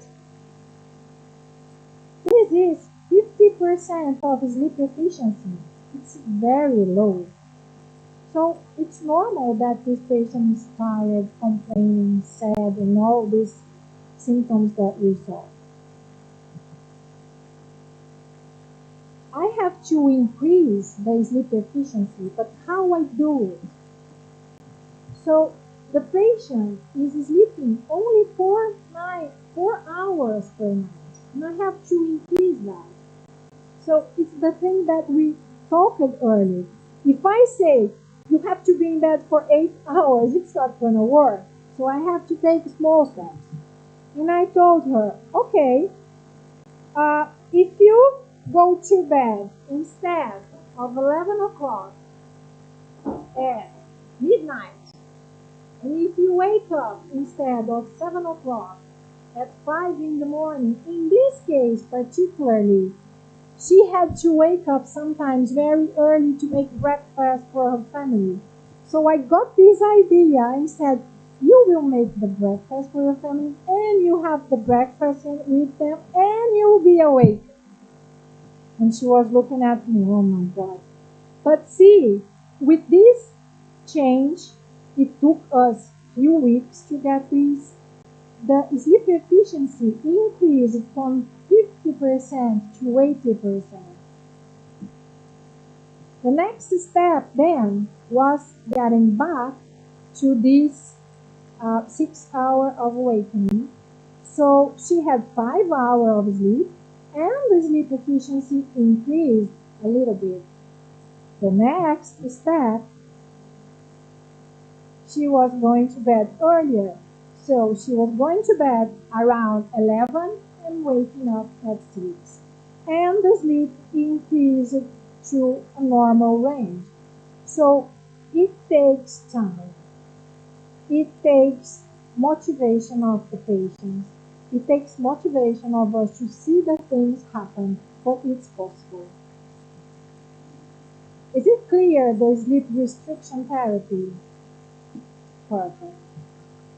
And the change of negative thoughts about sleep, relaxing therapies, learning to relax. So all the things that they want to do, like eating healthy, having a hobby, performing relaxing activities, or receiving a massage, that's a dream.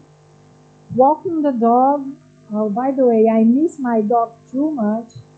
And having time with the family, having time for yourself. This is very important. And nowadays, this is uncommon. Well, after 13 months, she walked every day for 30 minutes in the morning, and she went to hydro gymnastics 2 times a week. In the summer, outdoor because she wanted to get a nice tan, and in the winter, indoor because Brazil gets a little bit cold. She got new habits in the room, no TV, no clock radio, that was that stays with the lights on all the night long. And she said, oh, my room became cozy. Bedtime and wake up time, she had consistent schedules of that. And if she wakes up in the middle of the night and she got up, she would do that boring thing that we talked about. And she went to do mindfulness with my friends for 2 times a week. So did all these things resolve her insomnia forever and then she's cured? Of course not. This is a treatment. If she changes her habits, everything will get back from the start. So this is all I had for insomnia for you. I hope you have enjoyed it. Any questions? No? Are you ready for restless leg syndrome? You want to take like a 5 minute break? Yes. So just get up, exercise yourselves a little bit because I see that you are sleepy. And while I change the slides here for restless leg syndrome, and we start all over again.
Okay, so now let's talk about restless leg syndrome, RLS.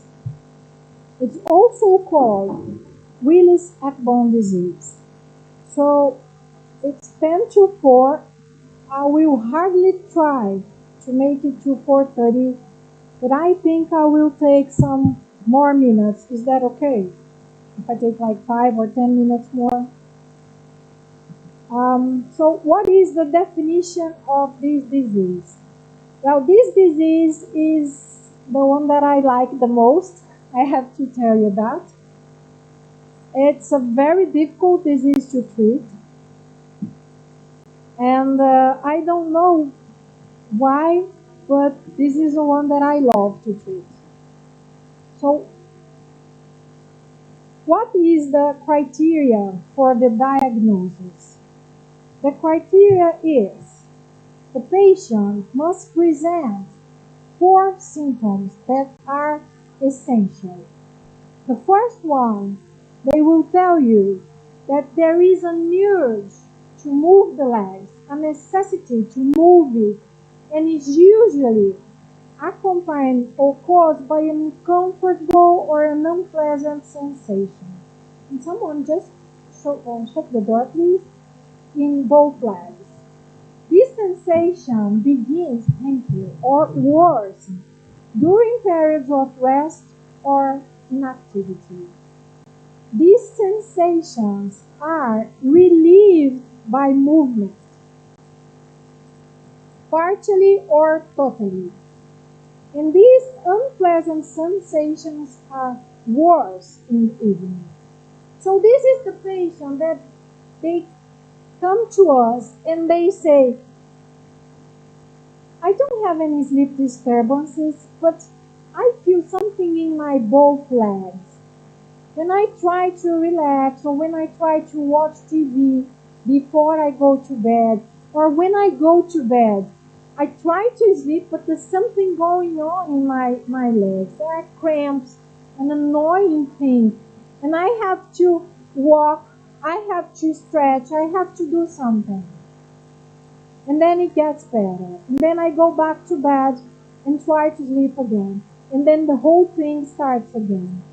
So this is something that disturbs sleep, okay? The name speaks for itself, restless legs syndrome. The supportive factor for this criteria is having a positive family history. I have that in my family. The response to treatment is good with dopaminergic medication, and there might be presence of periodic limb movements. We are going to understand this better. So we use this acronym called URBS. This is from the International Restless Leg Syndrome Study Group, which I'm part of. So the U stands for an urge to move one's limbs. It is most frequently in the legs, but can happen in the arms. And we saw once at research a patient who had it in the neck. It was a one case like that. The R stands for rest-induced symptom onset. The G stands for duration. Symptoms improve with movement. And E stands for evening. So there is a circadian pattern with symptoms presence or exacerbation later in the night or during the night. So during the day, the patient says, no, during the day I'm okay. I don't feel anything. Nothing bothers me during the day. But it's just when I go to my bed, something happened. My grandfather used to tell us that when he went to his bed has needles. He said, oh my God, my bed is full of needles. Because he had this unpleasant sensation in his legs.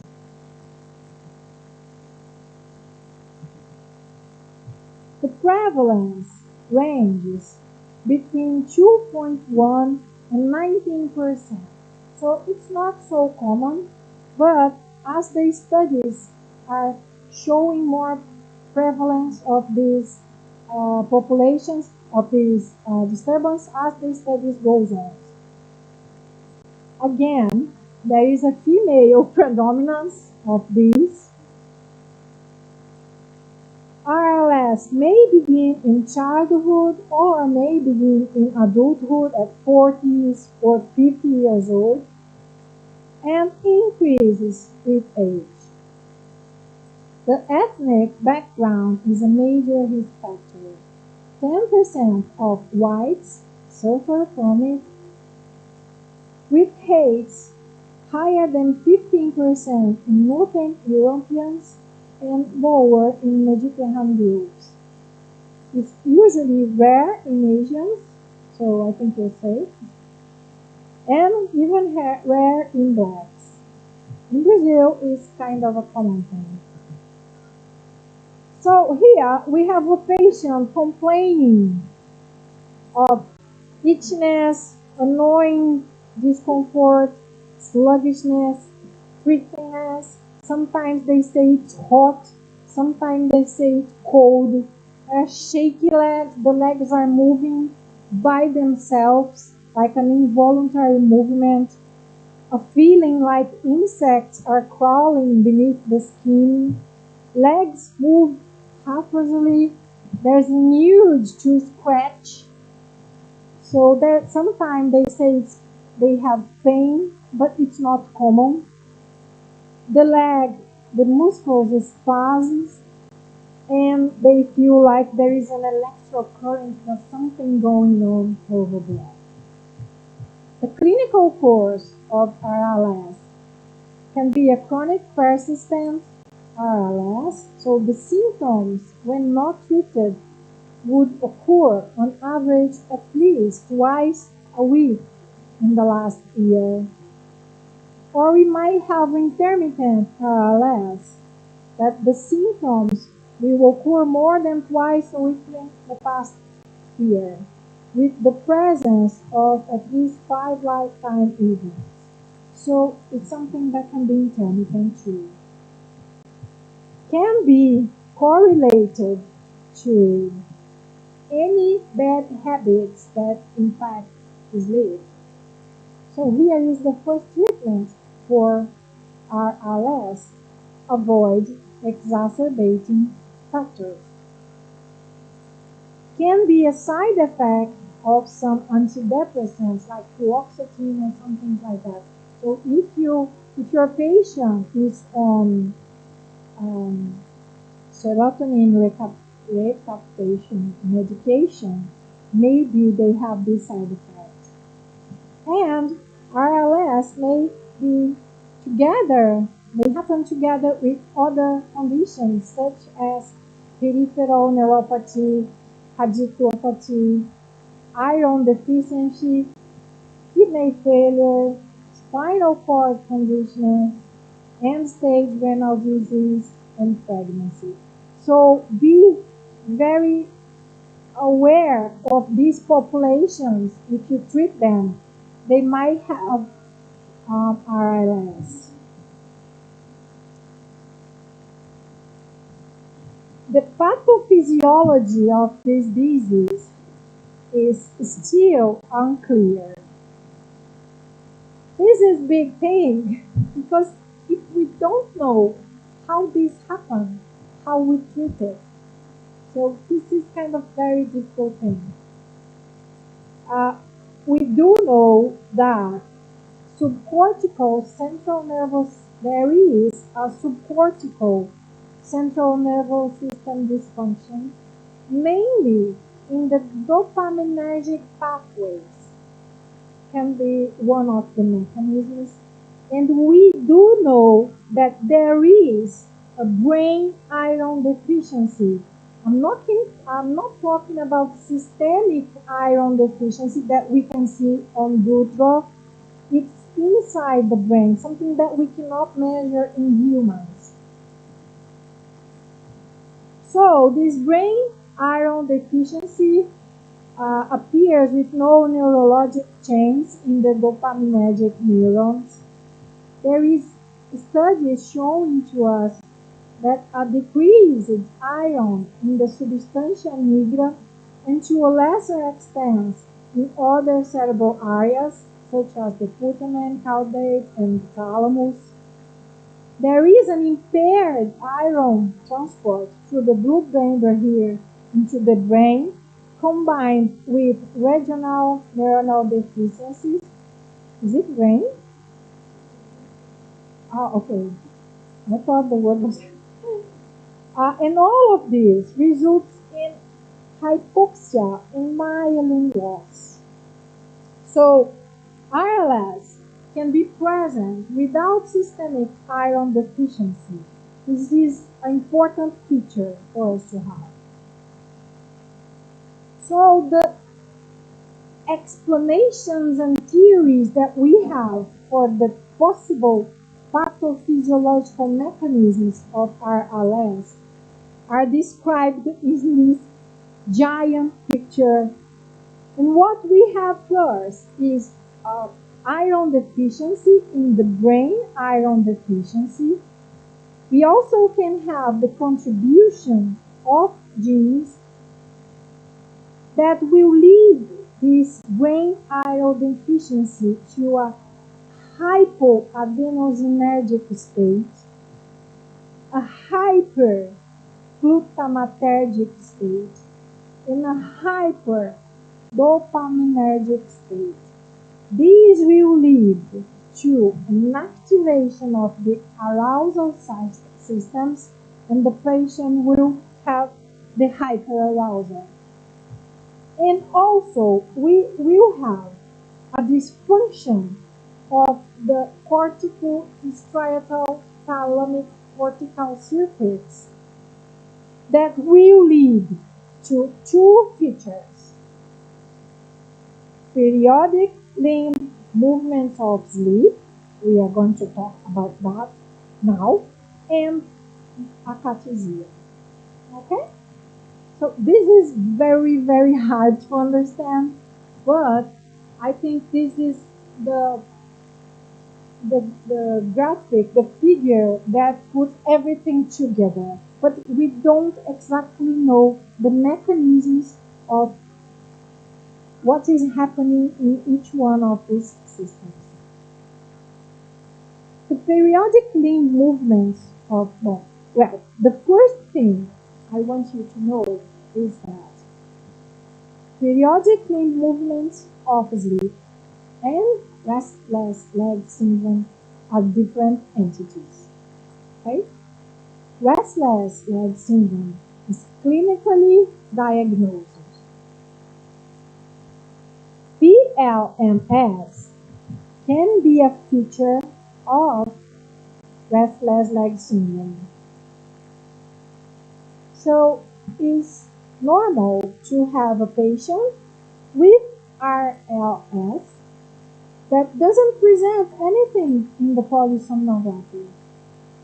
But sometimes we see this channel here. This is a 2-minute sample of polysomnography window showing here the right leg. And what we see is that we have bouts of involuntary movements of this right leg. So this is a periodic limb movement of sleep. And this is correlated with an arousal in the EEG. So every time that we have here the involuntary movement, we have a brief arousal. Okay? So the PLMS, so the periodic limb movements of sleep, can turn to, I'm trying not to complicate, but now things get a little complicated, and I love it. So this PLMS, it can turn to a disease that is called periodic limb movement disorder. that is completely different from RLS. Okay? I'm trying to be the more didactic that I can, because I took a long time to understand this, because no one explained it to me. I had to read it so much.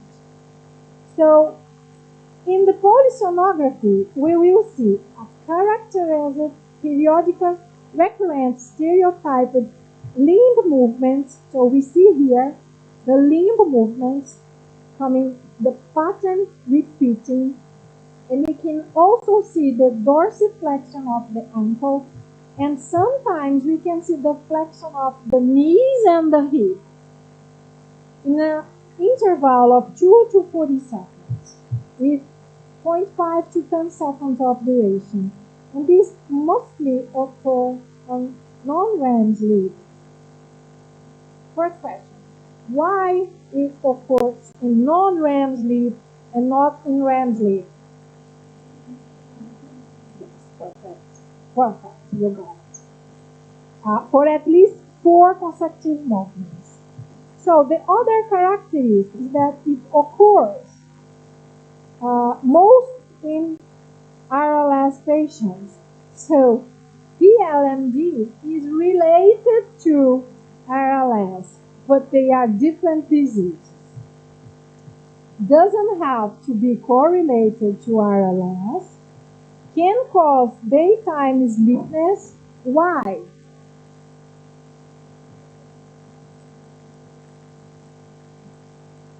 Yeah, because it fragments in sleep, and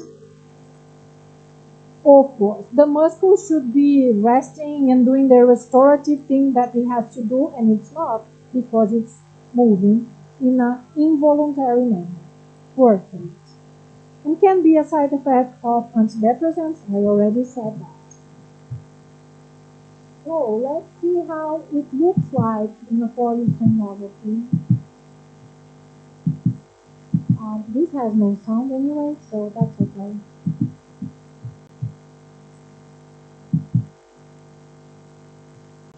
See here? He's not moving. This is PLMD.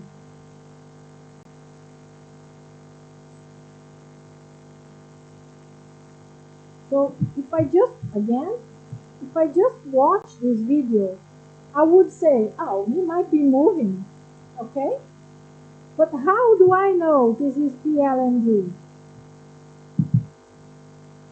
Because we have all the brain electrodes telling me that this subject is sleeping. I have the electrode placed on right place on the anterior tibialis, and I can see that the muscle is moving and the patient is in which of M3 sleep stage, okay?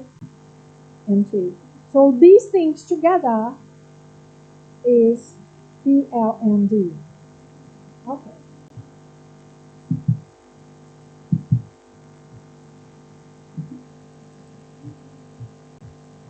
This is how we see in a polysomnography sheet. Let's have a look.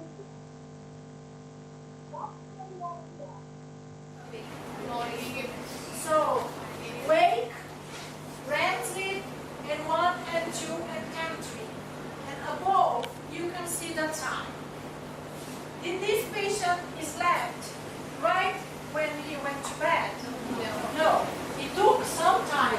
He slept at 1. So let's have a look on that. Because this is not sleep. Okay? We want to see this sleep. So I'll get back to here to use my printer. So what we see here is, you see the green one things Here, we have an arousal here. The patient was in which stage of sleep here? Yes. N3 and 2. Yeah, the N2. And what body position? You see, supine, left side, prone. Perfect. It was turning supine to right, supine to right. And what we see here in purple is the leg movements. And in blue, the periodic limb movements. Here we have the saturation and the heartbeat. It doesn't have to do with saturation, but it has a dysfunction in the autonomic system that is correlated with ILS. Sorry? Okay. So what we see here in blue is the PLM movement happening during all night in M2 sleep stage. So this is not a feature that happens only in M3. It happens in M2. It can happen in M1. Okay? So this is how it looks like in a polysomnographic evaluation.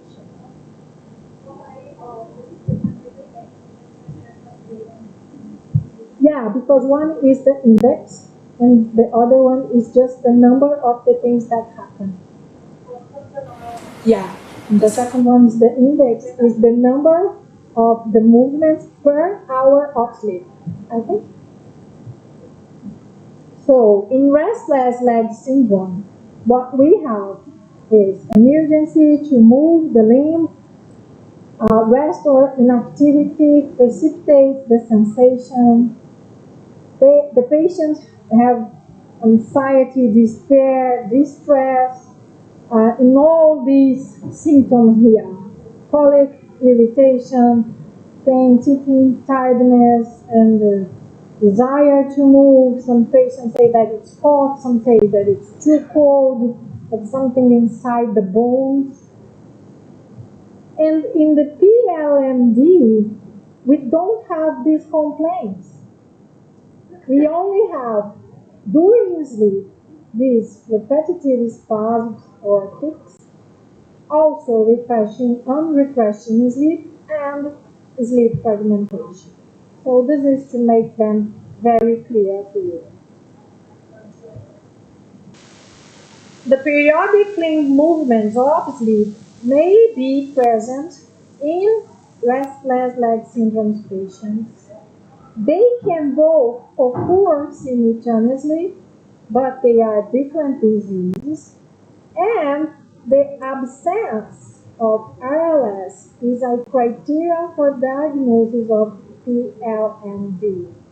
So this is for you just to know, but the physician is the one who makes the diagnosis and how we treat it. So I think this is the most difficult disorder because as we don't know the mechanism that it happens, we cannot understand how we are going to approach. So what are our objectives, our aims? To alleviate the symptoms, okay? To relieve the symptoms, to decrease their severity, to educate the patients about the disease management, to promote good sleep habits in order to avoid aggravating and exacerbating symptoms, and to improve the sleep quality and, of course, the quality of life. So, we have this behavioral management that is sleep hygiene, avoiding exacerbating factors, sometimes support groups work. This is something that I want to do. I want to have the patients with RLS in my clinic to talk with me and with a psychotherapist about the disease. I'm willing to do that for a long time, and I think this year I will manage it. And nutrition and diet. Sometimes it's very important to refer this patient to a nutritionist. Some of the patients are vegetarian, so they don't get the proper levels of iron that they need. And there is also some research on vitamin B12 that is related somehow to iron, and vegetarians doesn't have because of lack of meat. So what I want to tell you is that there is no non-pharmacological treatment for RILS that will work by itself. It has to be an adjunct therapy with the physician, with medication.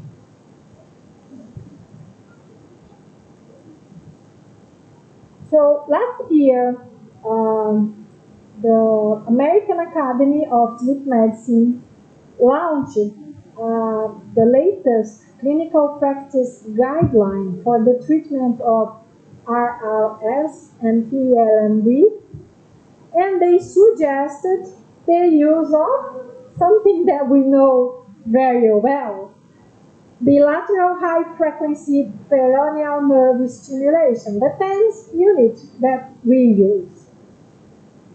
So this is a conditional recommendation with low certainty of evidence, but this is what we have for now. This is the device called Nidra device. It's from US, a big group over there, and they are commercializing this in there. We don't have that in Brazil until now, but we have the TENS unit in our offices, so we can use that. And these electrodes they are placed here above the fibular nerve, and the studies. So this is something that works for half an hour. The patient ties this up here in both legs, press on, and goes to sleep. It works for half an hour and turns off, and the patient sleeps with this belt tied in their legs. So they claim this is a non-invasive, activate afferent neural pathways because of the release of endorphin, and then acts on inhibition of painful stimuli. So this is a neural response. They have muscle activity at sensory threshold, mimicking signals of voluntary movement. So this is something that I do in my office with the patients. Not Nidra, because I don't have them, but I'll show you pictures in a while. So from these Nidra studies, they reported improvement of 91% in the symptoms of RLS in patients with 8 weeks of treatment. Wow, it's too much. It's 91%. And they have a decrease of 11.3 points in the International Restless Leg Syndrome scale in 32 weeks. This is a huge thing too. So they did that comparing with sham and with baseline. But also, they showed in their sleep that using Nidra device reduced 38% of the sleep disturbances in 32 weeks and increased almost 12 points in 3 days without symptoms of RLS.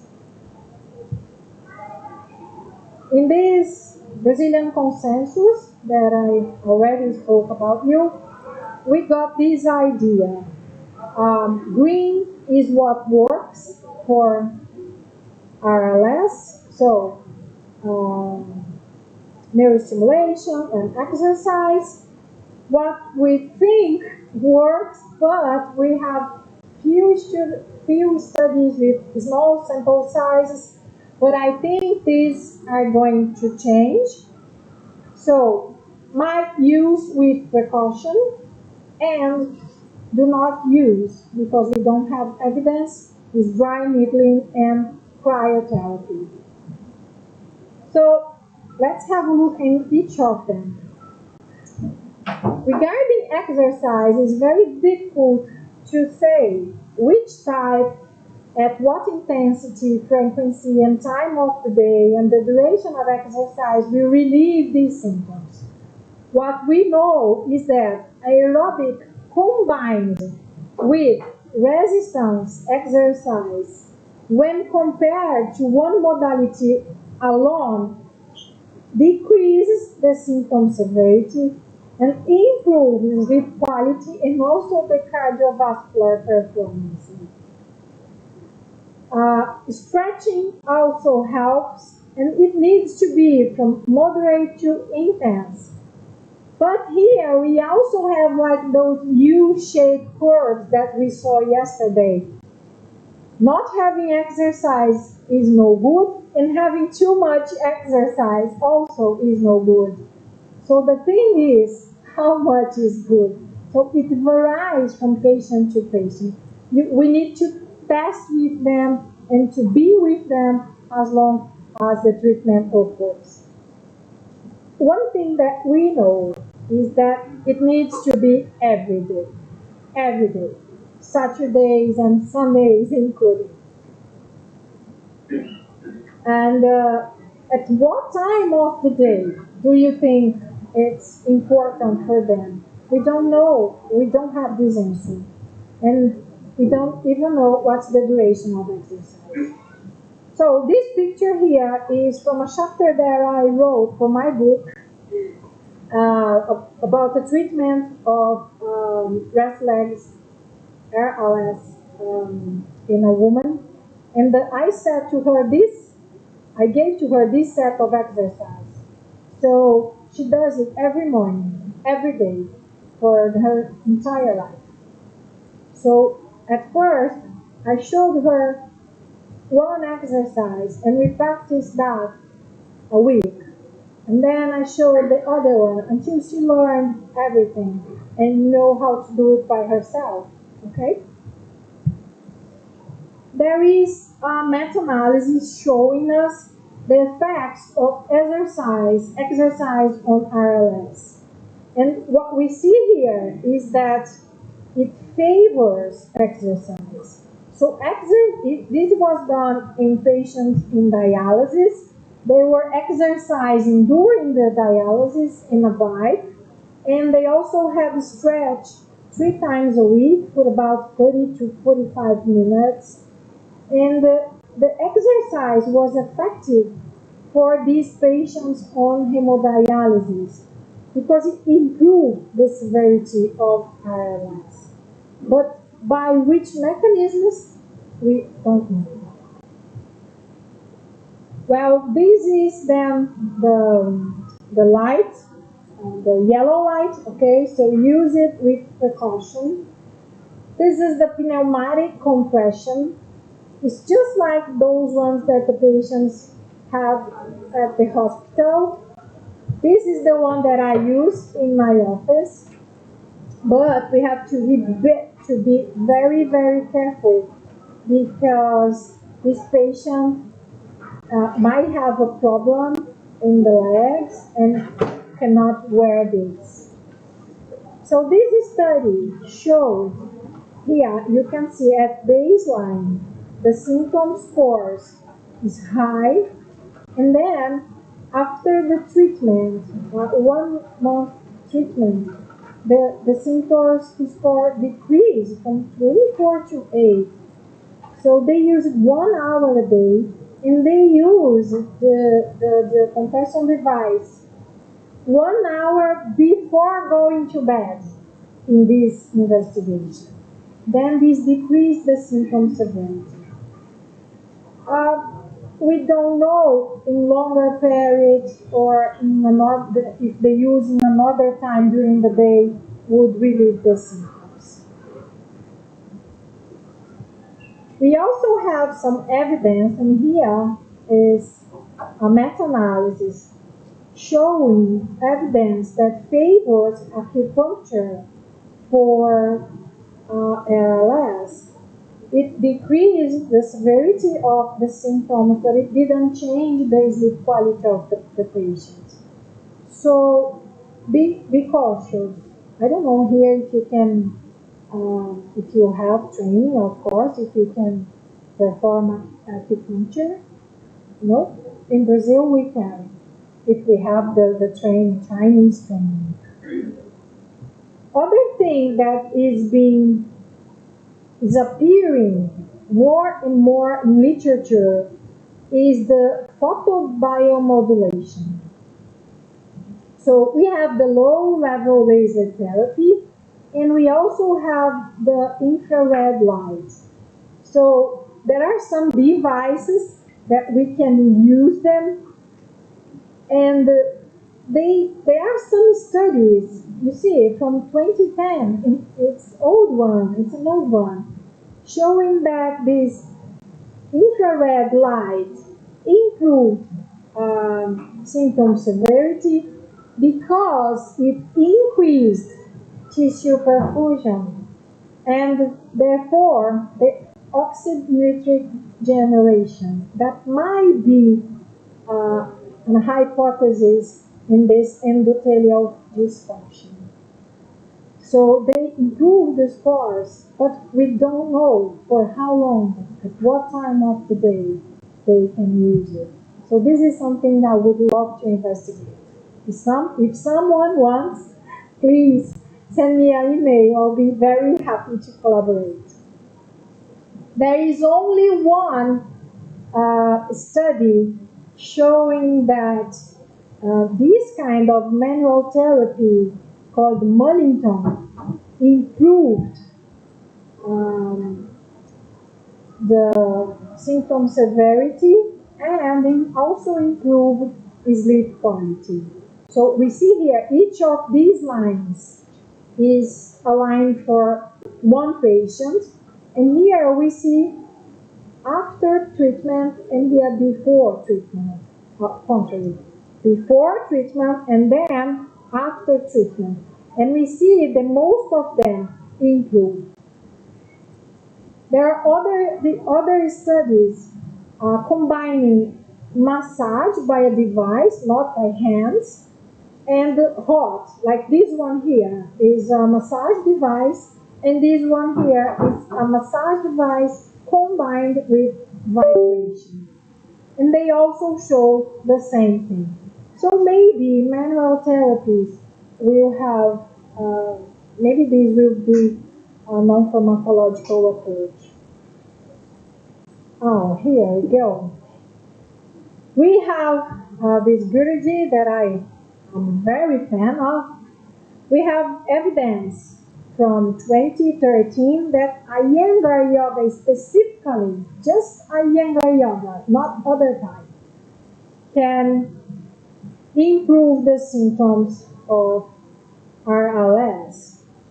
And I'm going to tell you that is why I'm into Iyengar yoga, because I do have RLS.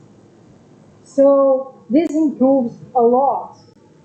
I have a good quality of life because of Iyengar yoga that I practice every day.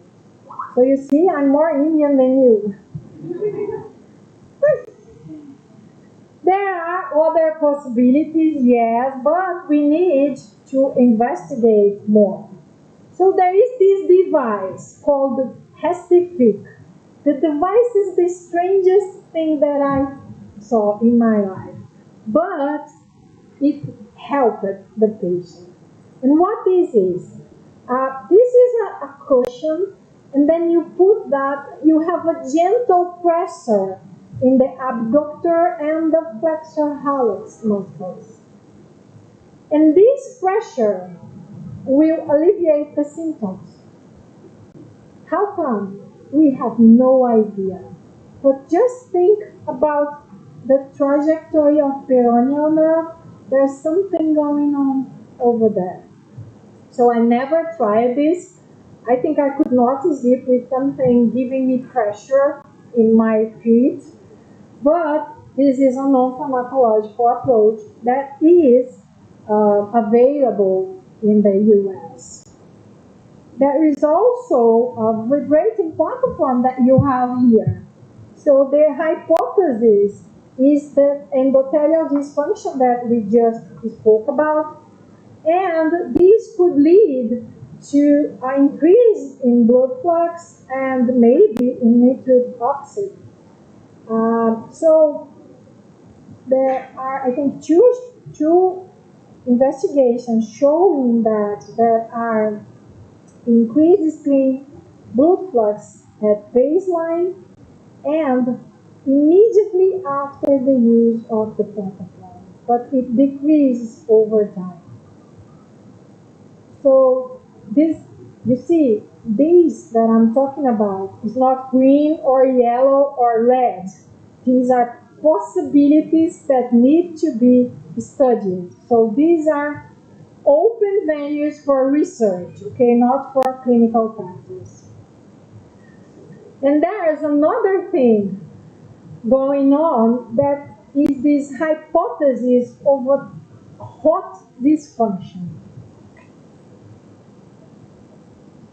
This hypothesis claims that RLS patients, I'm getting to an end. This hypothesis claims that RLS patients have an altered perception of heat. So in this thermography picture, what we see are cold feet. And this cold feet is from a control subject. And when inside a room of hot temperature, the variability of cooling varies. The same thing doesn't happen in our RLS patients. They have a warm feet despite they don't feel it warm.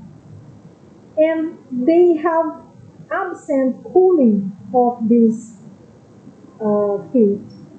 So it's not only in hot environment, it's only in hot environment. The same thing doesn't happen in cold environment. Maybe this is a reason because it's so common in Brazil, because we also have hot weather there. So this is a mechanical hyperalgesia to pinprick stimuli and develop a central awareness, a dysfunction perception of A fibers, something similar to central sensitization in pain, but quite different. Okay, coming to an end. I know you're all tired, but let's have a look into a case that happened to me a few years ago, or more than a few years ago. This patient is now 79-year-old, but at the time she was 74-year-old female with no non-comorbidities. She was eutrophic and she had a bilateral meniscectomy 20 years ago. She was referred to me by the geriatrician with a possible diagnosis of neuropathy. She complained about fatigue, diffuse pain, a lot of pain in the lower limbs, but worse at legs. And she was always telling me that she had the feeling that the left leg was always very heavy. So she had primarily nocturnal pain that interfered with her sleep. She has this feeling of heaviness in the lower limbs, loss of functionality, a little bit loss of balance, and stiffening of the lower limbs during nighttime. She denied snoring or other sleep symptoms, didn't nap during the day, and she told me that she never slept well in her whole life. She was also tired, tending to have a depressive mood, irritated about small things, and she said, I thought I was normal. I thought this was part of the aging process. This is something that we hear a lot. No, it's not normal. It's not part of the aging process. And what got my attention was these symptoms. When I saw that, I thought maybe she has RLS. I might send her to the neurologist. But I continued the anamnesis. So she said, she reported that she had about 3.4 hours of sleep each night. She considered that she doesn't sleep because of the pain, the discomfort in her legs. She had trouble initiating sleep and staying asleep. She didn't think she was restored, and she had this annoying feeling. She was on hormone replacement therapy for menopause and trazodone, piaspidine, that was for the cartilage of her knees, and pregabalin. The insomnia severity index was 28, very severe, and the international RLS symptom scales were severe, 30. So I didn't know where to look. Insomnia, RLS, both. I thought about misperception of sleep. I didn't know if her leg was hurting because of the knees or because of other comorbidity. So I needed a doctor with me. And she denied daytime sleepiness, snoring. She was active and she had a routine. So I didn't know what to think. I asked for help, and a friend of mine, this is a neurologist, and he asked for a polysomnography. And what we see here, this is perna, this means legs in Brazilian Portuguese. And what we see here is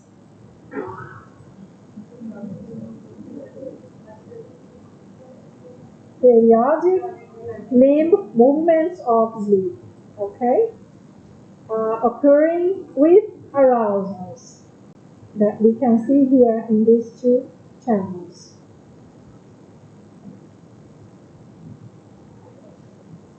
And then she was referred to a neurologist that is a sleep specialist that was my supervisor, and he asked for blood tests, and everything was normal. And even the iron panel, ferritin, transferrin, the saturation of iron, serum, everything was normal. She was a vegetarian since she was adolescent. The neurological examination that he performed was without alteration. Everything was okay. And he asked for electroneuromyography that also came within normal parameters. Well, he diagnosed her with RLS and prescribed medication and sent back for physiotherapy. So we had the medical diagnosis. He changed the pregabalin to gabapentin. Sorry about that, forgot to translate. This is iron IV, and sent her to iron IV. There is a treatment. I'm not speaking about it because we cannot do it, but it's important for you just to know that RLS patients often are treated with IV iron. They have like 3 times of iron in the blood.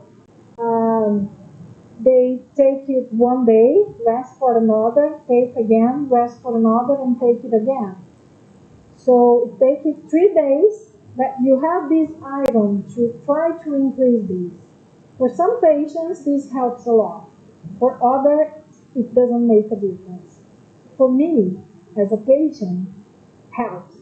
I have it once a year. Okay, I go to a hospital and I have it. Prescribed, of course, by my physician. So, what we do with these patients? We have educated them about the disease. We can go through all the sleep hygiene rules and avoid the exacerbating factors, stimulants, sleep routine, and we talk to them about the need for exercise and staying alive. Myofascial release of the lower limbs also helps a lot with the discomfort. And the stretching exercises. This patient, at the time, she did 2 times a week with me, and she was learning the exercises, and she did them at home without me. And she thought it was perfect for her morning routine. Okay, as long as she did it for me anytime. I just wanted her to make exercises every day.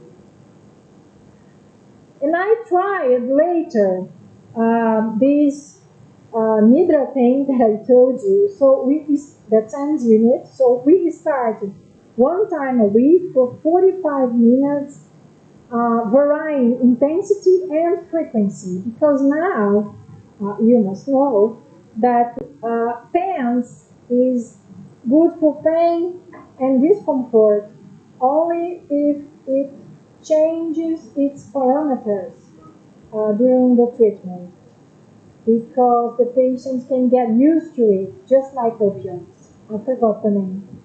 Tolerance. Accommodation. No, it's not accommodation, it's tolerance. They can become tolerant. So you have to increase each time more and more. So we use a variety in intensity and in frequency, and the devices can do it by themselves. So we don't have to worry about it. So the patient will never become tolerant to that. So I used the electrodes in the fibular nerve below the knee, just like I drew here in this picture. And after 18 months, the International Restless Leg Syndrome Scale severity was from severe to moderate. She was better, but sometimes it still bothers. It happens. It's not the cure, it's a treatment. She said she was sleeping better. She slept for an average 4.5 hours daily without waking up. And I remember that she told me that once she slept for 7 consecutive hours and she was very happy. The strength, the balance, and the performance improved. She exercises every day. At the end of the treatment, we shifted because she got a new job, and she was exercised before going to bed. And this continued for 8 years. The patient now, I still see her. The patient now developed Parkinson's disease. So this is again very common. Restless leg syndrome can be early sign of Parkinson's disease.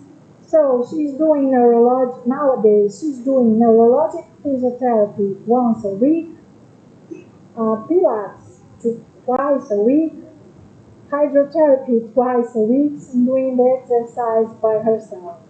She maintains the medication and the appointments with the doctor, and she sees me sometimes for a coffee. And she has no discharge from the doctor. So this is a real case. I have all the reading material for everything that I presented here for you, and I'll be happy to take any questions. This is a difficult disease to manage. Okay? Thank you very much.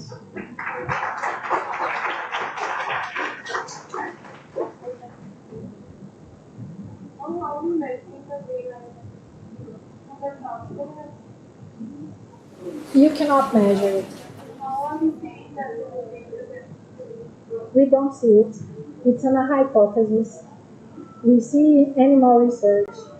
In animals, we know that this brain iron deficiency happens. But it's a hypothesis that it also happens in humans. We have no ways to see that in humans. Yeah. We have many of these things that I told you here. We know the possible, and we always say possible because we don't know in humans studies, but we have animal evidence showing that. We have a very strong group in Brazil trying to understand these mechanisms in animals. Great question.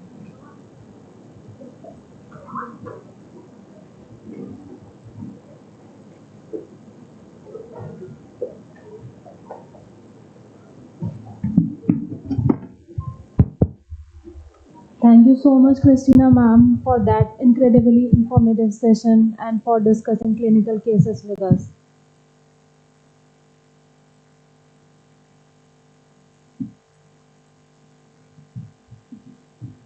Thank you all for your engagement and continued enthusiasm. We will resume tomorrow with more interactive and clinically focused sessions and practical demonstration. There is an important announcement.